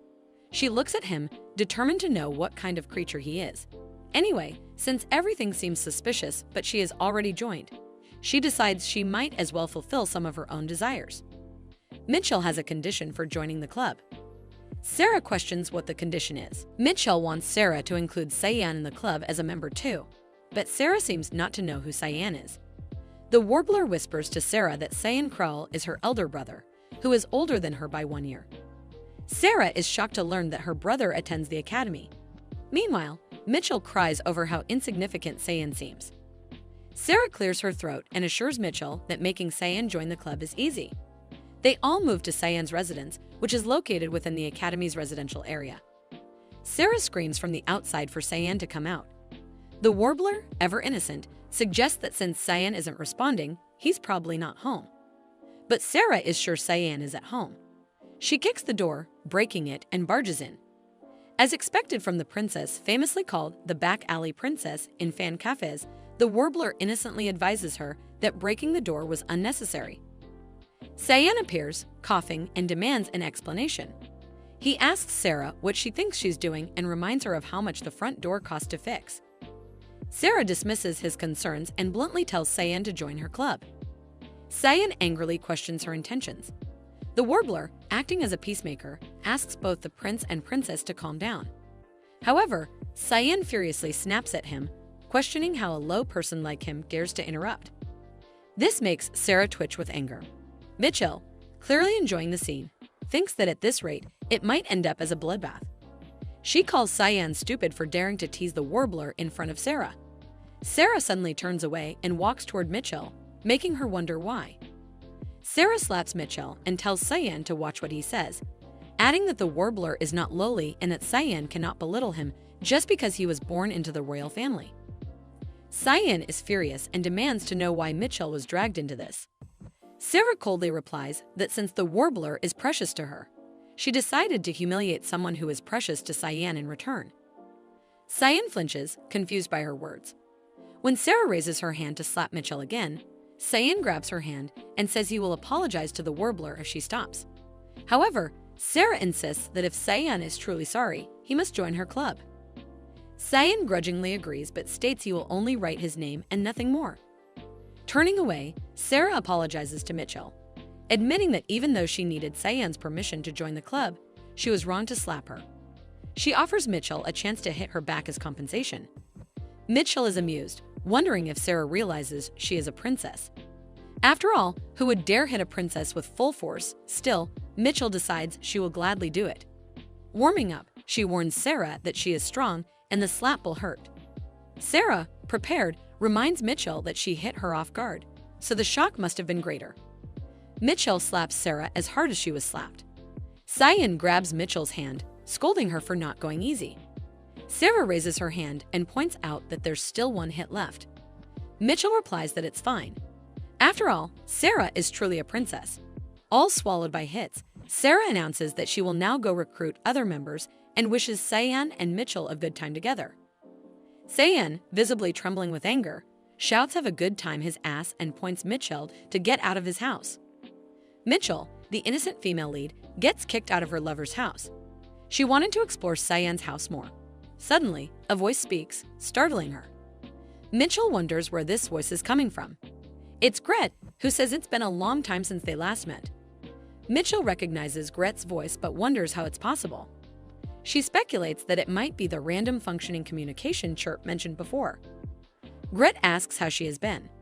She replies that she is doing well, has entered the magic department safely, and has become the top student. As expected, Gret informs her that the remodeling of the Beast Tower has been completed and asks her to make sure to visit. She agrees, saying she will come during vacation. Suddenly, Gret directs her to walk 50 meters in the 2 o'clock direction. Mitchell questions why, and Gret responds that there's someone he knows. Mitchell is confused, wondering who at the academy Gret could know. It was strange for Beats King to have an acquaintance in the academy. She ponders what kind of person they might be. The two walk together and reach the second dean's room. Mitchell wonders if the person Gret knows is Dean. Gret urges Mitchell to ring the bell, even though Mitchell doesn't want to be there under any circumstances. She reluctantly rings the bell and the image of the dean appears. He immediately questions what brings her there and promptly asks if she has finally chosen him as her advisor. Mitchell thinks to herself that this is something that will never happen in her lifetime. Mitchell, holding Gret, states that she has heard the dean and Gret know each other. The dean looks startled, and Mitchell wonders about the sudden change in his demeanor. The dean turns his face away, and Gret, in his lizard form, questions if the dean has no shame. The reaction reminds Mitchell of how the dean acted when they first met. The lizard jumps to the ground and tells Mitchell he will chat with the dean for a while. Mitchell grows concerned about whether she will be able to return home. Gret reassures her that he cannot return on his own, but Whitey can help her. Mitchell thinks to herself that Whitey is indeed very smart. Now that the communication permit has been issued, Mitchell decides to go for a walk before heading back. She enjoys her time alone for a while. The status window no longer shows a time limit condition, which allows Mitchell to attend school without any problems. Occasionally, when the communication line is clear, Mitchell talks with Gret and Hubert, enjoying a peaceful life. This is the campus life she always dreamed of, the ordinary college life. Walking on the school grounds, Mitchell hopes things will remain this way. During class, the teacher announces that today's practical combat class will be an exchange session with the Combat Techniques department. The Combat Techniques students step forward, mocking the Magic department students, saying they look boring and confidently claiming they will secure the top score this year as well. The magic department students retort that they won't lose this time. However, Mitchell seems uninterested.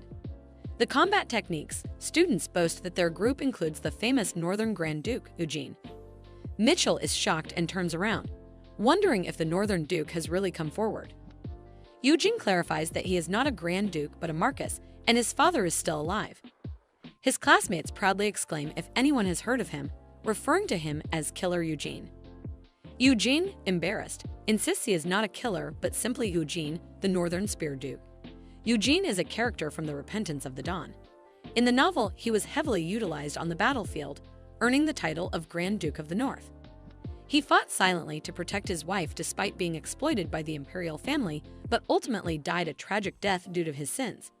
However, that event is far in the future. During his school days, Eugene does not hold the title of Grand Duke, but everyone naturally calls him that because he fits the image perfectly. Eugene is 190 centimeters tall, with hair as dark as the night sky and sharp red eyes that seem to bleed. His massive, solid chest and thighs appear ready to burst with muscle. His devoted nature and love for women make him extremely popular on fan sites.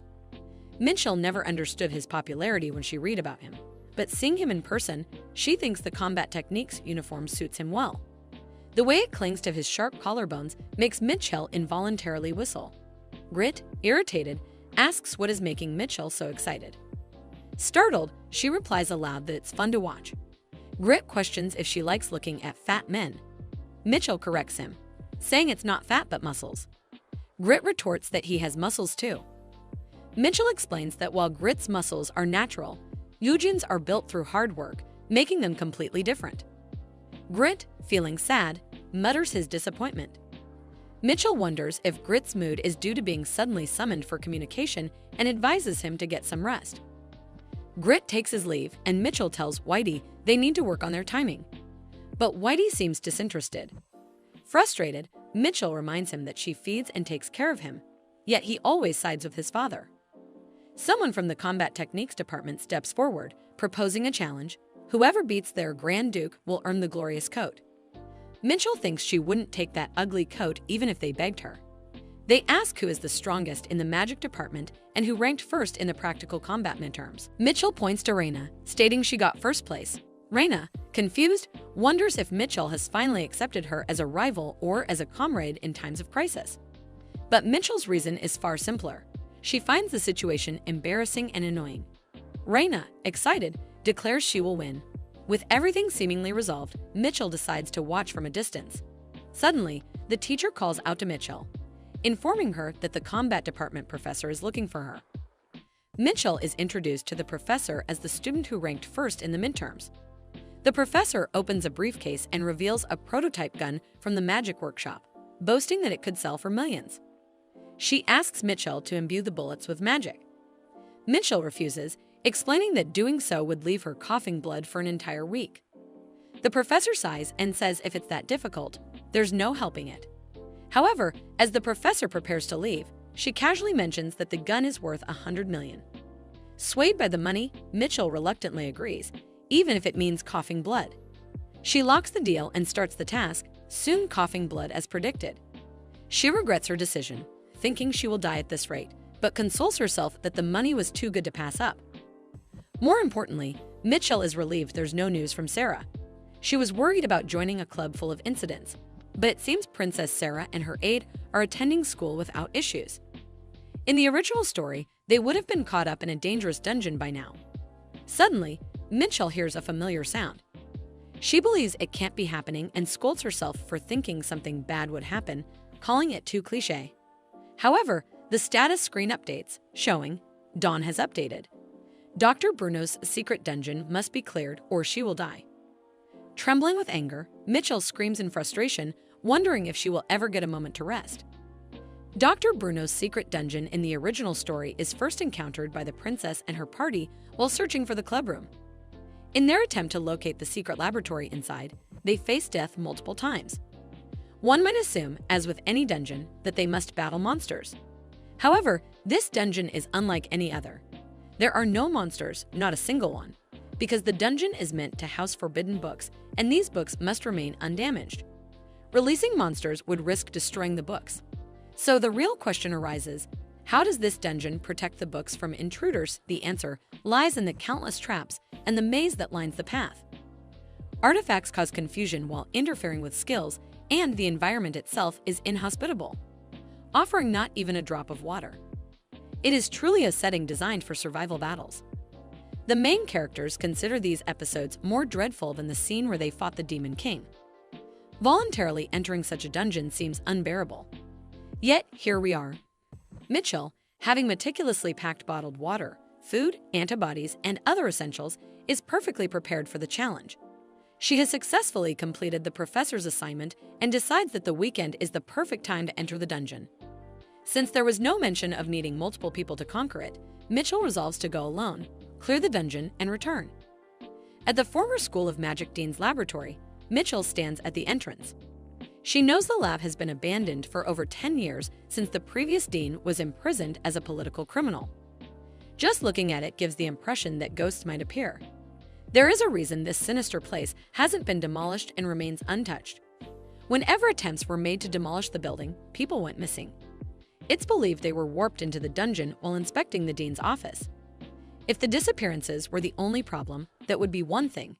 However, the real issue is that those who vanished returned alive but completely changed. Once, an entire demolition crew disappeared as a group, only to return suddenly as radical social activists. These sudden disappearances and drastic personality changes have led to the lab being abandoned and considered haunted. Mitchell, fully aware of the whole story, steps into the dean's office. She suspects the princess may have accidentally triggered an artifact, leading to this whole ordeal. Frustrated, Mitchell breaks a window and demands for it to come forward. In a fit of stress relief, she decides to smash everything, muttering to herself about where the artifact might be and what she should break next. Suddenly, Mitchell hears a voice. Someone from the other side yells. Confused, Mitchell wonders who could be there. Sarah, on the other side, slams the door and demands to know what's happening. Mitchell is baffled as to why the princess is here. She hadn't expected anyone to come looking for a clubroom until now, and of all times, why today? Frustrated, Mitchell yells at the princess not to come any closer, but it's too late. Sarah has already punched through the wall. A piece from the wall falls behind Mitchell and lands on a hidden button. Mitchell screams, wondering why the button had to be there of all places. Regardless, it doesn't help now. She hopes only those inside the room are affected, but the entire building begins to warp. Mitchell sits cross-legged, fuming with anger, while Sarah sits trembling in front of her. Mitchell scolds her for coming when she was clearly told not to. Sarah apologizes, but Mitchell snaps, questioning if Sarah thinks that's enough. Wargler steps forward to defend Sarah, explaining that she didn't mean any harm. However, before he can finish, Mitchell growls angrily, brings out her rod, and hits him. Mitchell calls Warbler a stubborn brat and scolds him for hiding his strength even in this situation, despite being stronger than the princess. She sneers, calling him a useless chickadee, and mocks that while copperhead birds are pretty and cute, creatures like him are utterly useless. Sarah mentions that Mitchell's statement can be overlooked as she protests, saying Warbler is lovely and cute, but Mitchell snaps back, saying that's only in the princess's eyes. Objectively, she declares their albino much cuter, calling the princess a nuisance. Sarah, shocked at being called a nuisance, protests that she always tries her best. Mitchell retorts that Sarah has never experienced hardships, so what could she possibly know about the people's livelihoods? Sarcastically, she suggests that if Sarah loves commoners so much, she should try living on 1 million crowns for a month. Sarah is appalled, explaining that's only enough for her 2-day snack money. Mitchell continues, asking if Sarah even knows the cost of renting a carriage for a day or the price of a piece of jade bread, the national snack. Sarah, visibly flustered, asks Mitchell to refrain from these kinds of questions. Before Sarah can say more, Cyan starts mocking her for acting so proud earlier and now looking ridiculous. Mitchell glares at Cyan and tells him to shut up. Cyan, shocked, questions what she just said. He accuses her of being arrogant, saying he's been trying hard to put up with her and she doesn't appreciate it. Mitchell twitches with anger as what did he just said and grabs him and throws him to the ground, scolding him. She sarcastically calls him a rascal and says she only finds him cute, nothing more. Looking around for her next victim, Mitchell spots Reyna, who is trembling. Raina insists she hasn't done anything wrong, but Mitchell snaps, saying she just hates her and doesn't even want to share a small space with her, calling her a trash gorilla. When she turns to Eugene, she pauses, pleased. She notes Eugene has strong survivability and doesn't rely solely on skills, which could be useful against skill-blocking artifacts. She pats him and declares he might be useful, leaving Eugene wondering if she's serious. Mitchell decides to first reveal this to the thieves who will steal her food and water in the future, as all of them are standing quietly for her. Judging from Mitchell's belongings, it looks like she came here knowing that there's a dungeon in this place. She plans to talk about the details gradually, but first decides to distribute the supplies. Raina asks if Mitchell can't use her magic to solve the water issue. Mitchell, impressed by the sharp question as expected from a gorilla, explains that she tested before coming here, but her magic makes the water salty, likely because she subconsciously imagines seawater due to being from Elam. Sarah bluntly says, "What are they even talking about, Lady Letham?" Then it means Mitchell is a Nephthys. Her words hang in the air, but before she can say anything further, Mitchell's sharp glare cuts her off mid-sentence. Mitchell orders the princess to follow her. Reaching the wall, she suddenly slams her against it. Inichel demands where did she get that information, suspecting the royal institution. Sarah sutters, but Mitchell's glares intensely determined to know how Sarah knew she was a Nephthys. Sarah states that no matter how she looks at her, in her eyes, Mitchell only appears as Nephthys with freckles and glasses. To Sarah Jr., it seems like Mitchell wanted to hide her identity, which is why she treated her as even Rafe. However, Sarah is curious about how Mitchell has managed to avoid getting caught until now. Mitchell thinks she is a very clever woman, believing nobody knew her secret, so she thought it was perfect. After receiving a promise from the princess to keep her identity secret, they return to where everyone is gathered. Mitchell begins explaining that, according to her investigation, there are artifacts in this area that affect skills. She questions what might happen if someone uses a dangerous skill. Suddenly, Raina activates her skill, Flame. Mitchell shouts at her for interrupting, as she was in the middle of explaining something. Raina, however, insists she just wanted to light up the area with a small spark, wondering what is going on. In the end, Raina gets reprimanded and beaten up. Mitchell continues, explaining that controlling mana is difficult in this area, so it's better not to rely on skills. Fortunately, there are no monsters in the maze, so they just need to watch out for traps. She begins distributing water. Raina and Eugene are given one bottle. The princess and her aides share one bottle, and Cyan and Mitchell get one bottle. Cyan screams in frustration, questioning why Raina and Eugene get a whole bottle individually while he and Mitchell have to share one. Mitchell replies curtly, explaining it is because Raina and Eugene will work harder from now on. Cyan protests, saying that if it's about physical power. But before he can finish, Mitchell interrupts him, telling him to stop spouting nonsense. She boasts that she can defeat him without using any skills, just with her fingers. Eugene hesitantly asks what Mitchell means by using your body, hoping it isn't about carrying luggage. Mitchell explains their roles. She will draw a map of the paths they've taken so far, while Eugene and Raina are to stand at the front and protect the food and water for her. Eugene questions why they need to protect her when there are no monsters around. Realizing it's a trap, he exclaims in disbelief that using their body means they'll be her meat shields. Eugene and Raina immediately run for their lives, with Raina calling Mitchell a crazy woman. Mitchell justifies their task, stating that they need to pay for having a bottle of water to themselves. Cyan whispers to Mitchell, suggesting that he thinks half a bottle of water might be enough for him and that he can even go without drinking for a day. Seeing how quickly he changes his tune, Mitchell finds it amusing and cute. After some time, Eugene and Raina, tired from running, return. Mitchell praises them, calling them well-done meat, but quickly corrects herself, referring to them as leaders. She then explains the next step, closing the valve at the end of the corridor to stop the traps. This, she says, is how they'll be able to cross it safely. At the crossroads, Raina offers to take the lead, telling Eugene to rest this time. Mitchell watches Raina and muses that she is a loyal kid for taking the lead, thinking she has indeed chosen the right meat shield. Raina decides to start with the right path, but something begins falling like rain. When Raina extends her arm forward, her blazer gets a hole burned into it. Sarah points out that it seems to be a powerful acid. Her aide believes they won't be able to proceed. Mitchell notices they are saying the same thing as described in the novel she read.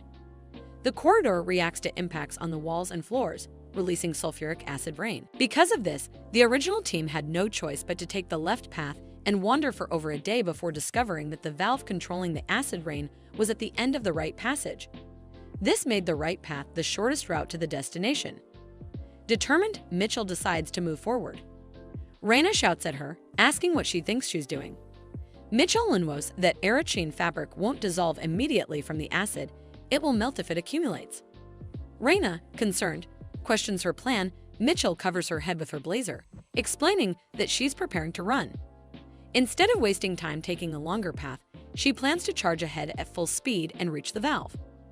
Despite the warnings, Mitchell starts running, with others calling her a reckless, crazy woman from behind. Mitchell thinks to herself that if she can hold out until she reaches the valve, she'll be fine. Sarah calls out, pointing to something on her left, but Mitchell keeps going. Finally, reaching the valve, Mitchell discovers it's a trap.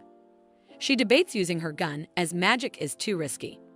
She had planned to sell the gun without registering it to save money, but a notification pops up, confirming that the gun is now registered to Mitchell and one other person.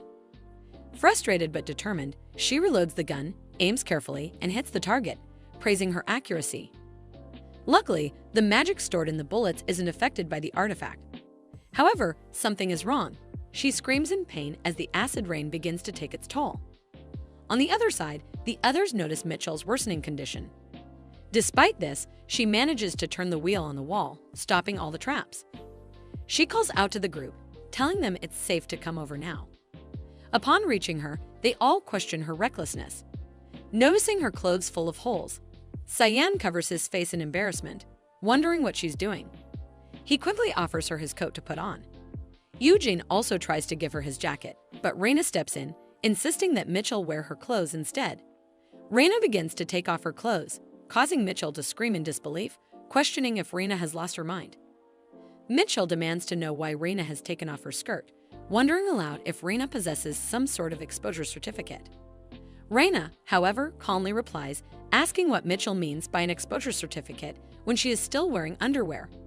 Mitchell, flustered, calls Raina dirty. Water is being poured over Mitchell's burnt hand. Eugene quickly covers her hand with a cloth, knowing that this is the only treatment they can provide for now. He insists that they should go back before the injury worsens. However, Mitchell reassures him that there is no need to worry. She is prepared for situations like this and brought antibodies with her.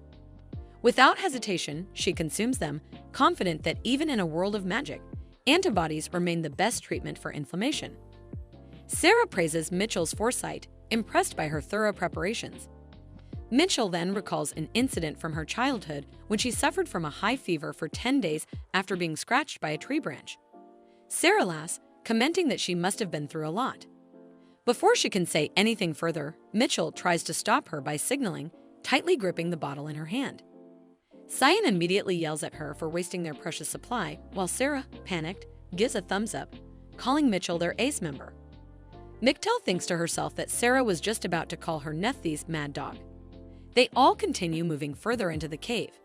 After some time, Mitchell turns around, noting that they have traveled quite a distance. Deciding to take a break, she questions Eugene about his injury. Eugene dismisses her concern, stating that he is used to getting hurt. However, Mitchell finds it hard to believe that he was struck by an arrow in the leg and is still acting so composed. She acknowledges that it is expected from the Northern Duke, who has spent his entire life on the battlefield. Mitchell brings out food, knowing that everyone must be hungry. Eugene looks displeased as he points out that they are eating military rations. It is not surprising, considering his background, that he recognizes it at first glance. He then angrily states that taking military food out of the base is against the law. Mitchell casually replies that she is not the one who violated the law. Eugene insists on knowing who did. She tells him that he will find out once they return to the academy. Narrowing his eyes, he thanks her for such an honest report. Internally, Mitchell apologizes to the military members who sold her the food, wondering who really cares about the law in such circumstances. Cyan, curious, snatches the food from Mitchell. Given that it is from the Royal Empire, he assumes it might be edible. Upon opening the bag, he finds bread, chocolate, and pieces of meat. Mitchell confidently declares it a perfect meal as it contains all the necessary nutrients. The group, however, remains in denial. Sarah, in agony, declares that she will ask her father to improve the quality of military food. Eugene, on behalf of the Brandenburg Army, expresses his gratitude. Sarah questions why he does not file a complaint himself. He explains that he eats officers' meals, making it less of a concern for him. Sarah insists that it is still important, as food is linked to soldiers' morale. Eugene acknowledges her point and promises to keep it in mind. Growing impatient, Raina suddenly shouts for everyone to stop complaining and just eat whatever is available. She declares that the first person to eat is the master. Like a spoiled noble, Cyan sniffs the meat box and complains about its smell, questioning whether it is even real food. This catches Raina's attention. Without hesitation, she snatches the food from his hands, reasoning that he would not eat it anyway, and gulps it down in one bite. Cyan stares at her in disbelief. Raina, satisfied, exclaims that it was surprisingly good and that she might actually survive a little longer now. Mitchell watches, feeling slightly depressed at the sight of her monstrous roommate devouring the food. Seeing Cyan in shock after having his meal stolen, she suggests that he at least eat the chocolate, as it seems edible. Reluctantly, he starts eating, resembling a child being forced to finish his meal. Mitchell observes him with soft eyes, wondering how he can eat so pitifully, as if he is walking down a long, dark hallway. Annoyed by her gaze, Cyan glares at why is she looking at him like that. Mitchell finds it adorable, remarks on how amusing it is to watch him eat in such a dejected manner. Her words unexpectedly cause Raina, the so-called food monster, to lose her appetite. Cyan, irritated, starts smacking Mitchell, demanding to know what nonsense she is spouting. Mitchell, rather than being upset, finds it amusing how he does not seem to feel any hesitation while hitting her. All the fatigue she had accumulated now melts away. After finishing their meal, the group resumes their journey. Raina notes that the traps seem to have decreased and asks Mitchell how much farther they have to go. Mitchell checks her map and concludes that while they are getting closer to their destination, they will likely have to endure another day of travel. Based on the original development, this is a major challenge. Moreover, their water supply is low, and it is getting late. Mitchell believes they should. Suddenly, Sarah interrupts, telling them to wait. Her aide, concerned, asks what is wrong. Sarah explains that she hears the sound of water nearby. Mitchell is confused what she means by water sound, but then suddenly remembers something from the novel. Sarah had said the same thing before. Could this be the female lead's privilege at work? Sarah's intuition appears to be advancing the story. In any case, the main characters always seem to appear at the right time. They truly are like perfectly placed bombs, destined to push the narrative forward. The main character couple is indeed remarkable. Sarah, determined, starts knocking on the walls, searching for the hidden source of water. After a few knocks, she becomes certain there must be a space with water behind this wall. She orders everyone to step back, preparing to break through, activating her double pole skill. Mitchell, curious, wonders what skill Sarah is about to use. Until now, she had assumed Sarah relied on sheer strength. However, she suddenly recalls a crucial detail. If they use a skill here, the artifact might interfere with its activation. Meanwhile, Sarah clenches her fist and punches the wall, only for nothing to happen. She cries out in pain, while Mitchell, from behind, hurriedly warns her not to rush. Sarah insists that she knows what she is doing. If either Mitchell or Raina uses their skills, the entire cave could be in danger. This is the best approach. At worst, only Sarah's fist will suffer. With renewed determination, she activates her skill, double pole, once again. She punches the wall repeatedly, even as her aide looks on with concern. Finally, with one last forceful strike, the wall collapses. Mitchell watches in awe. As expected, Sarah was right. This is the stalactite cave mentioned in the original novel. Raina questions whether this is the stalactite cave. Sarah's aide turns to the princess, asking if she is all right. Sarah replies that she is fine, as it was not a big deal. However, her aide remains worried and urges her to take better care of her body. Sarah, with pride, insists that she is neither the emperor nor the official crown princess, so she does not believe she has the luxury to spare her body. Rather, she exists to uphold the nobility of the royal family. She firmly believes that those who stand above all must be willing to face death for the sake of the people and the nation. Mitchell observes Sarah, knowing that she was always this kind of person in the novel. She deeply respects Sarah's commitment to upholding that belief. However, this also makes her think that the princess's extreme dedication is a problem. It is even said that Sarah's aide cannot stop taking stomach medicine because of the stress caused by her reckless behavior. But ultimately, that is the fate of Ammon characters. Meanwhile, Cyan, who has been lagging behind, suddenly rushes forward in excitement upon seeing water. Without hesitation, he pushes Mitchell aside in an attempt to reach it. However, before he can drink, Mitchell makes him slip and fall, stopping him. She explains that directly drinking the water can cause stomach problems and that they need to filter it first using clean clothes. While saying this, she looks directly at Eugene. Eugene, realizing what she means, reluctantly prepares himself for what is about to happen. Soon after, his shirt is taken away, leaving him standing there, covering himself in embarrassment as he wonders why it is always him. Mitchell, however, is quite satisfied with the result. Eugene, still bewildered, asks if she truly meant to use clothing for filtering. They proceed by layering the cloth and pouring the water through it, allowing the filtered water to drip into a bottle. Mitchell points out that although this method cannot remove all the lime, it still makes the water drinkable and prevents stomach issues. Eugene is impressed, considering how useful this technique could be in the military. Raina, sitting beside Eugene and equally intrigued, questions how Mitchell knows such things. Mitchell casually replies that she had to do this when her water was cut off, obviously referring to the time before she became Mitchell. Raina, surprised by her answer, openly hopes that Mitchell will succeed and live well. Eugene, also amused, jokingly welcomes her into his army. Even Raina suggests that if Mitchell needs a job, her private Magievian team pays well. Sarah, considering Mitchell's future, suggests that they recommend her for a job as the palace magician department. Mitchell, frustrated, shuts them all down, declaring that once she graduates, she will work in an office, one where it is cool in the summer and warm in the winter. However, seeing their expressions, she begins to wonder why the atmosphere suddenly feels so strange. Raina dismisses her concerns, stating that Mitchell is free to dream as much as she wants. Eugene, however, reminds them not to forget that they are still at odds with the demons. Mitchell realizes that she had been getting along with Gert so well that she momentarily forgot about it. However, the Crowley family has always viewed the demons as their enemies. Unlike the Beast King's tower, which only defends, the dragons take the initiative in disputes. It bothers her that Gert has to bear the consequences alone. But since both the Beast King and the Demon Lords are part of the four great powers, only Gert will suffer the damage. She decides to ask the Dragon King to discipline his child later. After gathering water from the underground, Mitchell decides that they should rest for the night. She prepares her sleeping bag and bids everyone good night. The others are impressed that their ace had even brought a sleeping bag. Before drifting off, Mitchell makes it clear that she will not be sharing her bag with anyone, as she bought it with her own money. However, she then opens the bag, allowing only Cyan to enter.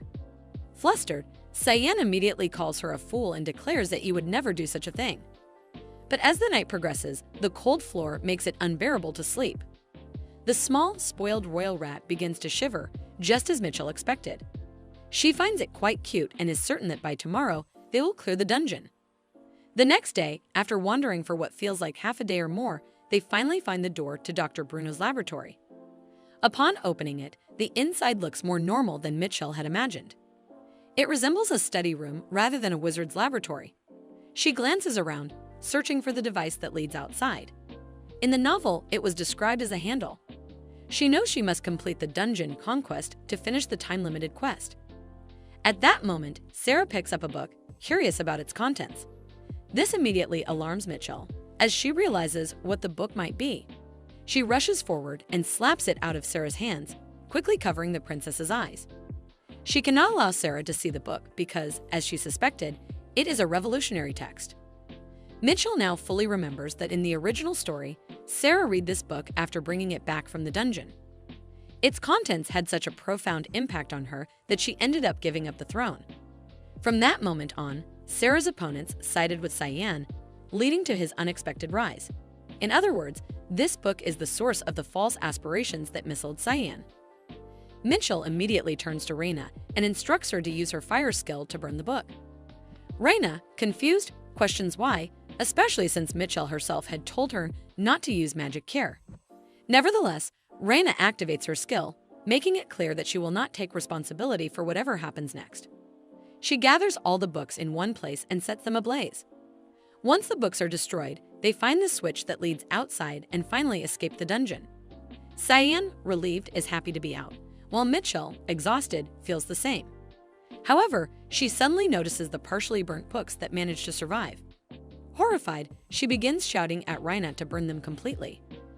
Reina, confused, demands to know what exactly was in those books.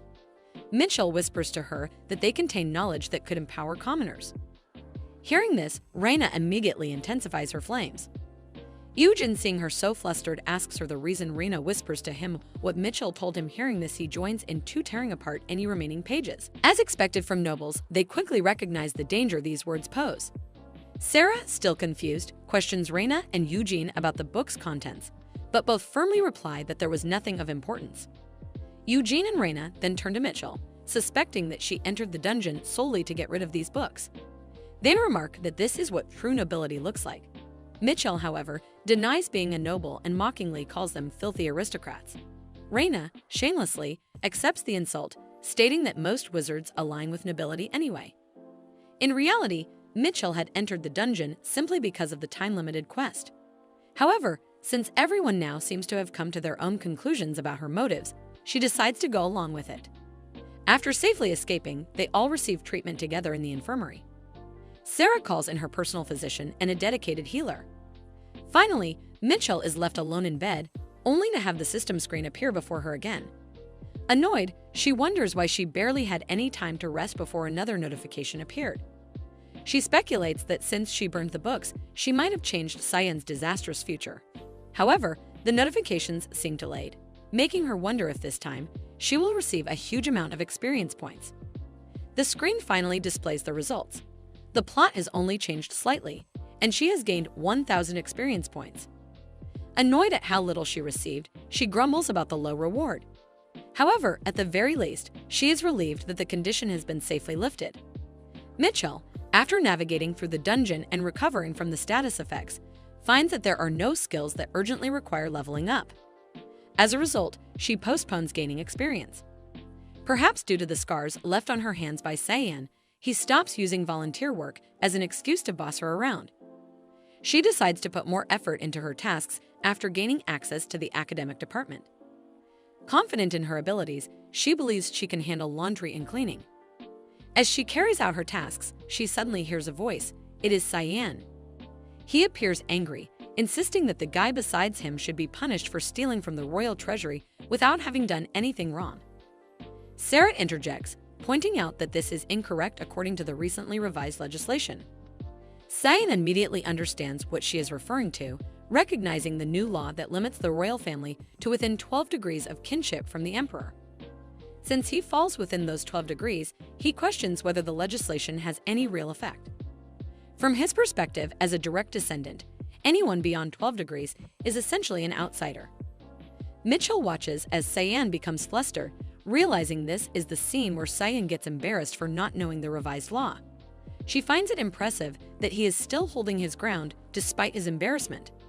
Cyan, however, argues that the most important matter is something entirely different.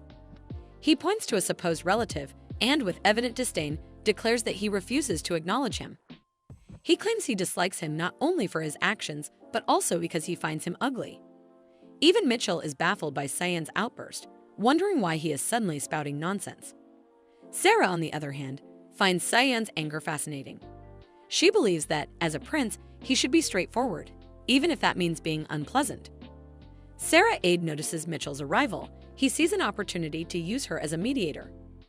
He states that he will explain the situation, allowing her to make a fair judgment. He claims that the individual in question picked flowers from the royal family's greenhouse. He is actually ugly the way they were hiding his face. I thought for a second that we are getting another male lead. Without hearing the entire explanation, Mitchell immediately declares the individual guilty and agrees with Cyan.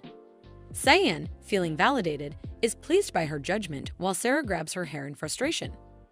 Mitchell watches, amused, as Nephthys' instincts for appearances seem to be acting up again. Cyan, feeling triumphant, places his hand on Mitchell's shoulder, excited that she finally understands how to make the right call. Mitchell hugs him, stating that she always makes the right judgments. However, Cyan quickly pushes her away, calling her a pervert for never missing an opportunity. Sarah, ever the optimist, comments that it was a good match between them. She thanks Mitchell for stepping in before the situation escalated further. Suddenly, a notification appears before Mitchell, making her wonder if she will receive experience points for altering the plot. She soon discovers that the scenario was slightly changed, and as a result, she is rewarded with only 100 points. Frustrated by the low amount, she questions what she is supposed to do with such a small sum. Sarah then shakes hands with Mitchell, accepting her loss but declaring that she will still try to defend her 12th cousin. She takes her cousin and leaves for the dean office. Cyan, too, prepares to leave, but Mitchell stops him. He turns to her, questioning what she wants now. She tells him that she intends to visit his room from now on. Confused, Cyan asks for clarification, blushing slightly as he questions her intentions regarding his personal space. Mitchell, adjusting her glasses, responds matter-of-factly, stating that she is simply there to clean and do laundry. Cyan eyes her suspiciously, clearly not trusting her motives. He reassures her that a cleaning service already visits 3 times a day, so her help is unnecessary.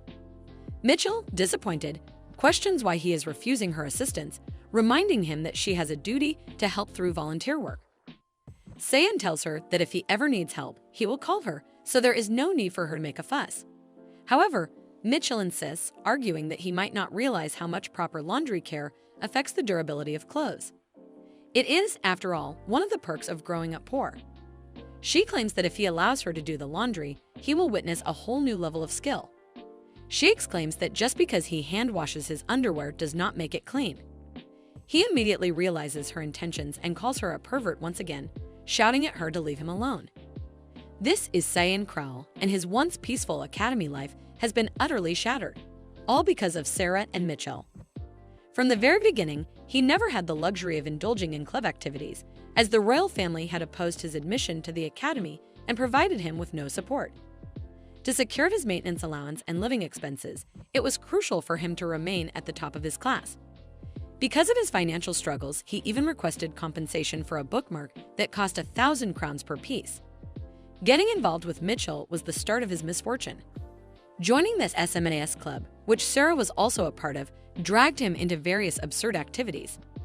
Despite his relentless studying to maintain his academic standing, he was constantly called upon for club activities.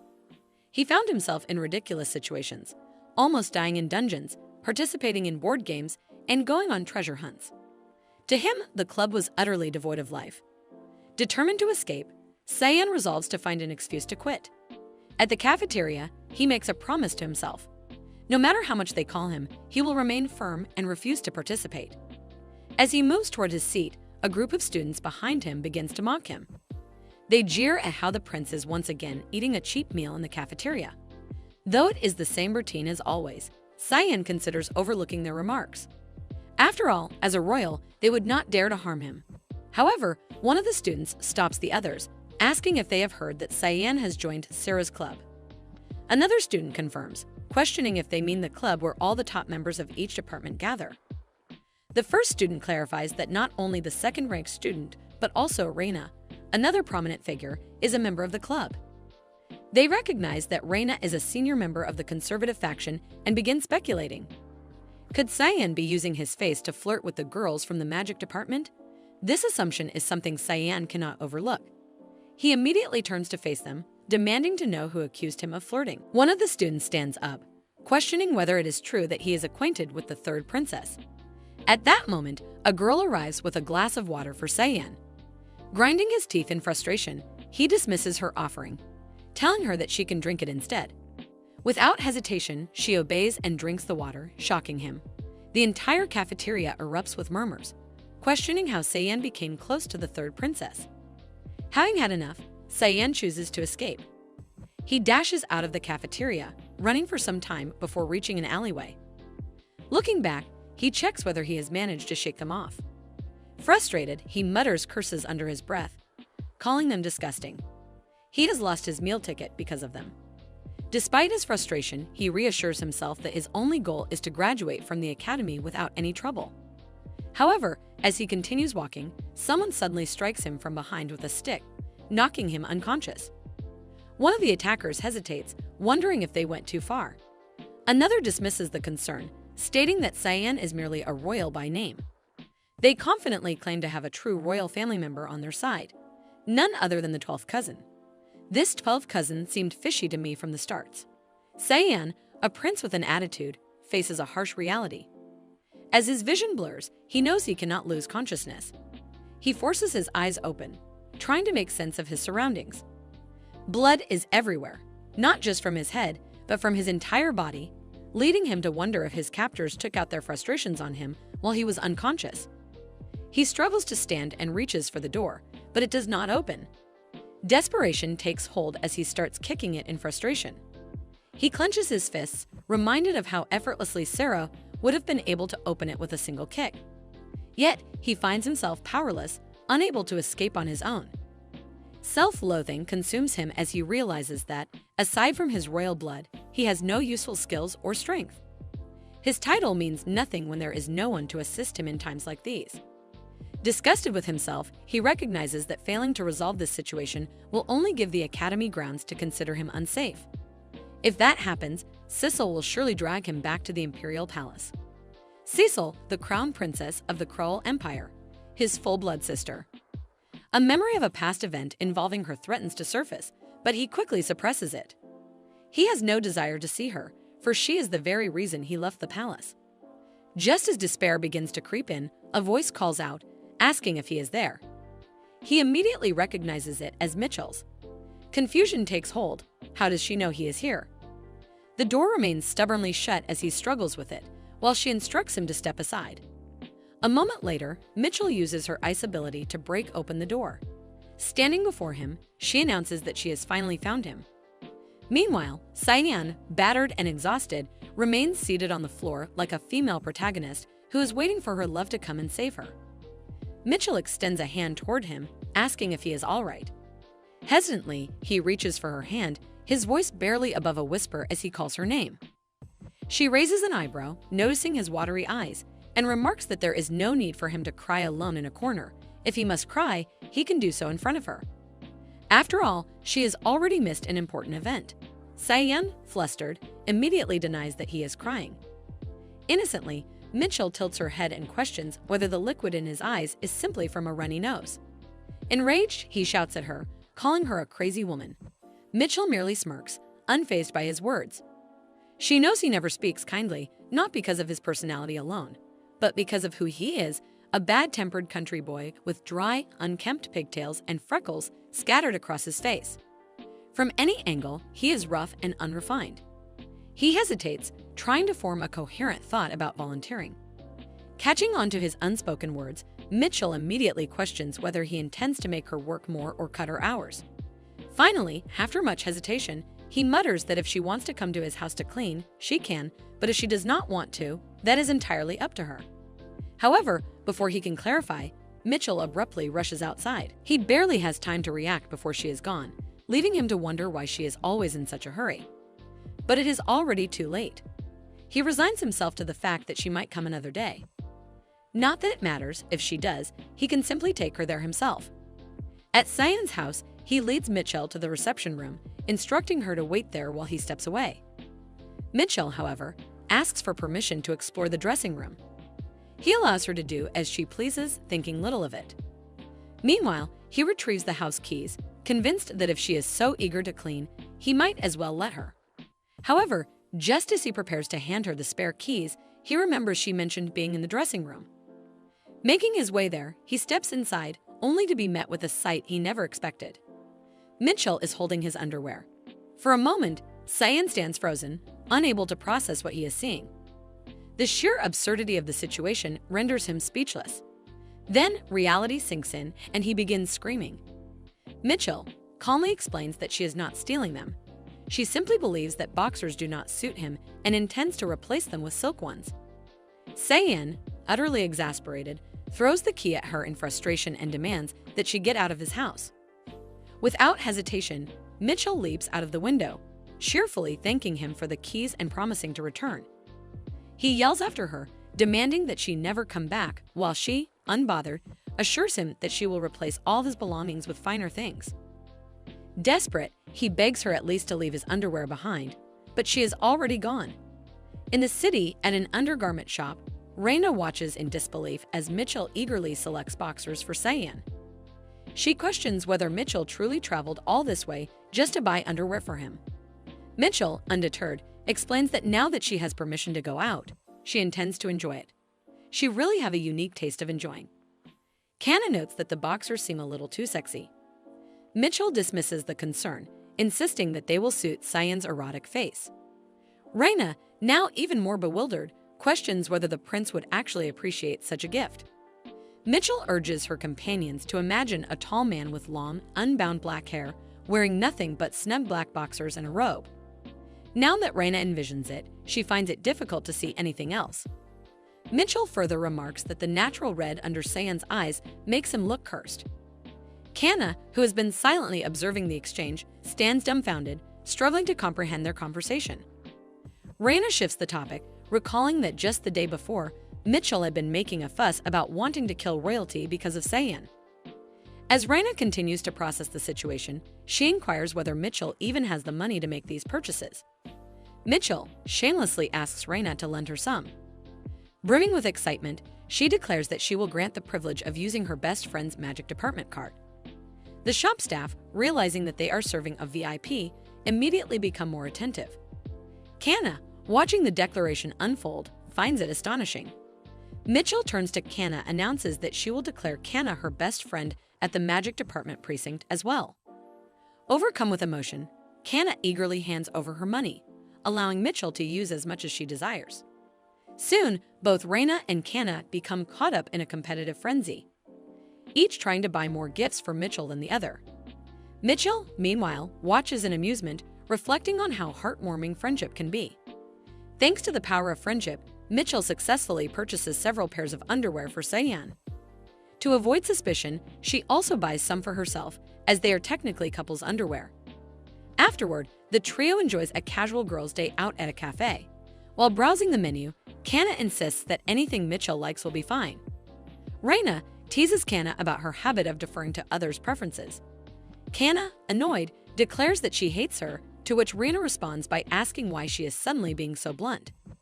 After indulging in an array of delicious food, Mitchell finally returns, now fully equipped with Cyan's new underwear, a spare key, and the cleaning equipments.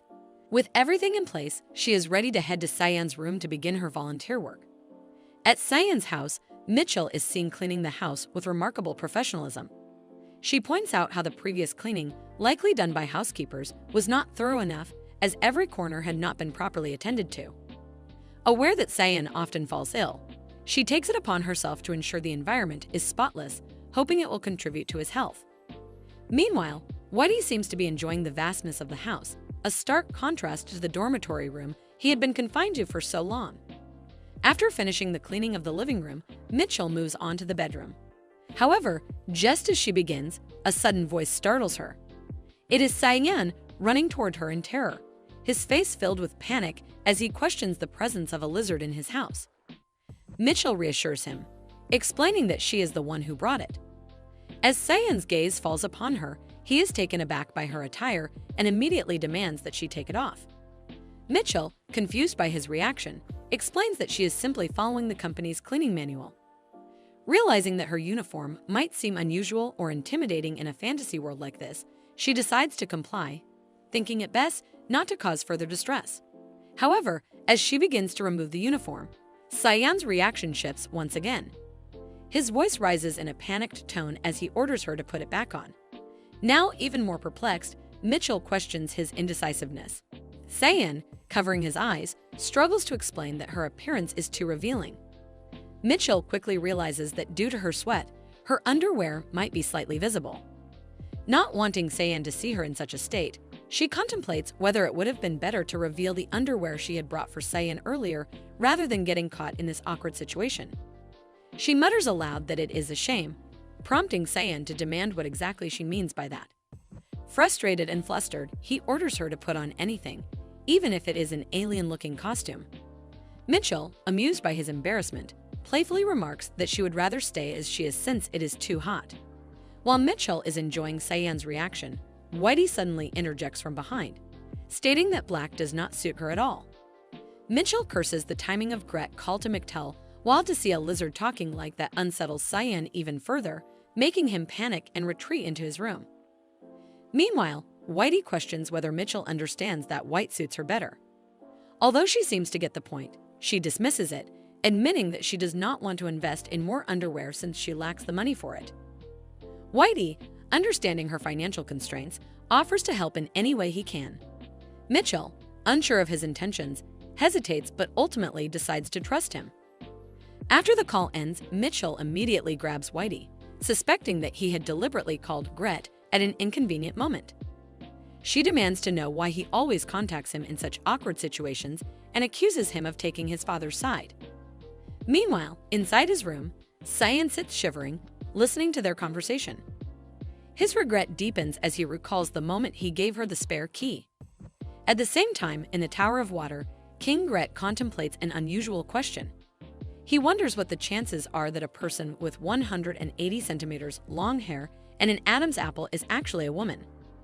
Hubert, puzzled by his inquiry, asks for clarification. Gret explains that this person's had been with Mitchell. A woman in the audience questions whether that is all there is to the situation. However, Gret further elaborates, revealing that Mitchell had been inside that person's house and most notably had been soaked, causing her skin to be partially visible. Hubert, hearing this, silently acknowledges that he had anticipated such a development. After all, Mitchell is a college student, and it was only a matter of time before something like this happened. He recalls his father warning him that this day would come. However, while his father seems convinced that the individual in question is a woman, but the way he is radiating dark energy suggests that he himself thinks it's a man, making the situation even more concerning. Knowing Gret's true nature, Hubert understands the urgency of controlling the situation before it escalates. Although Gret is generally calm and forgiving, he is, in reality, the most powerful of the four great beast kings. If his anger truly erupts, Hubert is certain that no one will be able to. The tiger tells Gret that there's no need to be so nosy. It clearly means that the man involved is that Mitchell guy, and it must have been that they did it. That results in him getting a beating from Hubert after being thrown out. Gret wonders what exactly the tiger meant by "did that." Our cute little beast is so naive. Hubert brushes it off and tells him not to overthink it. The lady beast also chimes in, saying he doesn't have to think that deeply. After all, if Mitchell didn't panic or make excuses, then it means it's probably not that serious. Gret agrees Mitchell didn't look flustered at all, and the atmosphere felt pretty relaxed, though she was wearing an extra layer of clothing, which must have made Cyan sweaty, and that was why Cyan had been avoiding eye contact. Then Gret goes back into his room and closes the door. But Hubert now begins to wonder if it really had all been a misunderstanding. Hubert and the lady beast reassure Gret that no Mitchell must be Cyan's male friend, and there's absolutely no way any romantic feelings are involved. Gret is relieved. Good, then it's resolved. The issue is settled. Now he thinks that he'll have to get Mitchell a new pair of underwear, which makes Hubert question what kind of nonsense is going on. Gret recalls that she was wearing very discolored underwear, and it must be because of her financial troubles, so he asks Rachni to prepare a loose-fitting pair for her. But Hubert questions whether that wouldn't be a little too awkward. After all, they haven't made much progress in their relationship yet, and giving someone underwear would be uncomfortable. However, the clueless Gret tells him that he already gave her a fabric gift earlier, so what's the problem? Underwear is made of fabric anyway. Hubert can only sigh. His father really doesn't understand women at all. He is clearly a lost case. So Mitchell, who's surprisingly about to receive underwear now, is currently passed out at the academy dorm. The assignment is so difficult that she can't even figure out how to copy Raina's work. Besides, Raina is already finished with hers. Mitchell wonders why Raina is so diligent. Maybe it's because she comes from the noble family. But then again, Mitchell herself is from a noble family too, though she has no memory of the real Mitchell ever studying. All she remembers is the impact of books being slammed into others' faces. She figures that as long as she doesn't fail, it's fine if she doesn't hit the title limit. She can forget about the assignment for now and go get a late-night snack. But just then, she receives another system alert this time, titled Death Upon Death. She's not even surprised anymore. Sarah, the female lead, won't die, not yet. The author might choose to kill her off eventually, but not at this early stage. Of course, there was an incident around this point in the original novel, and it wouldn't be a big deal to just ignore it. But she realizes that this time, Reina is going to be the target. And while Reina isn't the type to die easily either, she is going to face some hardships for now. Mitchell decides to let her be and heads off to grab a snack. But the system makes it clear it's upon on Cyan. She immediately knows that the system is doing this because she ignored its first warning. Now, with no other choice left, she has to go make sure Cyan is safe. She is out now, even though it's late at night. Still, the capital's night market feels unusually bustling. She needs to find Cyan. The reason she came here is because there was a night market event around this time in the original novel. It was one of those staged events meant to show the princess experiencing the life of a commoner. The princess, who has only ever lived inside the palace, visits this market. But as always, the main couple ends up caught in an incident. She forgot that Cyan might have gotten involved too. In the original timeline, he wasn't even part of the club at that point. But now he is, and it's entirely her fault. Since he joined because of her, she needs to protect him. But she has no idea how to find him. Just when she thinks things couldn't get any worse, she gets tempted by the smell of a skewer. She asks the seller how much it costs. He says 5,000. She almost explodes. What kind of absurd price is that? She can tell right away that it's a ripoff. The seller quickly changes his tone and offers it for 1,000. No matter where she goes, she's getting scammed. She scoffs, thinking if he were really trying to sell her food, he should do a better job. She used to work at a market stall, after all. But now she's wondering what kind of meat this even is. It seems a little fishy. She takes a bite, only to realize it's frog meat. She can't believe the guy really had the audacity to charge that much for frog. Then she notices another stall. This one's selling something that looks like deep-fried starfish. It doesn't look particularly appetizing, but her curiosity wins. The lady vendor tells her it's 3,000. Mitchell deadpans, asking if the woman has a death wish. The vendor quickly drops the price, okay, only 500. She eats it and finds it's actually fried loofah. She concludes that, indeed, they're selling absolutely anything here. After a brief moment of eating, she remembers that she's here to find Sanin. Snapping out of it, she leaps up to a high balcony to get a better view of the crowd. Somewhere out there, there's commotion. In the original story, the protagonist visits the night market and encounters a group of thugs. Of course, Sarah takes them down without much trouble. But Cyan is delicate. He might get hurt. She really can't ignore it. She just needs to find where the fight is happening. She spots the disturbance. A crowd is gathered, clearly surrounding a brawl. It's time for her to show off her skill. With precise aim, she throws her weight into the jump, managing to separate the thugs and Sarah. The recoil from her magic slows her fall, and she lands perfectly. She's honestly impressed by herself for pulling off this superhuman landing. But she doesn't waste time celebrating. She needs to protect Cyan. She turns around, only to see it's not Sarah, it's some unfamiliar lady. Now she's wondering if she came to the wrong place. Where are Sarah and her group? But judging from the chaos, it turns out that the people she thought were thugs are actually Sarah and her team. Sarah's aide tries to reassure her, saying he's fine. But Sarah yells at the woman, accusing her of bumping into him and ruining his clothes. She reminds the woman that their uniforms are very expensive. Mitchell doesn't want to get involved, but then again, she needs to join the princess's team. Also, the lady seems to be a commoner. There's no need to help her. But the woman suddenly grabs Mitchell's hand and pleads for help. Then she throws a wad of cash into Mitchell's pocket. The amount looks like $1 million. With that much money, she really does need to earn it. She starts yelling at the group to stop and go back to the academy. She even calls them thugs. They're all shocked to see her change so drastically after being paid. Mitchell is really a mood. Reina gets all excited, ready to have a good match with Mitchell. Mitchell scoffs and says she's fully in, planning to fight and then take Cyan away from them. But then she remembers where is Cyan. She asks the group where he is. They all freeze. Panic spreads as they realize the invisible prince isn't with them.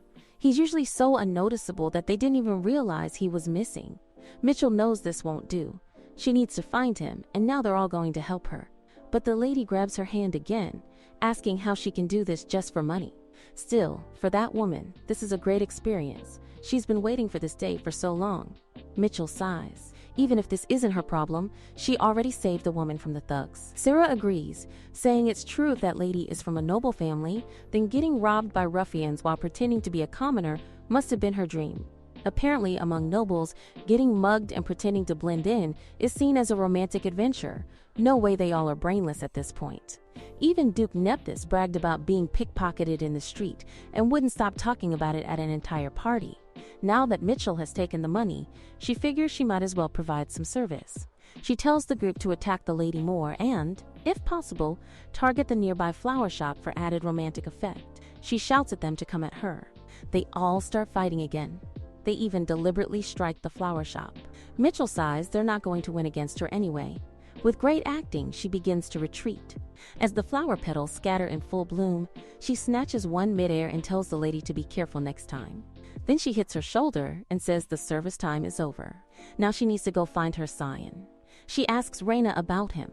Raina replies that she heard the invisible prince's voice coming from that direction. Mitchell turns to see Scion being kidnapped. Finally, she's glad she found him. She thinks she may have misheard, his mouth muffled, but Raina is able to hear him. Indeed, she is a great monster. She wonders who these thugs think they are. Without knowing who they are, she rushes toward them, demanding they hand Scion over to her. She notices that they evaded her attack. It's quite impressive. She can immediately tell they are no ordinary thugs. But this worries her. Why would someone so skilled want Scion? She continues fighting, and midway through, she begins to recognize their movements. One of the thugs gets hit. Her aide rushes over, asking if she's all right. She starts to wonder if these men might be from the imperial family. Mitchell thinks to herself that if they were able to block every one of Sarah's movements, it could mean that they received the same training as her. It implies they know her very well. And if someone related to the imperial family is targeting their club, then perhaps the mastermind behind all this is the crown princess. Sarah apologizes to Raina, but Raina tells her that it's all right. She already knew what she was getting herself into. It's obvious that Raina had already considered the risks. Even though the club does unusual things every day, the members gathered here are far from ordinary. There's Eugene, the heir to the Brandenburg family, which boasts the empire's strongest military power, and Raina herself, from one of the most influential families in noble society. Even though Eugene might be at the top of the combat technique department, the fact that they recruited Raina, who ranks second in the mage department, means that Raina is necessary for the crown princess's goals. She asks Sarah if the reason for expanding the club is to keep the crown princess in check. Sarah responds by asking if expanding the club means she's opposing the crown princess's faction. She already knows, however, that she won't be inheriting the crown. Mitchell already knew that Sarah has no interest in the throne. That now that they've gathered here like this, they've unintentionally formed a formidable faction. No matter how much Sarah claims she has no desire for the throne, with so many talented people surrounding her, the crown princess had no choice but to come and investigate. Sarah feels sorry to Scion. She had thought they would target her even if their real target was someone else. But now, a thought comes to Mitchell's mind. Why would the crown princess target Scion, who is merely handsome and no threat to anyone? It was supposed to be a simple outing, but it left behind a weird sense of discomfort. After that incident, out of apology, Sarah assigns a personal guard for Scion. She also starts following him diligently, more like scaring him. She assures them that it's not out of personal interest, but purely for his security. She drags him to the club room and notices that it looks amazing today. It has somehow turned into a high-tech facility thanks to Sarah's money. Sarah is all excited to see everyone there. She tells her that there's a blind date opportunity for her. Scion is baffled, wondering who, in their sane mind, would agree to go on a date with her. Sarah tells him that the matchmaker is one of their relatives. Scion sighs, knowing that this particular relative is still holding a grudge against him, and he doesn't want her to go. Meanwhile, Mitchell is fully invested, asking where this guy is and whether he's handsome. Sarah shows her a picture. Mitchell thinks that while he isn't as handsome as Scion, he's decent enough. Then she asks about his height. Sarah says that he's 186 centimeters tall. Without missing a beat, Mitchell declares that yes, she is definitely going out with him. Girl got priorities. Scion shouts that if she goes on that date, she won't be allowed back to his house to clean. But she tells him it's alright, she has a spare key, and he won't be able to stop her. He can't believe she's doing this. Mitchell wonders when the date is. Sarah tells them she's going out tomorrow at 1 p.m. in the academic building, and that she'll be skipping tomorrow's meeting to prepare for it. Mitchell rushes off, all excited about her first blind date. Scion, visibly jealous, twitches. Who cares what she does now? The next day, all ready for her blind date. Mitchell has styled her hair differently and is carrying Raina's bag. She's all set, but there are still some awkward moments while she prepares. The white dog is here now, asking if it's really necessary for her to change her hairstyle and what exactly is a blind date. She sighs. He always shows up at times like this. Now she enters the cafe, glancing around to see if he's arrived yet. She sees that the club members are already there. She wonders why Sang-yeon isn't here and asks Sarah where her date is. Sarah tells her he'll be here soon. Meanwhile, Mitchell wonders whether Raina is here to watch her or just to eat. Even though it's still 10 minutes before the appointment, her date hasn't arrived yet. But she thinks it seems like he's going to make a good impression with his cute face. She's giddy finally she's going out with a man this handsome. Someone calls her. She turns to look, wondering if her date has arrived. But it's Sang-yeon's relative. She turns her face away, pretending not to notice him, which annoys him. Why is she ignoring him like this? She tells him that she's here to meet a handsome man. Sang-yeon's relative asks her to at least listen to what he has to say first. She replies that nothing is more important than meeting a handsome man. And besides, he's not handsome at all. He frowns, telling her not to judge someone by their appearance. She's just glad he's aware of his own shortcomings. He tells her they should stop talking, and that she'll change her mind once she sees what he has to offer. He takes out a bag of money. He asks her if she's still gonna ignore him. She is completely baffled to see this much money. He tells her that he will give her this 10 billion in exchange for staying away from Sang-yeon. Mitchell thinks that this much money is really hard to ignore, and she's quite sure he isn't joking either. Still, she asks him whether that handsome man of his is going to show up, which makes the distant relative flinch. He tells her again that he's not joking, he truly will give her all this money, but she just needs to stop hanging around with Sang-yeon. She sighs, thinking that Sang-yeon may have higher values than just appearance. Sarah, watching from the side, thinks that Mitchell is truly crazy. How could someone prioritize handsomeness like this? The distant relative mutters that if he were as handsome as Sang-yeon, Mitchell would have listened without needing the money. Mitchell nods slowly, finally understanding what he's trying to say. She thinks that this guy really does feel like a prince. His anger even reminds her of Sang-yeon. He closes the box with a sharp motion, blaming himself for trying to make a deal with a woman as unreasonable as her. He dashes away, while Mitchell calls out, asking where the handsome man is going. He mocks her, shouting back that he already has a girlfriend and that Mitchell is gonna stay single her whole life. No way she got stoop up. I am laughing so hard. Mitchell is stunned. She can't believe that just happened. No wonder he was way out of her league. After all, there's no way someone that tall and handsome wouldn't already have a girlfriend. She sighs deeply. She really needs to stay calm and reflect more seriously in the future. Raina suddenly stands up and teases Mitchell, saying there's no way she'll get a blind date before her. This provokes Mitchell into giving Raina a good beating with her live skill. Other students start gathering around when they see the two of them fighting again, and some even begin placing bets on who's gonna win. Meanwhile, Sarah tells the other members of the club that they should head back since the cafe is under repair and the final exams are approaching. Everyone is packed with classes now, and this girl really needs to start preparing too. The system hasn't given her a deadline, but still, she's a student after all.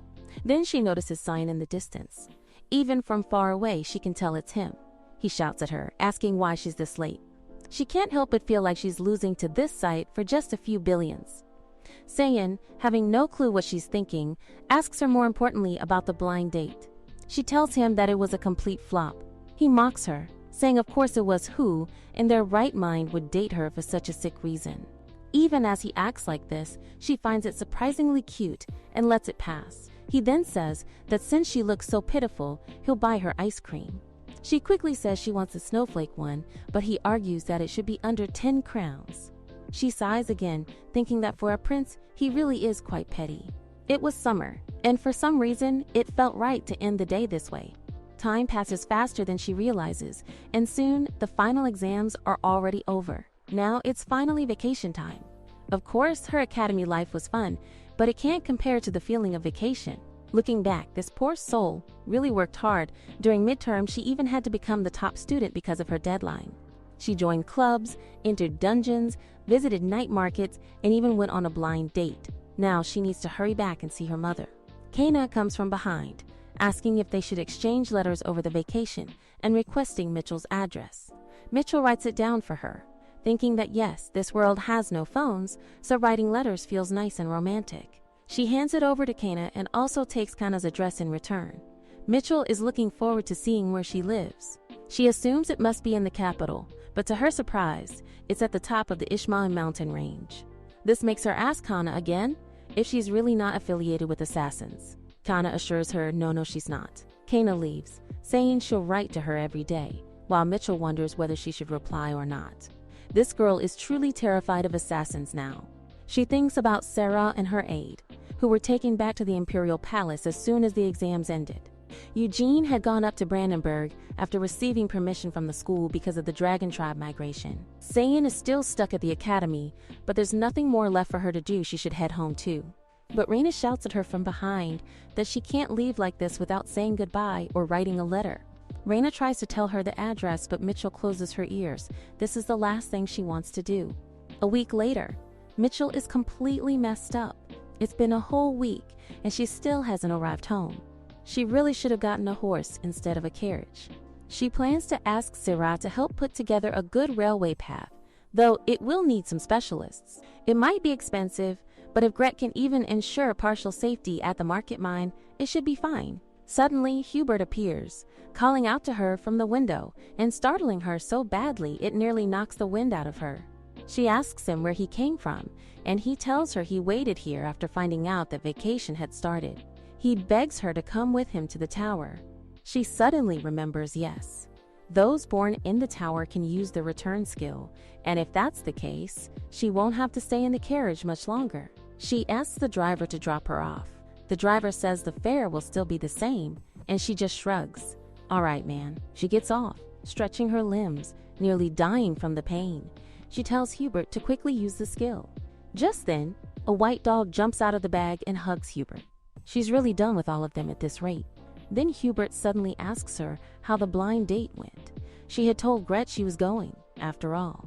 She replies that the handsome man didn't show up, so it was a fail. This makes Hubert extremely happy. She hadn't really been thinking much about it, but now she realizes that everyone seems delighted about her failed date. Hubert tells her that now that she's confirmed the blind date's result, they should head back. She's glad they're really going back to the tower. Even better, they've remodeled it, and now it doesn't smell at all. But then it hits her, it doesn't smell bad. No, it smells different. And this smell is definitely sesame oil. All the beasts are cooking food for her, making it feel like she's truly home for the holidays. She asks them what everyone is making right now. Gret replies that it seems like she enjoyed the food he gave her last time, so he prepared some dishes for her again. This entire setup is to celebrate her return home. She can't believe that all of this is authentic Korean food. She tells him how much she loves it, making Gret and Hubert both think that the word love was meant for them. She starts to eat the food. After consuming so much greasy cuisine lately, having Korean food feels like heaven to her. Then she asks him what's wrong with his left arm. He says that he cut it. She is shocked and calls him a fool, but he assures her that it will grow back. For Mitchell, interpreting his words is a big challenge, but whatever, if it is going to grow back, then everything is fine now. She eats all the food quite well. Hubert asks her if she is done eating and if she would like a tour of the tower. She thinks that maybe the tower got remodeled because of her. She agrees and asks him to take her. He takes her to the rooftop first, where different types of wheat are grown since he cannot eat flour. She thinks, as expected of Gret, he has an immense amount of love for Hubert. Then they take her to the loot storage room. A few dragonkin come to quarrel with Gret, only to get beaten badly, ending their lives right there. She grabs his mouth, asking if he enjoyed it so much. He is speechless, scared for his life. He says that it was really fun, that he is sorry he had the most fun in his 90 years. She lets him go, saying it is okay if he had fun. He is baffled. Why didn't she kill him? He heard that people change when they are about to die. While he is thinking if she is not going to explode, Mitchell is already brewing a plan in her mind. She knows this track is operated by the Imperial family, and she can make a lot of money from this place. She calls out to Larry, the one destroying the place. She asks Larry if there is a prison in the tower. Larry says yes, it was included in the tower after the remodeling. Mitchell says to her brother that until the racetrack opens again, those future slaves need to be protected. The horses here used to get fed by those people. So if they are let go, the horses will starve to death.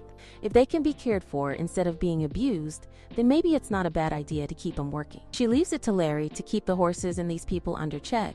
Now she turns to her dear brother and asks him about Mom. He recalls that she went out for a social gathering and said she would be back before dinner. She wonders why she didn't run into her. She is glad that it is almost dinner time and now they should head to see their dear mom. But oops, the two of them are standing outside, seeing their house burn. They wonder if it is not their house. Yes, it is. She is all speechless. It was all fine a minute ago, and now it is burning like this. So what the hell just happened now? And just like that, her actual vacation begins now. Mitchell, who has overcome a terminal illness, finally begins her long-awaited vacation. However, upon returning, she sees her house engulfed in flames. Panic sets in as she fears for her mother, but then she hears her mother shouting from the back, making it clear that she isn't inside. Mitchell is relieved, but confusion takes hold as she notices her mother all dressed up, standing there anxiously.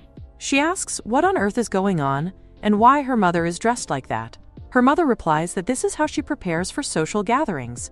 She expresses relief that no one is hurt, but can't help wondering of all the days, why their house is on fire.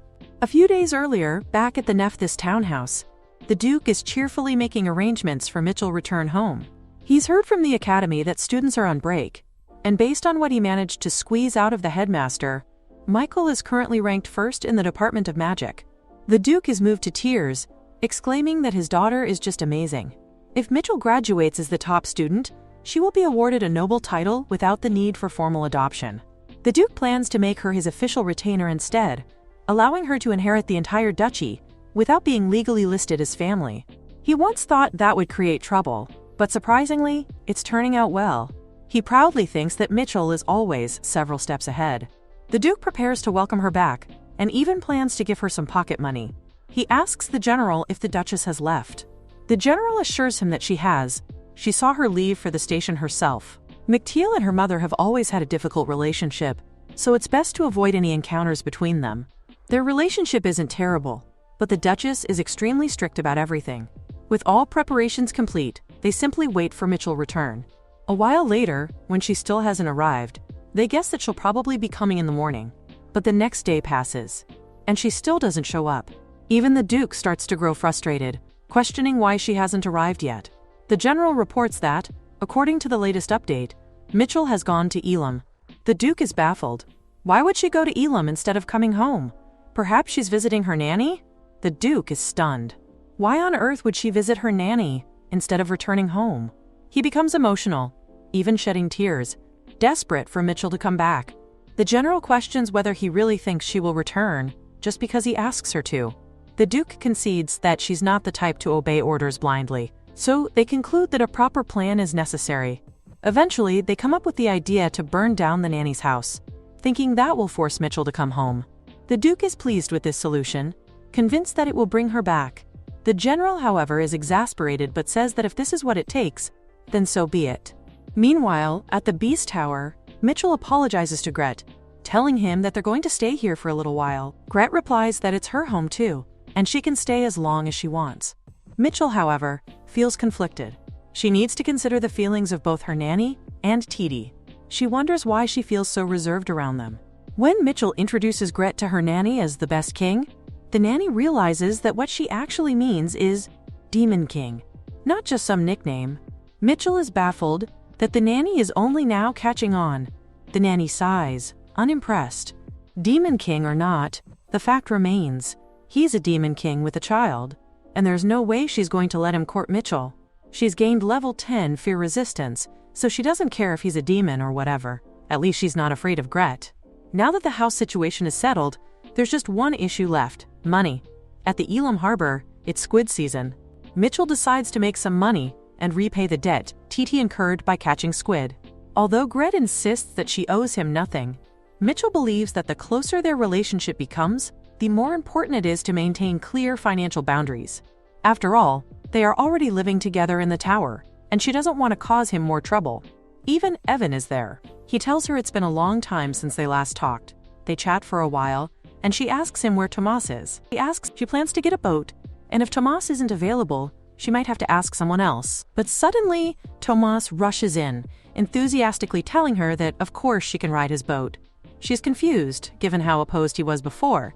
Now he seems more than happy to let her on board. Tomas tells her they should get going and collect the squids.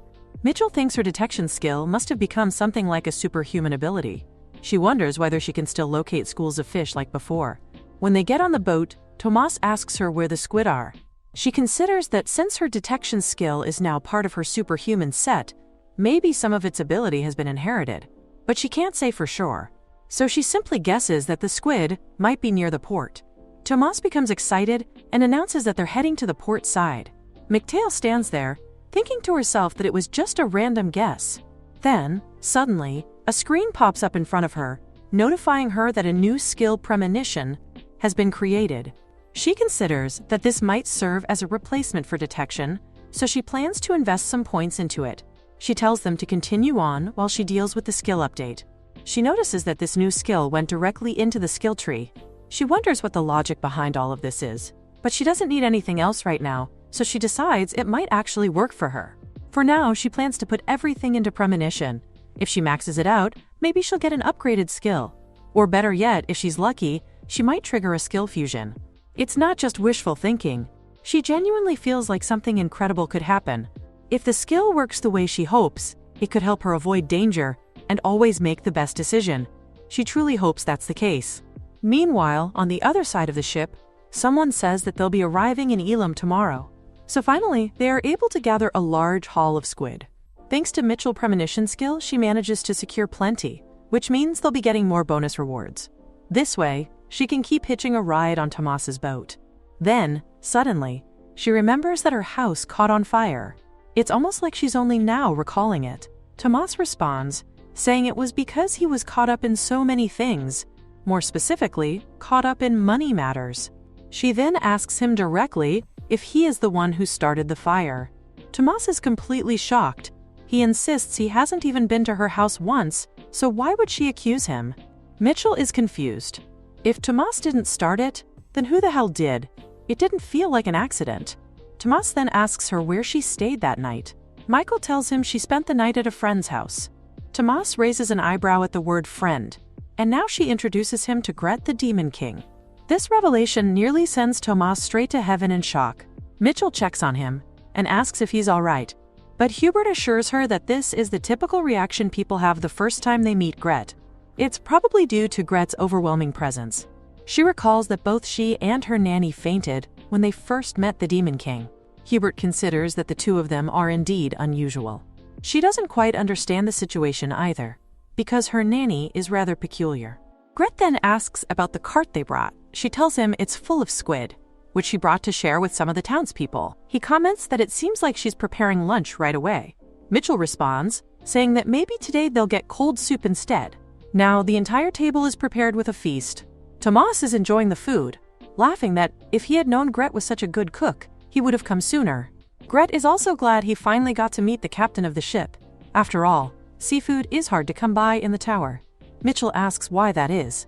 He explains that since the tower is located in the forest, it's difficult to procure sea fish. And whenever he visits the village, people tend to run away, which makes trading difficult. He adds that his son and subordinates are busy guarding the tower, so he's the only one with any free time. Tomas says that's no problem. Since he's the captain of the biggest ship in Elam, Gret just needs to place an order and he'll get him seafood. Mitchell watches the two of them, noting how oddly in sync they are.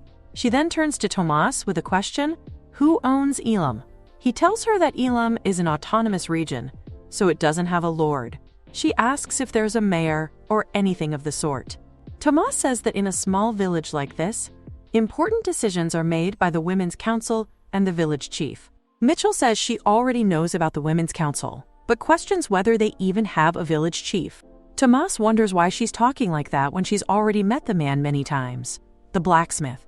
She is stunned to learn that that man is the village chief. He asks why she's reacting this way, but Mitchell stands up and says it's because she's going to see the village chief. Tomas sighs, already annoyed by her rubbish talk. He says there's no point in bothering with it, it's a hassle, and she won't even get paid.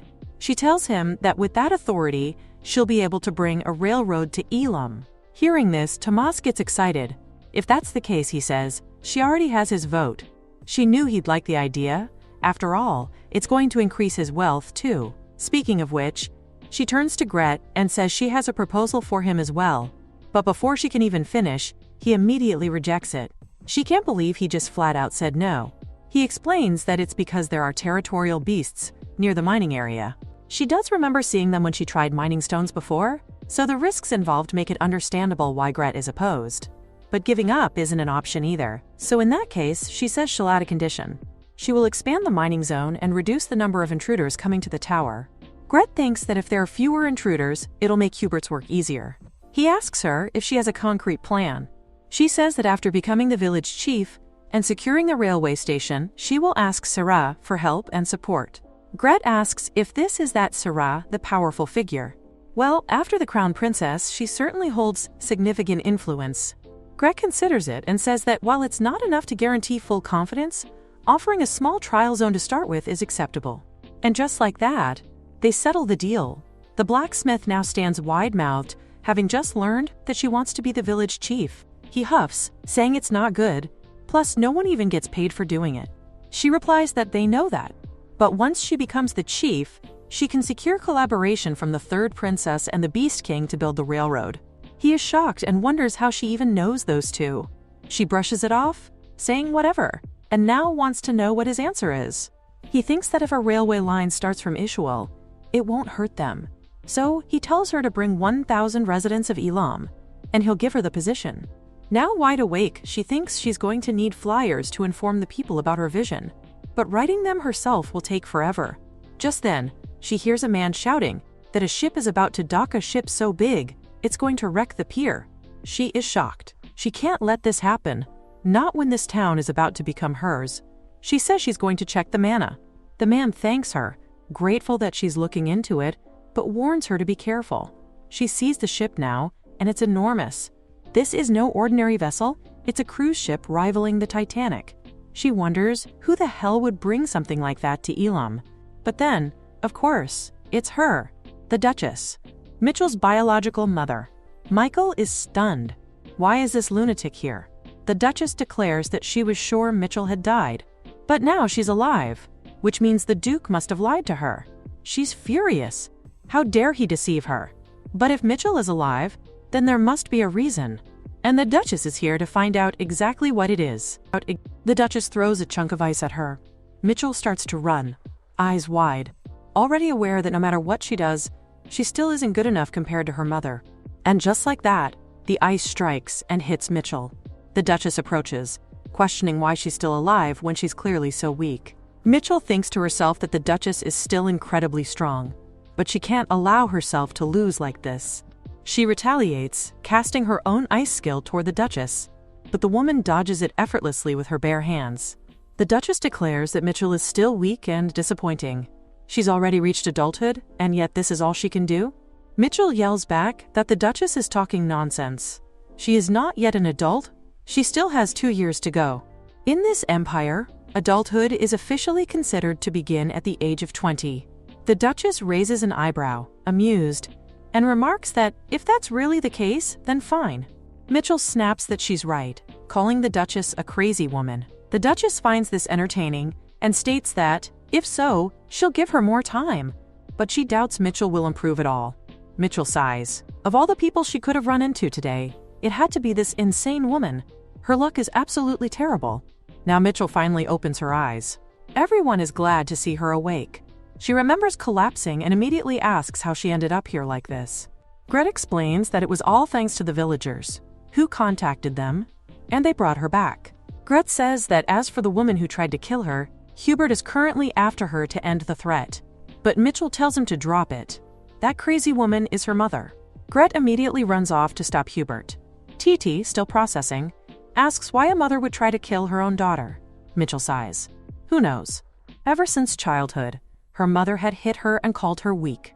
Whenever she got injured, the woman would say things like, "Why did you get hurt?" It's always been like that. She's undoubtedly a lunatic. Mitchell couldn't agree more. If it weren't for her father's intervention, she would have been long dead. Her nanny apologizes to Mitchell. She thought Mitchell would be safe here, but Mitchell tells her not to worry. After all, her crazy mother already said she'd return in 2 years. Gret returns, having stopped Hubert, but offers Mitchell a suggestion. How about he just goes and kills her mother? Mitchell rejects that idea. It would break her father's heart. Gret then suggests crippling her instead. Mitchell still refuses, explaining that it would still break her father's heart. After all, he is obsessed with her mother's beauty. So there's only one option left. They are going to make Mitchell stronger. She smiles. This is exactly what she wants. But for now, they agree she needs rest. And just like that, after all the chaos, she finally gets to rest for a while. During that time, Gret sets off to gather rare ingredients to help with her recovery. Packing all his belongings, he leaves. Tomas returns to Elam to oversee the dock repairs. While Gret is away, her nanny takes over the cooking area, and Hubert continues his role as acting Beast King. Meanwhile, Titi arrives, announcing that he has everything prepared. It's finally done, the flyers for Mitchell's Village Chief campaign. Now that she's fully recovered, it's time to head to the village and start her campaign. She's gonna make sure she becomes the village chief and brings a railway station to Elam. Meanwhile, in the Nyazarifa Mountains of Ishmael territory, Kana reflects that it's been a month since the vacation started, and yet Mitchell hasn't sent her a single letter. Sure, she thinks maybe it's taking Mitchell a long time to think of a reply, but Kana has been writing her every single day, yet she hasn't heard from Mitchell for a whole month. Kana begins to worry. What if Mitchell has made new friends in the village? What if she's spending time with old friends and has forgotten about her? Or worse, what if she's found out about Kana's real identity? Kana thinks to herself that she really can't afford to lose Mitchell. She's the first true friend Kana has made in her entire 18 years of life. She stares at the box of letters she has written and sent to Mitchell. She's heartbroken to see they've all been returned. There's a note explaining why. Mitchell's house had burned down.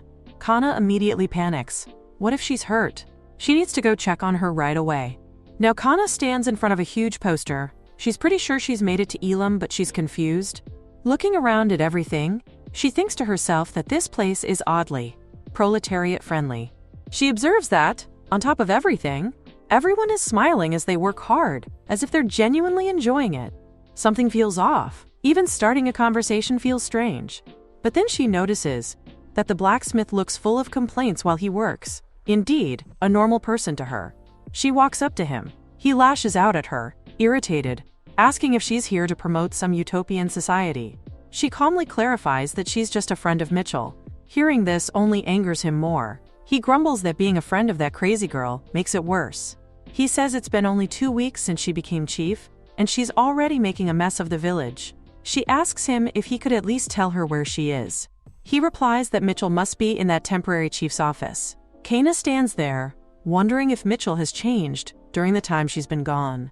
When Mitchell sees her, she casually asks what brings her there. Kana explains that she had sent letters to her, but they were all returned, so she came to check on her. Mitchell tells her that she forgot to give her the new address, and actually, her house burned down. But she mutters to herself that if the letter really had her name written on it, then the post office should have delivered it to her regardless. Finally, Mitchell tells her that she's now the chief of the village. Kana asks her why she took that position, and Mitchell replies that it's to harbor and secure the railroad station. So everything Kana saw on her way into the village, all the development, was Mitchell's doing. At first, it felt a bit unsettling, but knowing that it was Evan's influence makes it feel surprisingly refreshing. Plus, despite her worries, Evan seems perfectly fine. Mitchell gives Kana her new address and still calls her a friend. The more she thinks about it, the more she realizes that she really did come all the way here to visit her best friend's hometown. Her face turns red at the thought.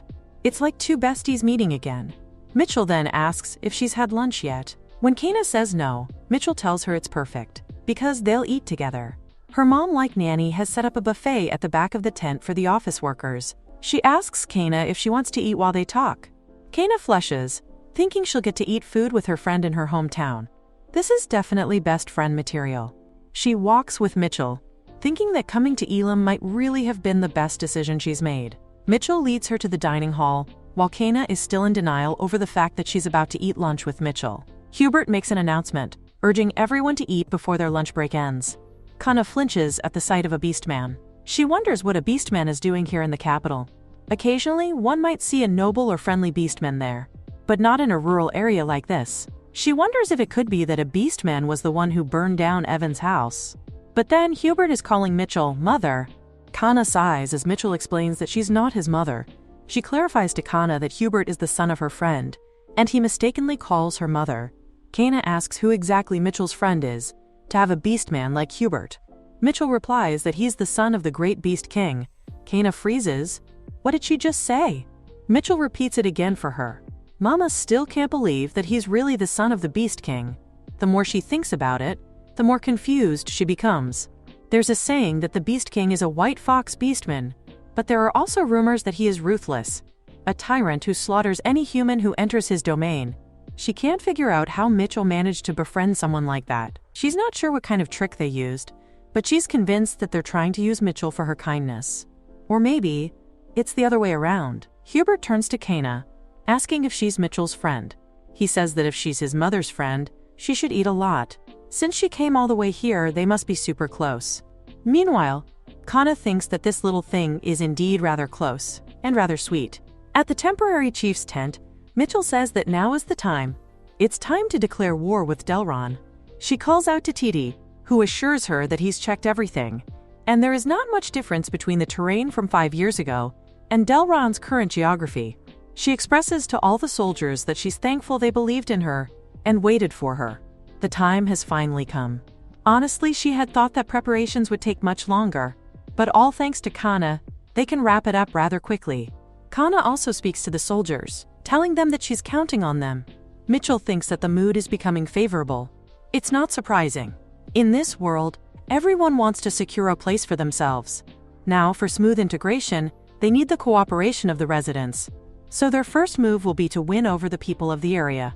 That's something she will take care of personally. She will handle persuading them. The rest should focus on attacking the Lord's castle. She tells them to make sure that no resident is harmed in any of this. They all respond with a unified, "Aye," and march off. They're almost ready to launch the attack on the Lord's castle. So now, it's time to move on to the Public Relations Office. At the Elam Public Relations Office, the ladies welcome her warmly. They haven't been misusing the town's printing press. They're making do with hand press methods instead. But their working conditions are terrible. She says to the staff that it must be hard for them to do this with no proper support. She assures them that she will soon increase the workforce. One of the ladies reassures her that it's fine. They feel good being able to do something even if it's small. Lana looks at the drawings and sees the flyer they are going to distribute in the Delron area. Mitchell explains that this picture shows Hubert all engraved, because adventurers raiding the Water King Tower are draining his resources and manpower. This flyer represents Elam's justification for action. The Water King Tower is actually closer to Melzan than to Elam, so the adventurers who attack the tower usually settle in Delran. The Delran Lord and the Adventurers Guild fully support this. From a civilian standpoint, it was a profitable decision, but for Gret, it was a huge headache. He couldn't just exterminate the humans, even though they kept invading no matter how many times he drove them away. And if a demon from the tower was unlucky enough to die, then increasing security would only result in demons slaughtering humans in retaliation. Gret suffered countless injustices like this, and yet kind-hearted Gret endured it all for 500 years.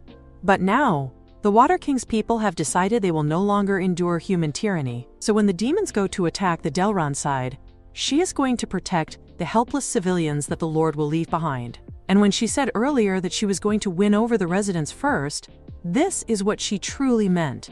With this flyer, Elam has more than enough justification to intervene.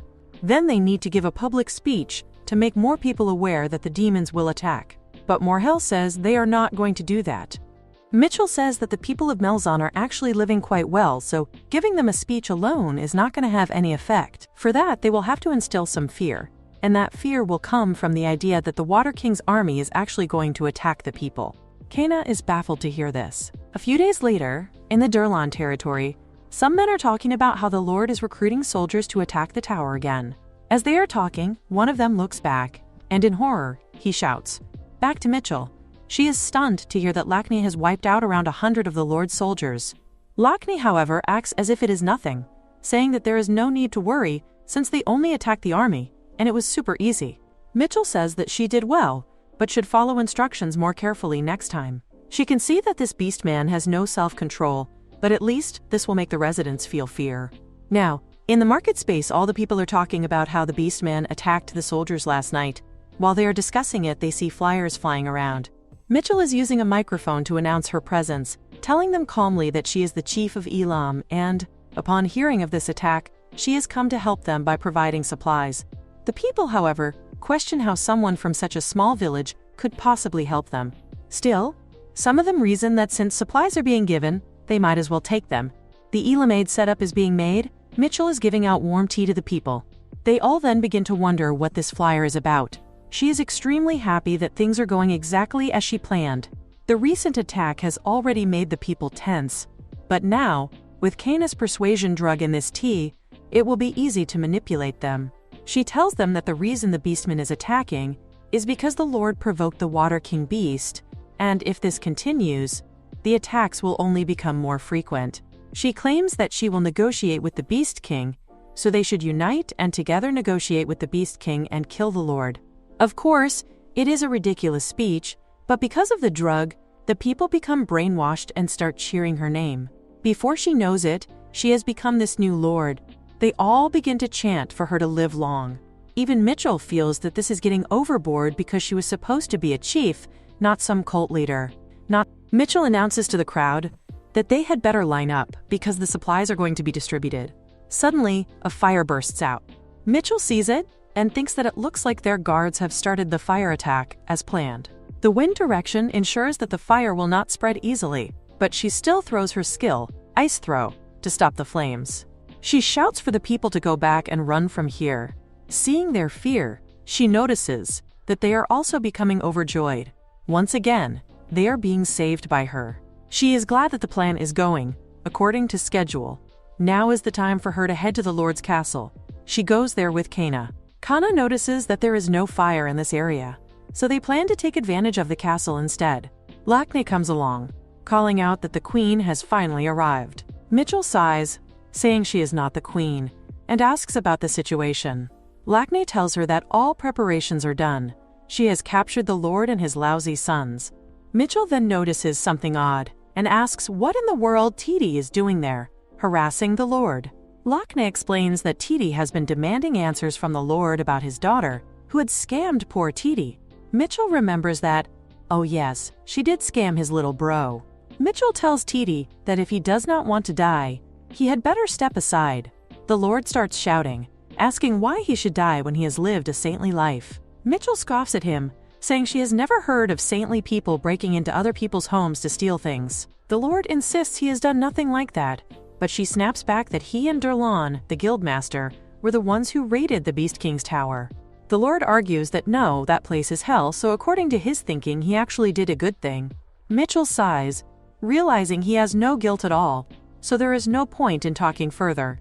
She tells Lacne that this is something she needs to deal with as a great friend, so if Lacne does not want to see anything gruesome, she should leave. Lacne refuses, saying she will stay to witness his final moments. Because of him, they were always in a constant state of emergency. Mitchell summons her ice skill. The Lord starts shouting that he will truly repent and will not do anything bad again.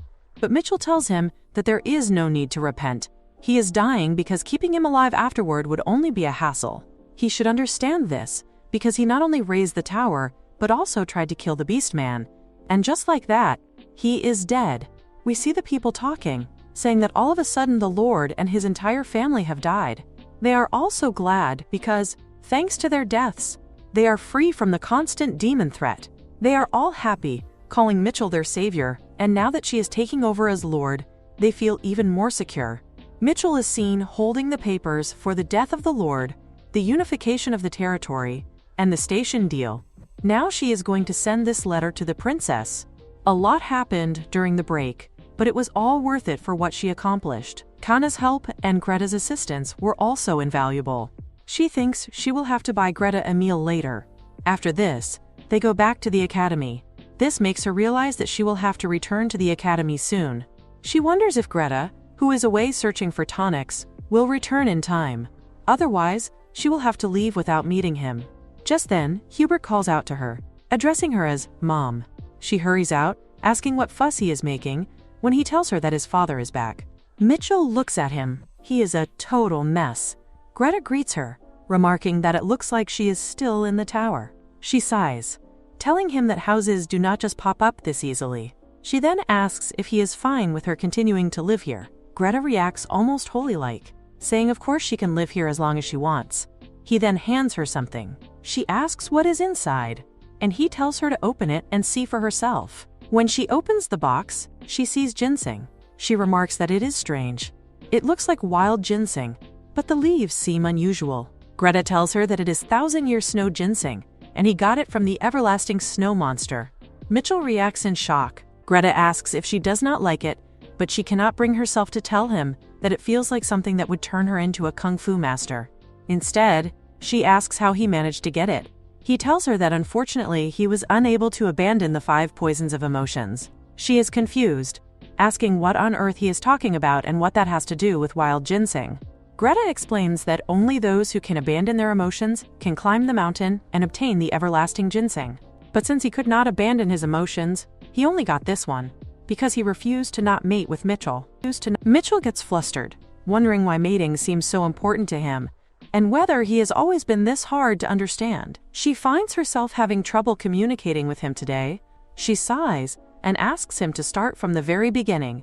Why exactly did he go searching for this ginseng? Gret learns about the snow ginseng from the Machine King, who explains that if one can abandon worldly temptations, they can obtain it. However, because Gret desires to be with Mitchell, he is unable to pass the gate. That is why he settles for the inferior version of the snow ginseng. Mitchell asks him why this one is so important and valuable.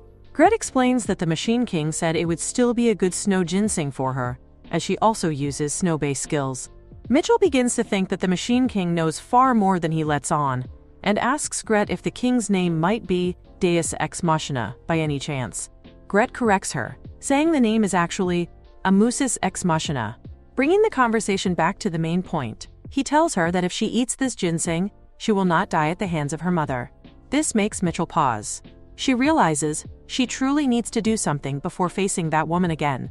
She considers that she should simply eat it and test the results, reasoning that it is not as though she will die just from consuming it. She grabs the ginseng, but before biting it, she tells Gret that if she dies, he should take care of her nanny and Thomas, and that if he wishes, he can use Titi as his servant. She would not mind.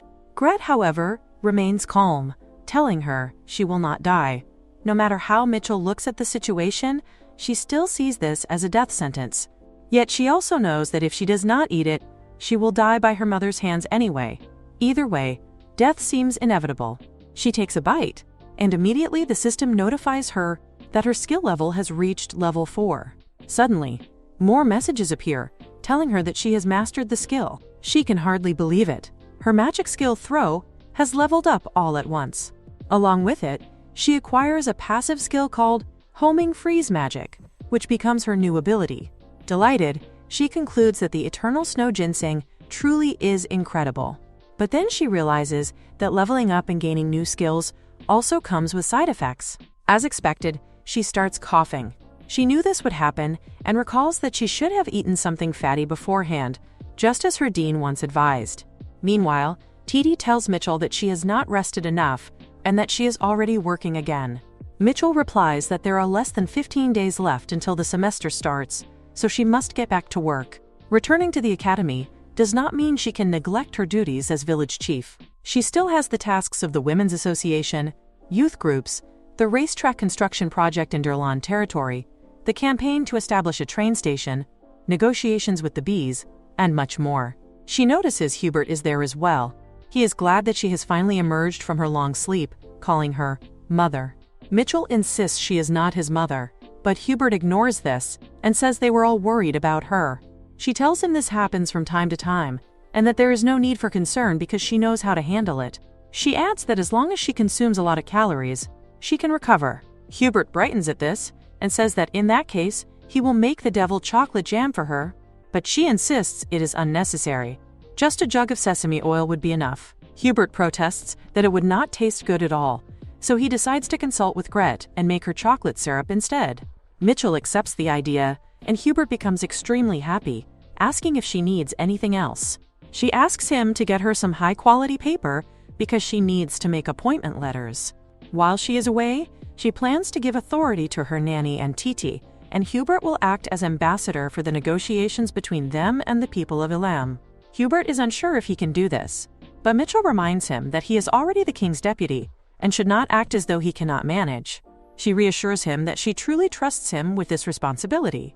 Encouraged, Hubert declares that if she assigns the task to him, he will perform even better. He adds that thanks to her, his workload has decreased significantly now that the pesky lord has been dealt with, and the number of adventurers bragging inside the tower has dropped, meaning he barely needs to work overtime. Mitchell cannot believe those people thought they had a chance to kill Gret, and she remarks that Gret was actually being too lenient with them. She asks Hubert if he told Gret what happened at the tower. Hubert assures her he is not, and will not tell him. But before the matter can rest, Gret himself arrives, glad that she is doing well. He says that he cannot help but worry, as she has collapsed twice since her break began. Mitchell is touched, but Gret goes on to say, this is why he has a proposal. She should stay by his side forever and not return to the academy, because no matter what happens, he will protect her. Titi becomes flustered and points out that this is impossible. Gret sighs, saying that if she refuses, there is nothing he can do, but at least she should train her body. He declares they will start with 3 lifts, totaling 500 repetitions. Mitchell is baffled, insisting she will do it later, but Gret makes it clear they will begin immediately after lunch. It seems he has no intention of going easy on her, leaving her no choice but to train. 1 week later, she is lifting weights, shouting and groaning, while Gret pushes her like a drill instructor. In her last week, she cannot understand why he is being so strict. She yells in frustration that surviving this is already difficult enough. Mitchell is finally able to sniff the aroma of real food, especially rice, after enduring all this training. Hubert warns her to eat slowly, otherwise she will end up with an upset stomach. But she lashes out, pointing out that for an entire week she has been eating nothing but protein. If he truly expects her to eat slowly now, he must be joking. Gret tells her to calm down, saying she can eat like this at the academy as well, but Mitchell refuses, claiming nothing compares to home-cooked meals. She declares she will not eat anything other than Gret's cooking. Gret blushes at her words, realizing she cares that much about his food, and promises to make even more side dishes for her. Hubert remarks that it seems she is only interested in Gret's cooking.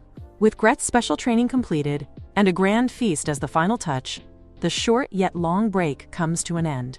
On the last night, Mitchell barges into her nanny's room to sleep with her one last time.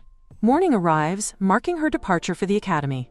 All the beasts bid her farewell, telling her not to slack off. She nods to them, especially reminding Titi to distribute the manuals to the village people properly, and warning that his next ticket is going to be a trip to hell if he slacks off. With this, Mitchell wraps up all the tasks she needed to complete and prepares to head back to the academy. She leaves the tower, endures the long and painful ride once again, earning some pocket money along the way.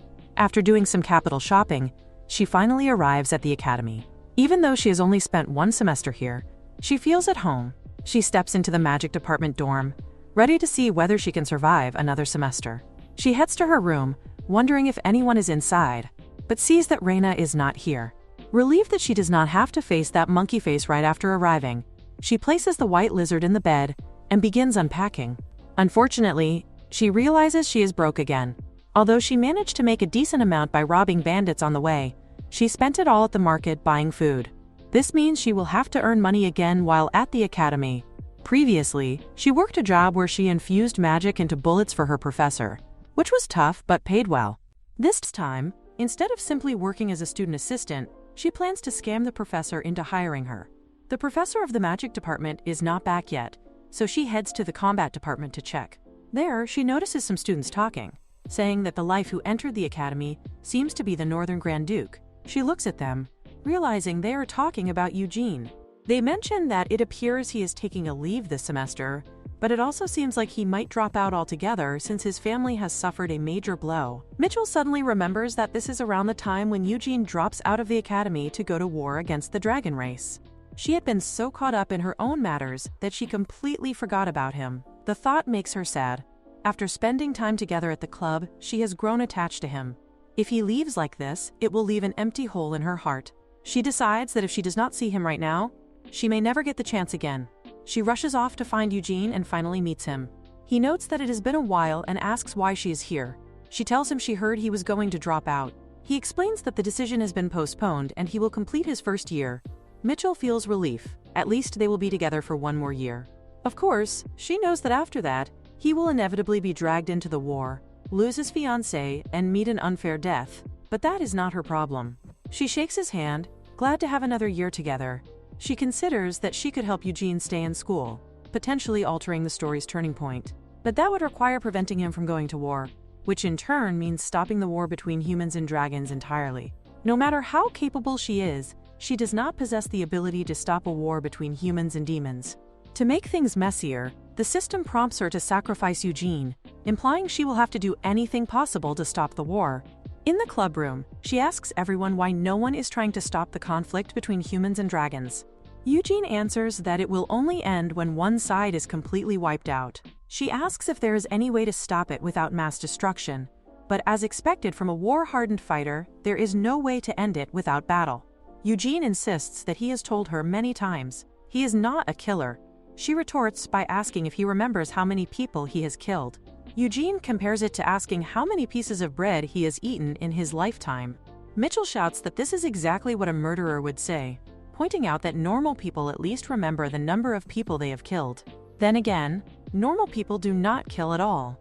Mitchell sighs, concluding there is no point in talking to him, and decides she should go speak with the princess instead. Eugene smiles, then thanks her for being the first person to ask him to stop the war. He says he knows she is worried about him. She quickly denies it, claiming she was worried only for herself, to which Eugene responds with a casual, "Sure, sure." She insists she is telling the truth, but he keeps laughing. Eugene then says he needs to leave to talk with his father. Mitchell sighs, realizing that she has just returned to the academy and already has another deadline looming over her. She knew something like this might happen again, and now it is clear this semester is going to be wild once more. After a brief meeting with Eugene, Mitchell returns to the magic department and finds the professor again. She manages to secure a suspicious but well-paying part-time job as a human test subject for the magic practice professor. With nothing but a healthy body, she might as well make good use of it for now.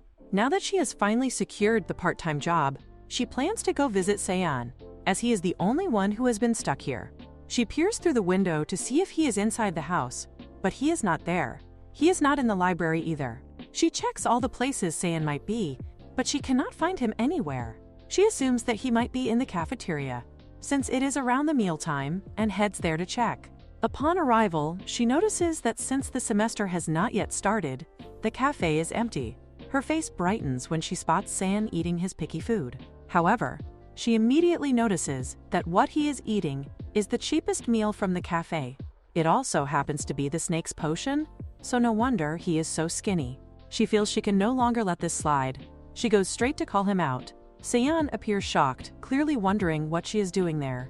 Mitchell tells him to follow her, but he reacts as if she is talking nonsense and points out that he is still eating. She sighs, thinking that he cannot survive on such a small meal. She decides that if he follows her, she will treat him to a great one. Yet he has no intention of getting up.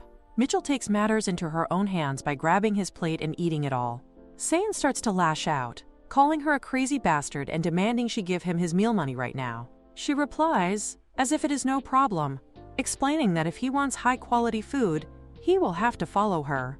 Suddenly, she notices the sound of a window breaking. Confusion sets in as she realizes the air around her has grown tight, a clear sign of an attack. She and Seon both jump back when the blast happens. Mitchell is confused, as the academy is known for its high and tight security, so what on earth is going on? And more importantly, why is there a dragon here?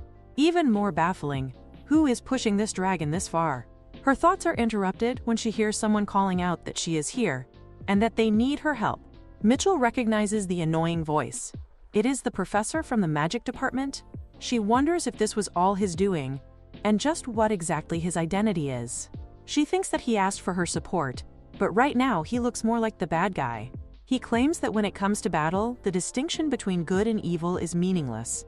Mitchell sighs, thinking that even so, she is still a student. If the professor is asking her to attack, then she will have to.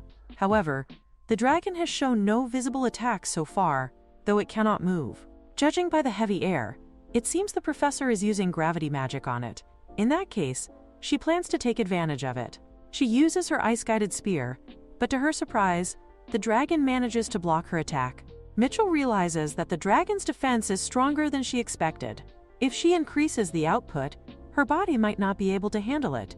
The professor scoffs at her, saying that if this is all the student can manage, then it is disappointing. This makes her angry, but she stops when she sees that she has gathered all the ice at one point. The professor seems to be enjoying the sight.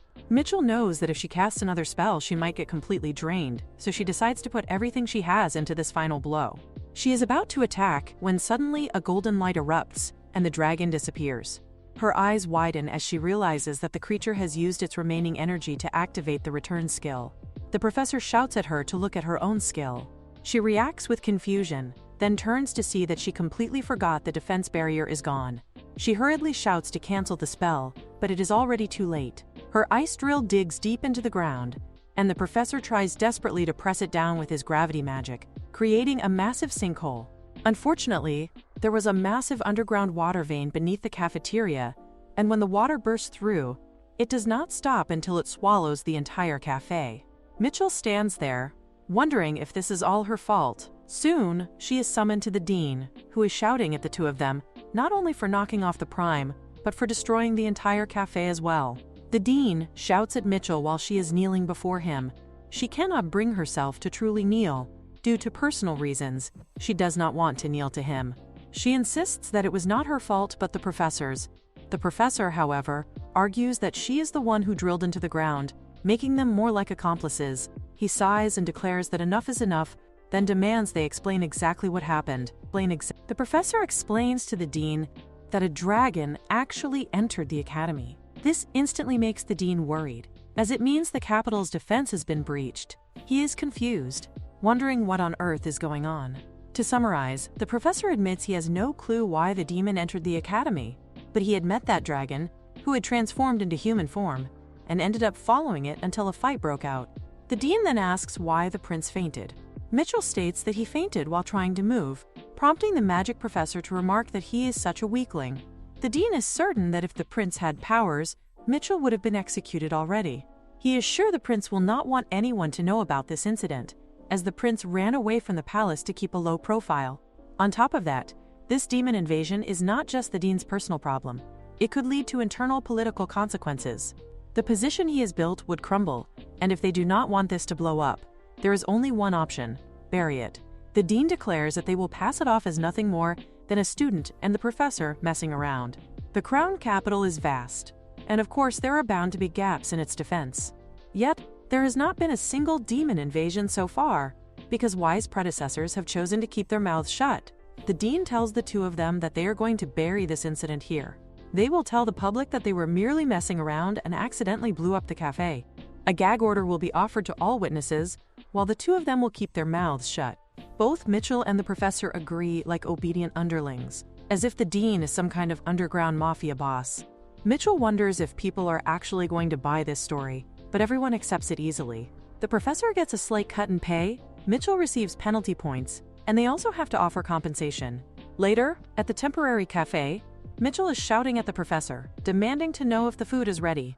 The professor shouts back, asking if she has any idea how hard it is to make food for 100 pigs. They are stuck with all the students yelling at them to feed them, plus they have to add a little pickle, because Cyan was also roped into this community compensation work. Cyan yells in protest, questioning why he has to do this when he did not use any magic.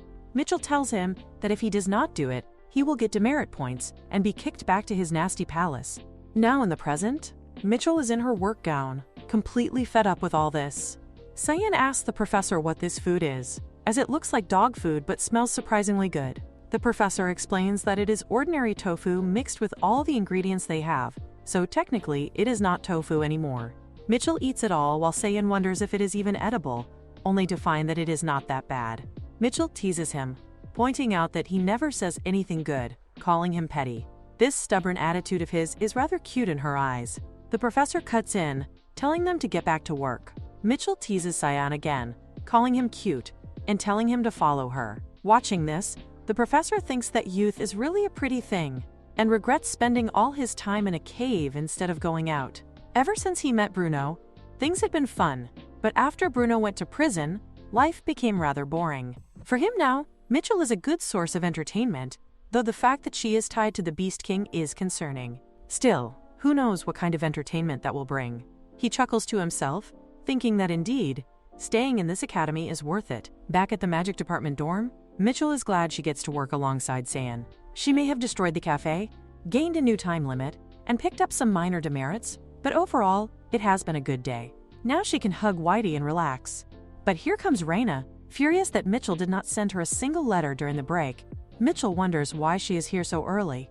She thinks that if Raina wanted a letter that badly, she should have sent one herself. But Raina shouts that she did not give Mitchell her address back then, and that is not all.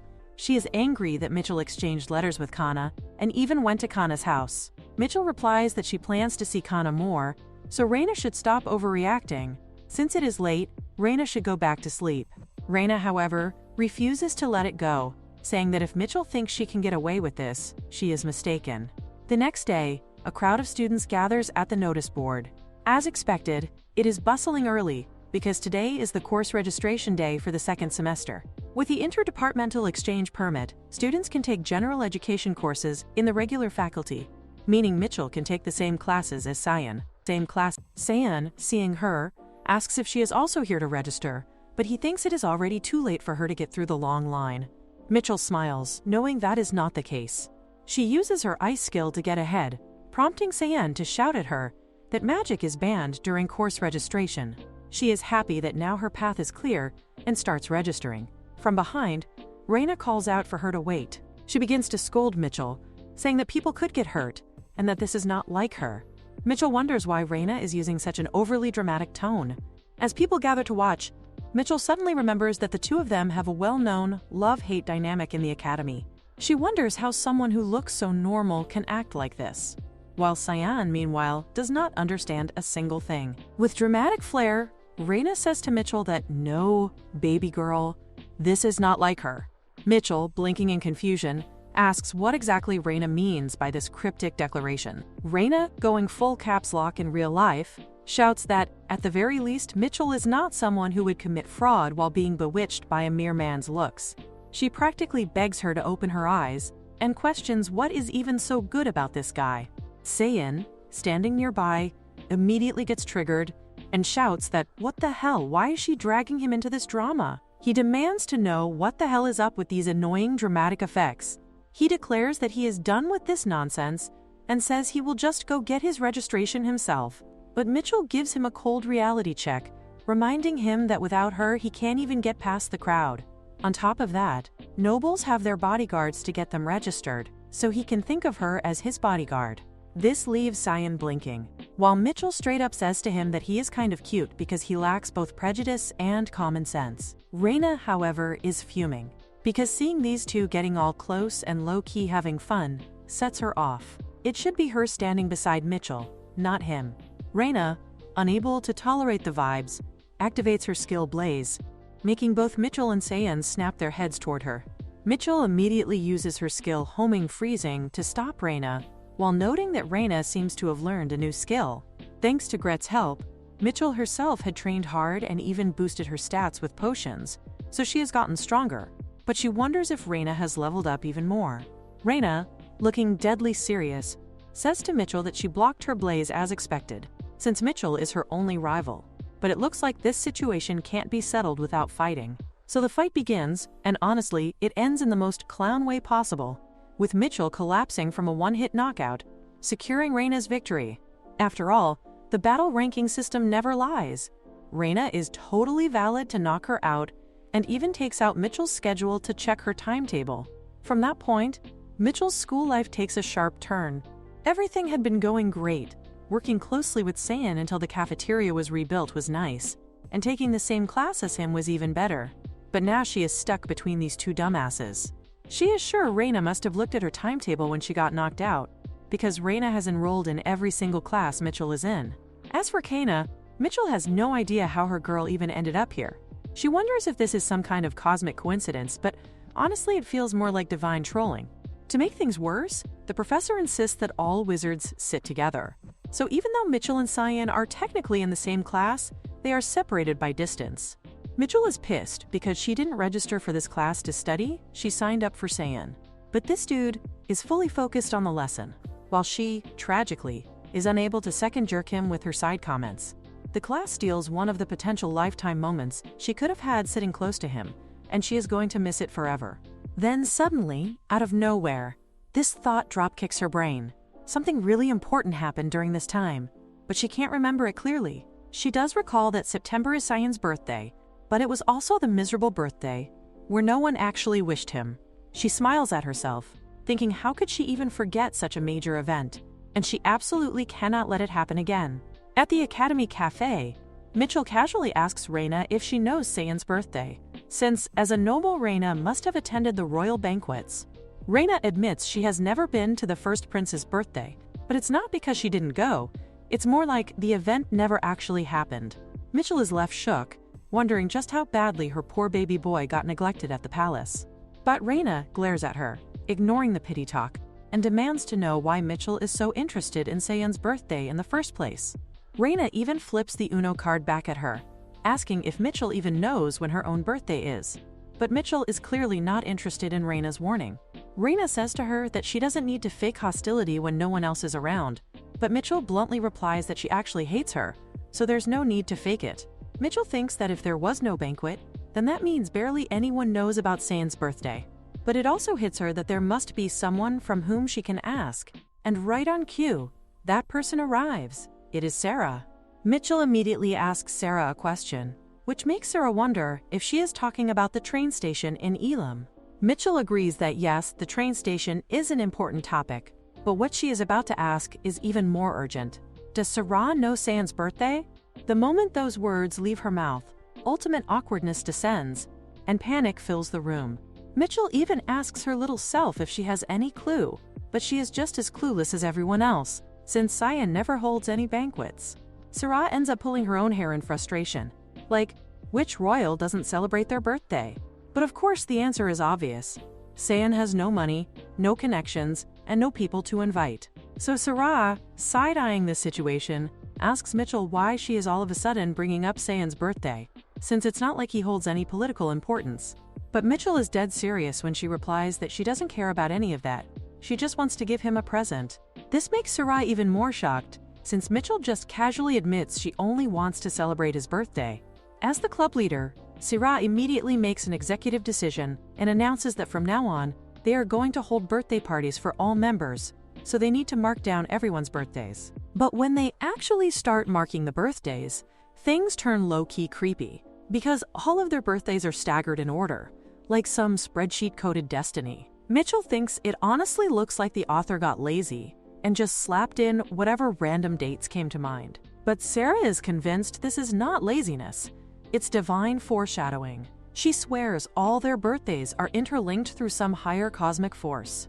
For a while, Sarah is seriously mulling over the members' birthdays, looking like she's solving a world-level math equation, but she finally chills down when Eugene casually drops his birthday. After that, they squad up to figure out Saiyan's birthday too, and, not gonna lie, they straight up use the imperial authorities like it's Google just to find out the man's birth date. With that, the birthday issue is solved, period. She then turns to the train discussion, side-eyes Mitchell, and says she still doesn't see any benefit in building the train station in Elam. But Mitchell insists that to unify the entire territory during such a short break, the station is essential.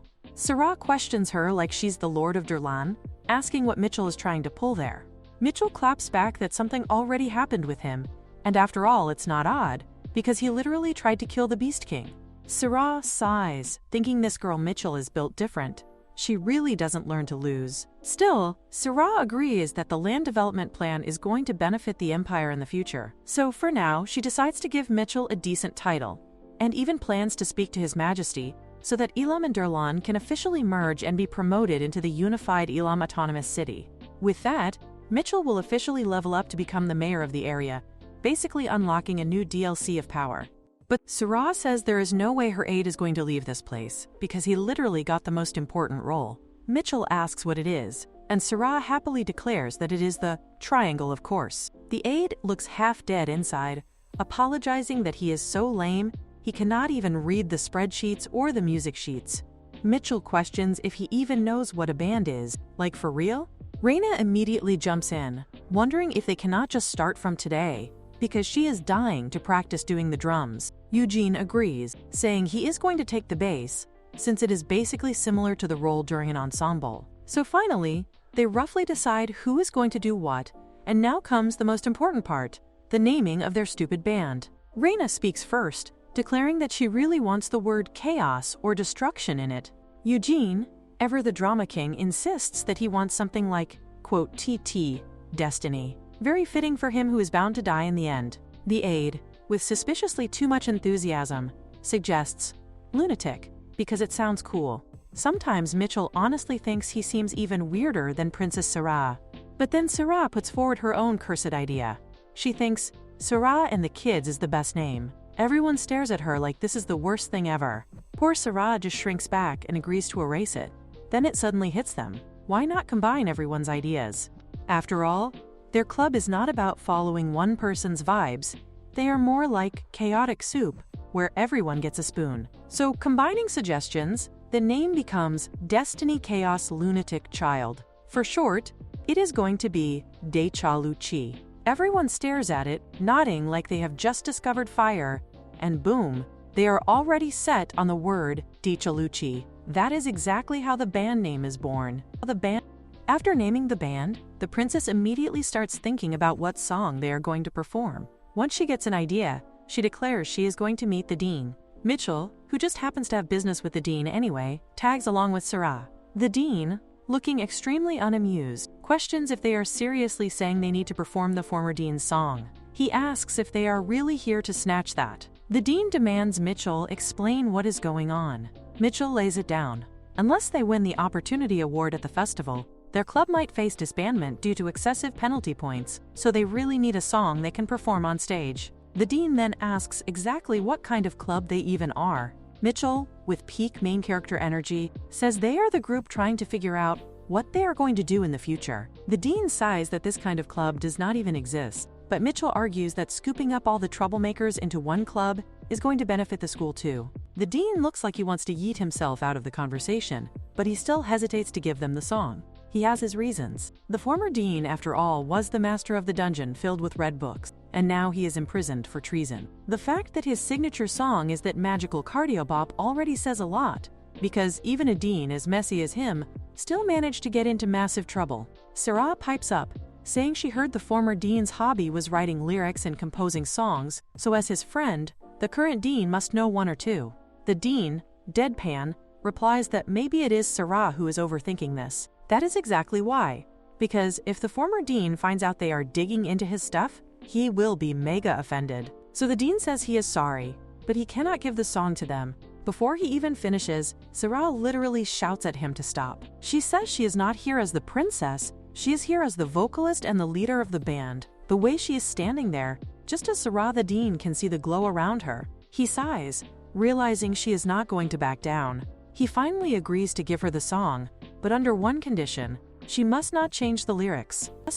Sarah promises she will never forget this favor. The dean, not missing a beat, throws back that maybe she can repay him by letting the former dean out of prison. Sarah pouts, saying taking a traitor out of jail is not even in her authority. So they leave, with Sarah declaring that since Mitchell has her own business with the dean, she and the others will head out first. They will wait for her in the club room, and until then, she is going to analyze the lyrics. Once they are gone, Mitchell asks the dean if he is fine with letting Sarah interpret the former dean's lyrics. The dean shrugs, saying that if she is smart enough, she will drop this song and find another. But the fact that she is actually taking on the former dean's work proves she is not smart at all. The dean then turns to Mitchell and asks what exactly she wanted from him. Mitchell admits she actually has a question. She wants to know how demons manage to pass through the capital barrier. The dean chuckles, asking why she even wants to know, like, is she planning to invade the capital with her Beastman army? Mitchell says no, chill, it is nothing like that. She explains that Hubert and Larry are coming to the festival during the Chuseok break. The dean's expression immediately shifts into something low-key creepy. Seeing his face, Mitchell adds that actually Hubert is Gret's son. The dean quickly cuts her off. Stop, he get it. But Mitchell thinks to herself that his expression is way too unsettling. Every time it comes to Gret, the dean just cannot let it slide. He straight up asks Mitchell what kind of relationship she has with Gret for things like this to keep happening. But then he says maybe he heard something about this straight from the Beast King. He adds that trying to pass through the barrier is very difficult, so he will just show her directly. Mitchell points out that there is no railway to Elam, so it is going to take a lot of time. The dean casually mentions that actually they will just go in a straight line, so it will be fast. He raises his finger up and then drops it down, and Mitchell finally understands. He is literally saying he will launch himself into the sky, adjust the angle just right, and land straight on the king's tower. The thought that comes to her mind is wild, even for a mage. Is this really something a human can do? But then she steels herself, thinking that one day, a day will come when she will no longer have to kneel before this dean. At the Academy's residential area, Mitchell plops down, deciding that at least the barrier issue is solved, so most of the important work is done. But there is still Cyan, who has been avoiding her. It has been quite a while since they last faced each other, so she makes up her mind. She is going to wait for him here, outside his house, because today, she is definitely going to find out why the hell he is avoiding her. Cyan wakes up feeling strangely relieved, low-key surprised, that nobody pulled up to drag him into that so-called emergency meeting. He really thought they'd bug him nonstop, but nah, crickets. For a split second, he's glad. But then his brain spirals into the classic sad boy loop. Maybe it's not that they're being chill. Maybe it's that nobody actually gives a damn. And honestly, that thought kinda slaps different. It feels almost enlightening. With time, people are gonna stop looking for him anyway. Except, plot twist, Mitchell is standing right there, waiting like she camped out on his respawn point. She yells out that finally he showed up. And Cyan freezes like his Wi-Fi just cut. Why the hell is she here? He looks at her, baffled, while she gets up and basically calls him out, asking if he seriously thinks he can just dodge her forever. All this time, he's been ghosting her, and she just wants him to say straight up why he's doing it. Cyan turns his face away with that dramatic main character, you don't need to know energy. But Mitchell isn't having it. She grabs him and drops the truth bomb that hiding won't solve anything. Because, let's be real, there's no way he can handle it all alone. That makes him snap. He practically shouts that good for her, for always having everyone on her side. He throws shade, saying she was literally born with magic, and on top of that, she's great at it, so of course life must be hilarious for her. Watching him look pathetic in comparison, he asks her straight up what she's even planning to do after hearing his sob story. Is she gonna fix his problems? Nah. Even someone as great as her wouldn't want to get dragged into the royal mess involving the crown princess. Finally, Mitchell connects the dots. She realizes she always felt something was off after his birthday, and now it clicks. It's because of the crown princess. She admits that if it's really about the crown princess, then yeah, her hands are tied. Even back when she was chilling at her own house, dealing with that crazy princess was like wrestling a hydra in heels. And now she's downgraded to a powerless commoner? No shot. Then she straight up asks what his sister even said to him. Cyan sighs, looking 10 levels done, and says his sister told him to stop hanging out with shady people like Mitchell and just study quietly like a good little scholar. Mitchell can't believe her ears. She bursts out that his sister is actually trying to snatch him away from her, like, girl, what? Cyan just scoffs, tossing back that if Mitchell feels that strongly, why doesn't she fight his sister instead? That leaves her speechless, buffering like a laggy NPC. He scoffs again, extra salty this time, and storms off, throwing over his shoulder that in the end, she's no different from everyone else.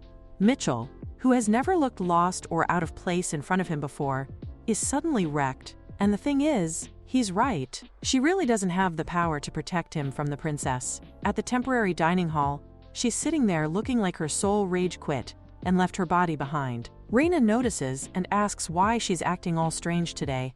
Mitchell, half dead, asks her if she can fight the crown princess. Raina looks at her like she just asked to yeet herself off a cliff and says if she wants her dead, she can just say so directly. Because, let's be honest, even for Raina, the crown princess is built different like final boss tier. Valid though, since she's literally the next emperor.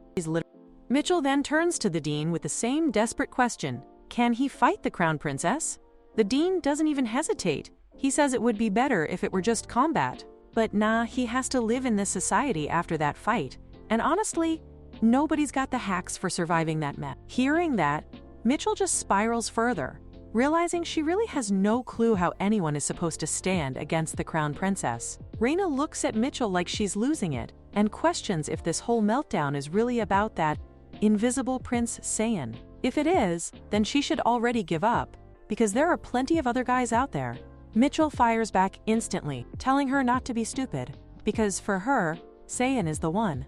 The dean casually suggests they could always start a revolution like the former dean if she's really that down bad for Saiyan. Mitchell practically screams inside that this is way too risky. She wonders if revolution is really the only option left, but her gut tells her there must be some other way. Then it hits. That sharp, ringing pain pulses through her chest, which can only mean one thing. Her premonition skills are kicking in. She decides she'll use that power to go toe-to-toe with the princess. She thinks about what this other way could mean. Volunteering, extra training, maybe some random club activities. Her brain is running wild until it suddenly clicks. To face the crown princess, she doesn't need just guts. She needs to become the greatest guitarist alive. Reina and the dean exchange the kind of look that says, yep, she's gone off the deep end. But for Mitchell, the direction is set in stone. For this bizarre new path, the dean gifts her a worn-out guitar. Mitchell eyes it like it's cursed DLC content and straight up asks him if this is that cursed guitar. The dean, with a shrug, says it's the only sturdy one around. Like, hello, it literally tanked a gunshot once. Soon after, the isolated club building gets upgraded with a soundproof private practice room, and Mitchell locks herself in grind mode. In no time, she unlocks the basic guitar performance skill. She keeps practicing so hard, her hands are blistered, peeling, and looking like horror props. But she doesn't quit. After a month of pure suffering, she finally unlocks a special guitar skill, just enough to avoid embarrassing herself at the commercial event. With that milestone down, she finally gets permission to chill, rest, and maybe even have some fun. Back at the magic department dorms, Reina greets her, saying she's finally back, and wonders out loud what kind of guitar training takes that long. Mitchell claps back with some sass, saying a pampered noble like her, who only feels satisfied after buying expensive drumsticks, would never get it. Reina side-eyes her, then casually mentions she's been hearing some voice from Whitey. Sure enough, Gret pops up. Mitchell glares at him and demands to know what brings him here all of a sudden. Gret drops the news that Hubert and Larry have left for the academy, and if she still wants to know about the Dragon King, Hubert will have plenty of juicy info for her. Mitchell says fine, she'll ask him, but Gret adds that even if Hubert's the MVP, that guy still knows quite a bit about dragon ecology. Mitchell questions who that guy even is. Gret points him out as the one who acts like a spoiled kid, loves overpriced toys, and is annoying as heck, basically describing the dean. Mitchell stares at him, confused, and asks how on earth the dean knows about the Dragon King. Gret says it's a secret. Mitchell's jaw drops, because it's rare for Gret to even acknowledge secrets. He then casually mentions that the dean literally got on his knees and begged him to keep it quiet. Mitchell is floored. She always thought the dean was the type who'd rather get exposed than bow down to anyone. Anyway, after confirming Hubert and Larry's departure, time zooms forward, and suddenly midterms are here. Mitchell just writes her name and dips. Grades? Nah. Since her life isn't on the line anymore, test scores don't matter one bit. The only thing she cares about now is attending the festival. Her guitar skills are actually cracked, no doubt about it. But after practicing solo non-stop, she forgot the one crucial thing: coordination, harmony, band flow. And when it comes to being in sync with a group, she's a total mess. Sarah is out here assuring that it is all going to be all right because, hello, with some practice, they are totally going to hit sync, and she is like, they should just try again. But Mitchell, queen of hard truths, is saying this is not going to work. Not at all. Sarah knows they are still rough around the edges, but she really thinks that if they keep practicing, they will at least snatch the popularity prize, because it is not like they are going to be the pro-level headliners, so she is like no one needs to get discouraged yet. Mitchell, however, says that is not even the issue here, because she has the level 6 skill, and oh boy, she has gotten this strong gut feeling that if they are able to pull off the stage performance, it is going to solve the Saiyan isolation problem and the messy drama she has been facing. Sarah, being extra as always, says that in that case they will just aim higher, but she wants Mitchell to pinky promise one thing, that she is not going to keep upgrading her skill every so often, especially when someone's future shiny skills start flashing around, because those god-tied abilities don't usually let their owners live long lives. Mitchell just sighs like a stubborn main character, and says she will think about it. Sarah points out that she is not saying Mitchell should never do it, but Mitchell already claps back in her own head that they don't know what life is going to throw at her, and plot twist. While she is literally saying this, she has already dumped the rest of her points and is now leveled up to 7. Sarah is straight up dumbfounded, like girl, she is not even listening to the warning, but Mitchell just shrugs mentally and comments that thanks to this leveling up business, they are not only going to win the popularity award, but also take the grand prize, land a debut offer, and even drop an album. Sarah has no idea how that chaotic prophecy is supposed to happen, but she is like, fine. From now until the festival they are going full send during practice, no excuses. Then Sarah, with suspicious eyes, asks Mitchell about the keyboard spot, because it looks like the guy is not going to show. Mitchell makes it crystal clear that no matter what, that spot is his, period. Because even if they have to yeet the keypad themselves, she is not letting anyone else take it. But when it comes to drums, Mitchell is like, anyone but Reina is fine, so yeah, they should probably just drop her. Sarah questions if this is somewhat her skill talking, but Mitchell replies no, it is coming straight from her heart.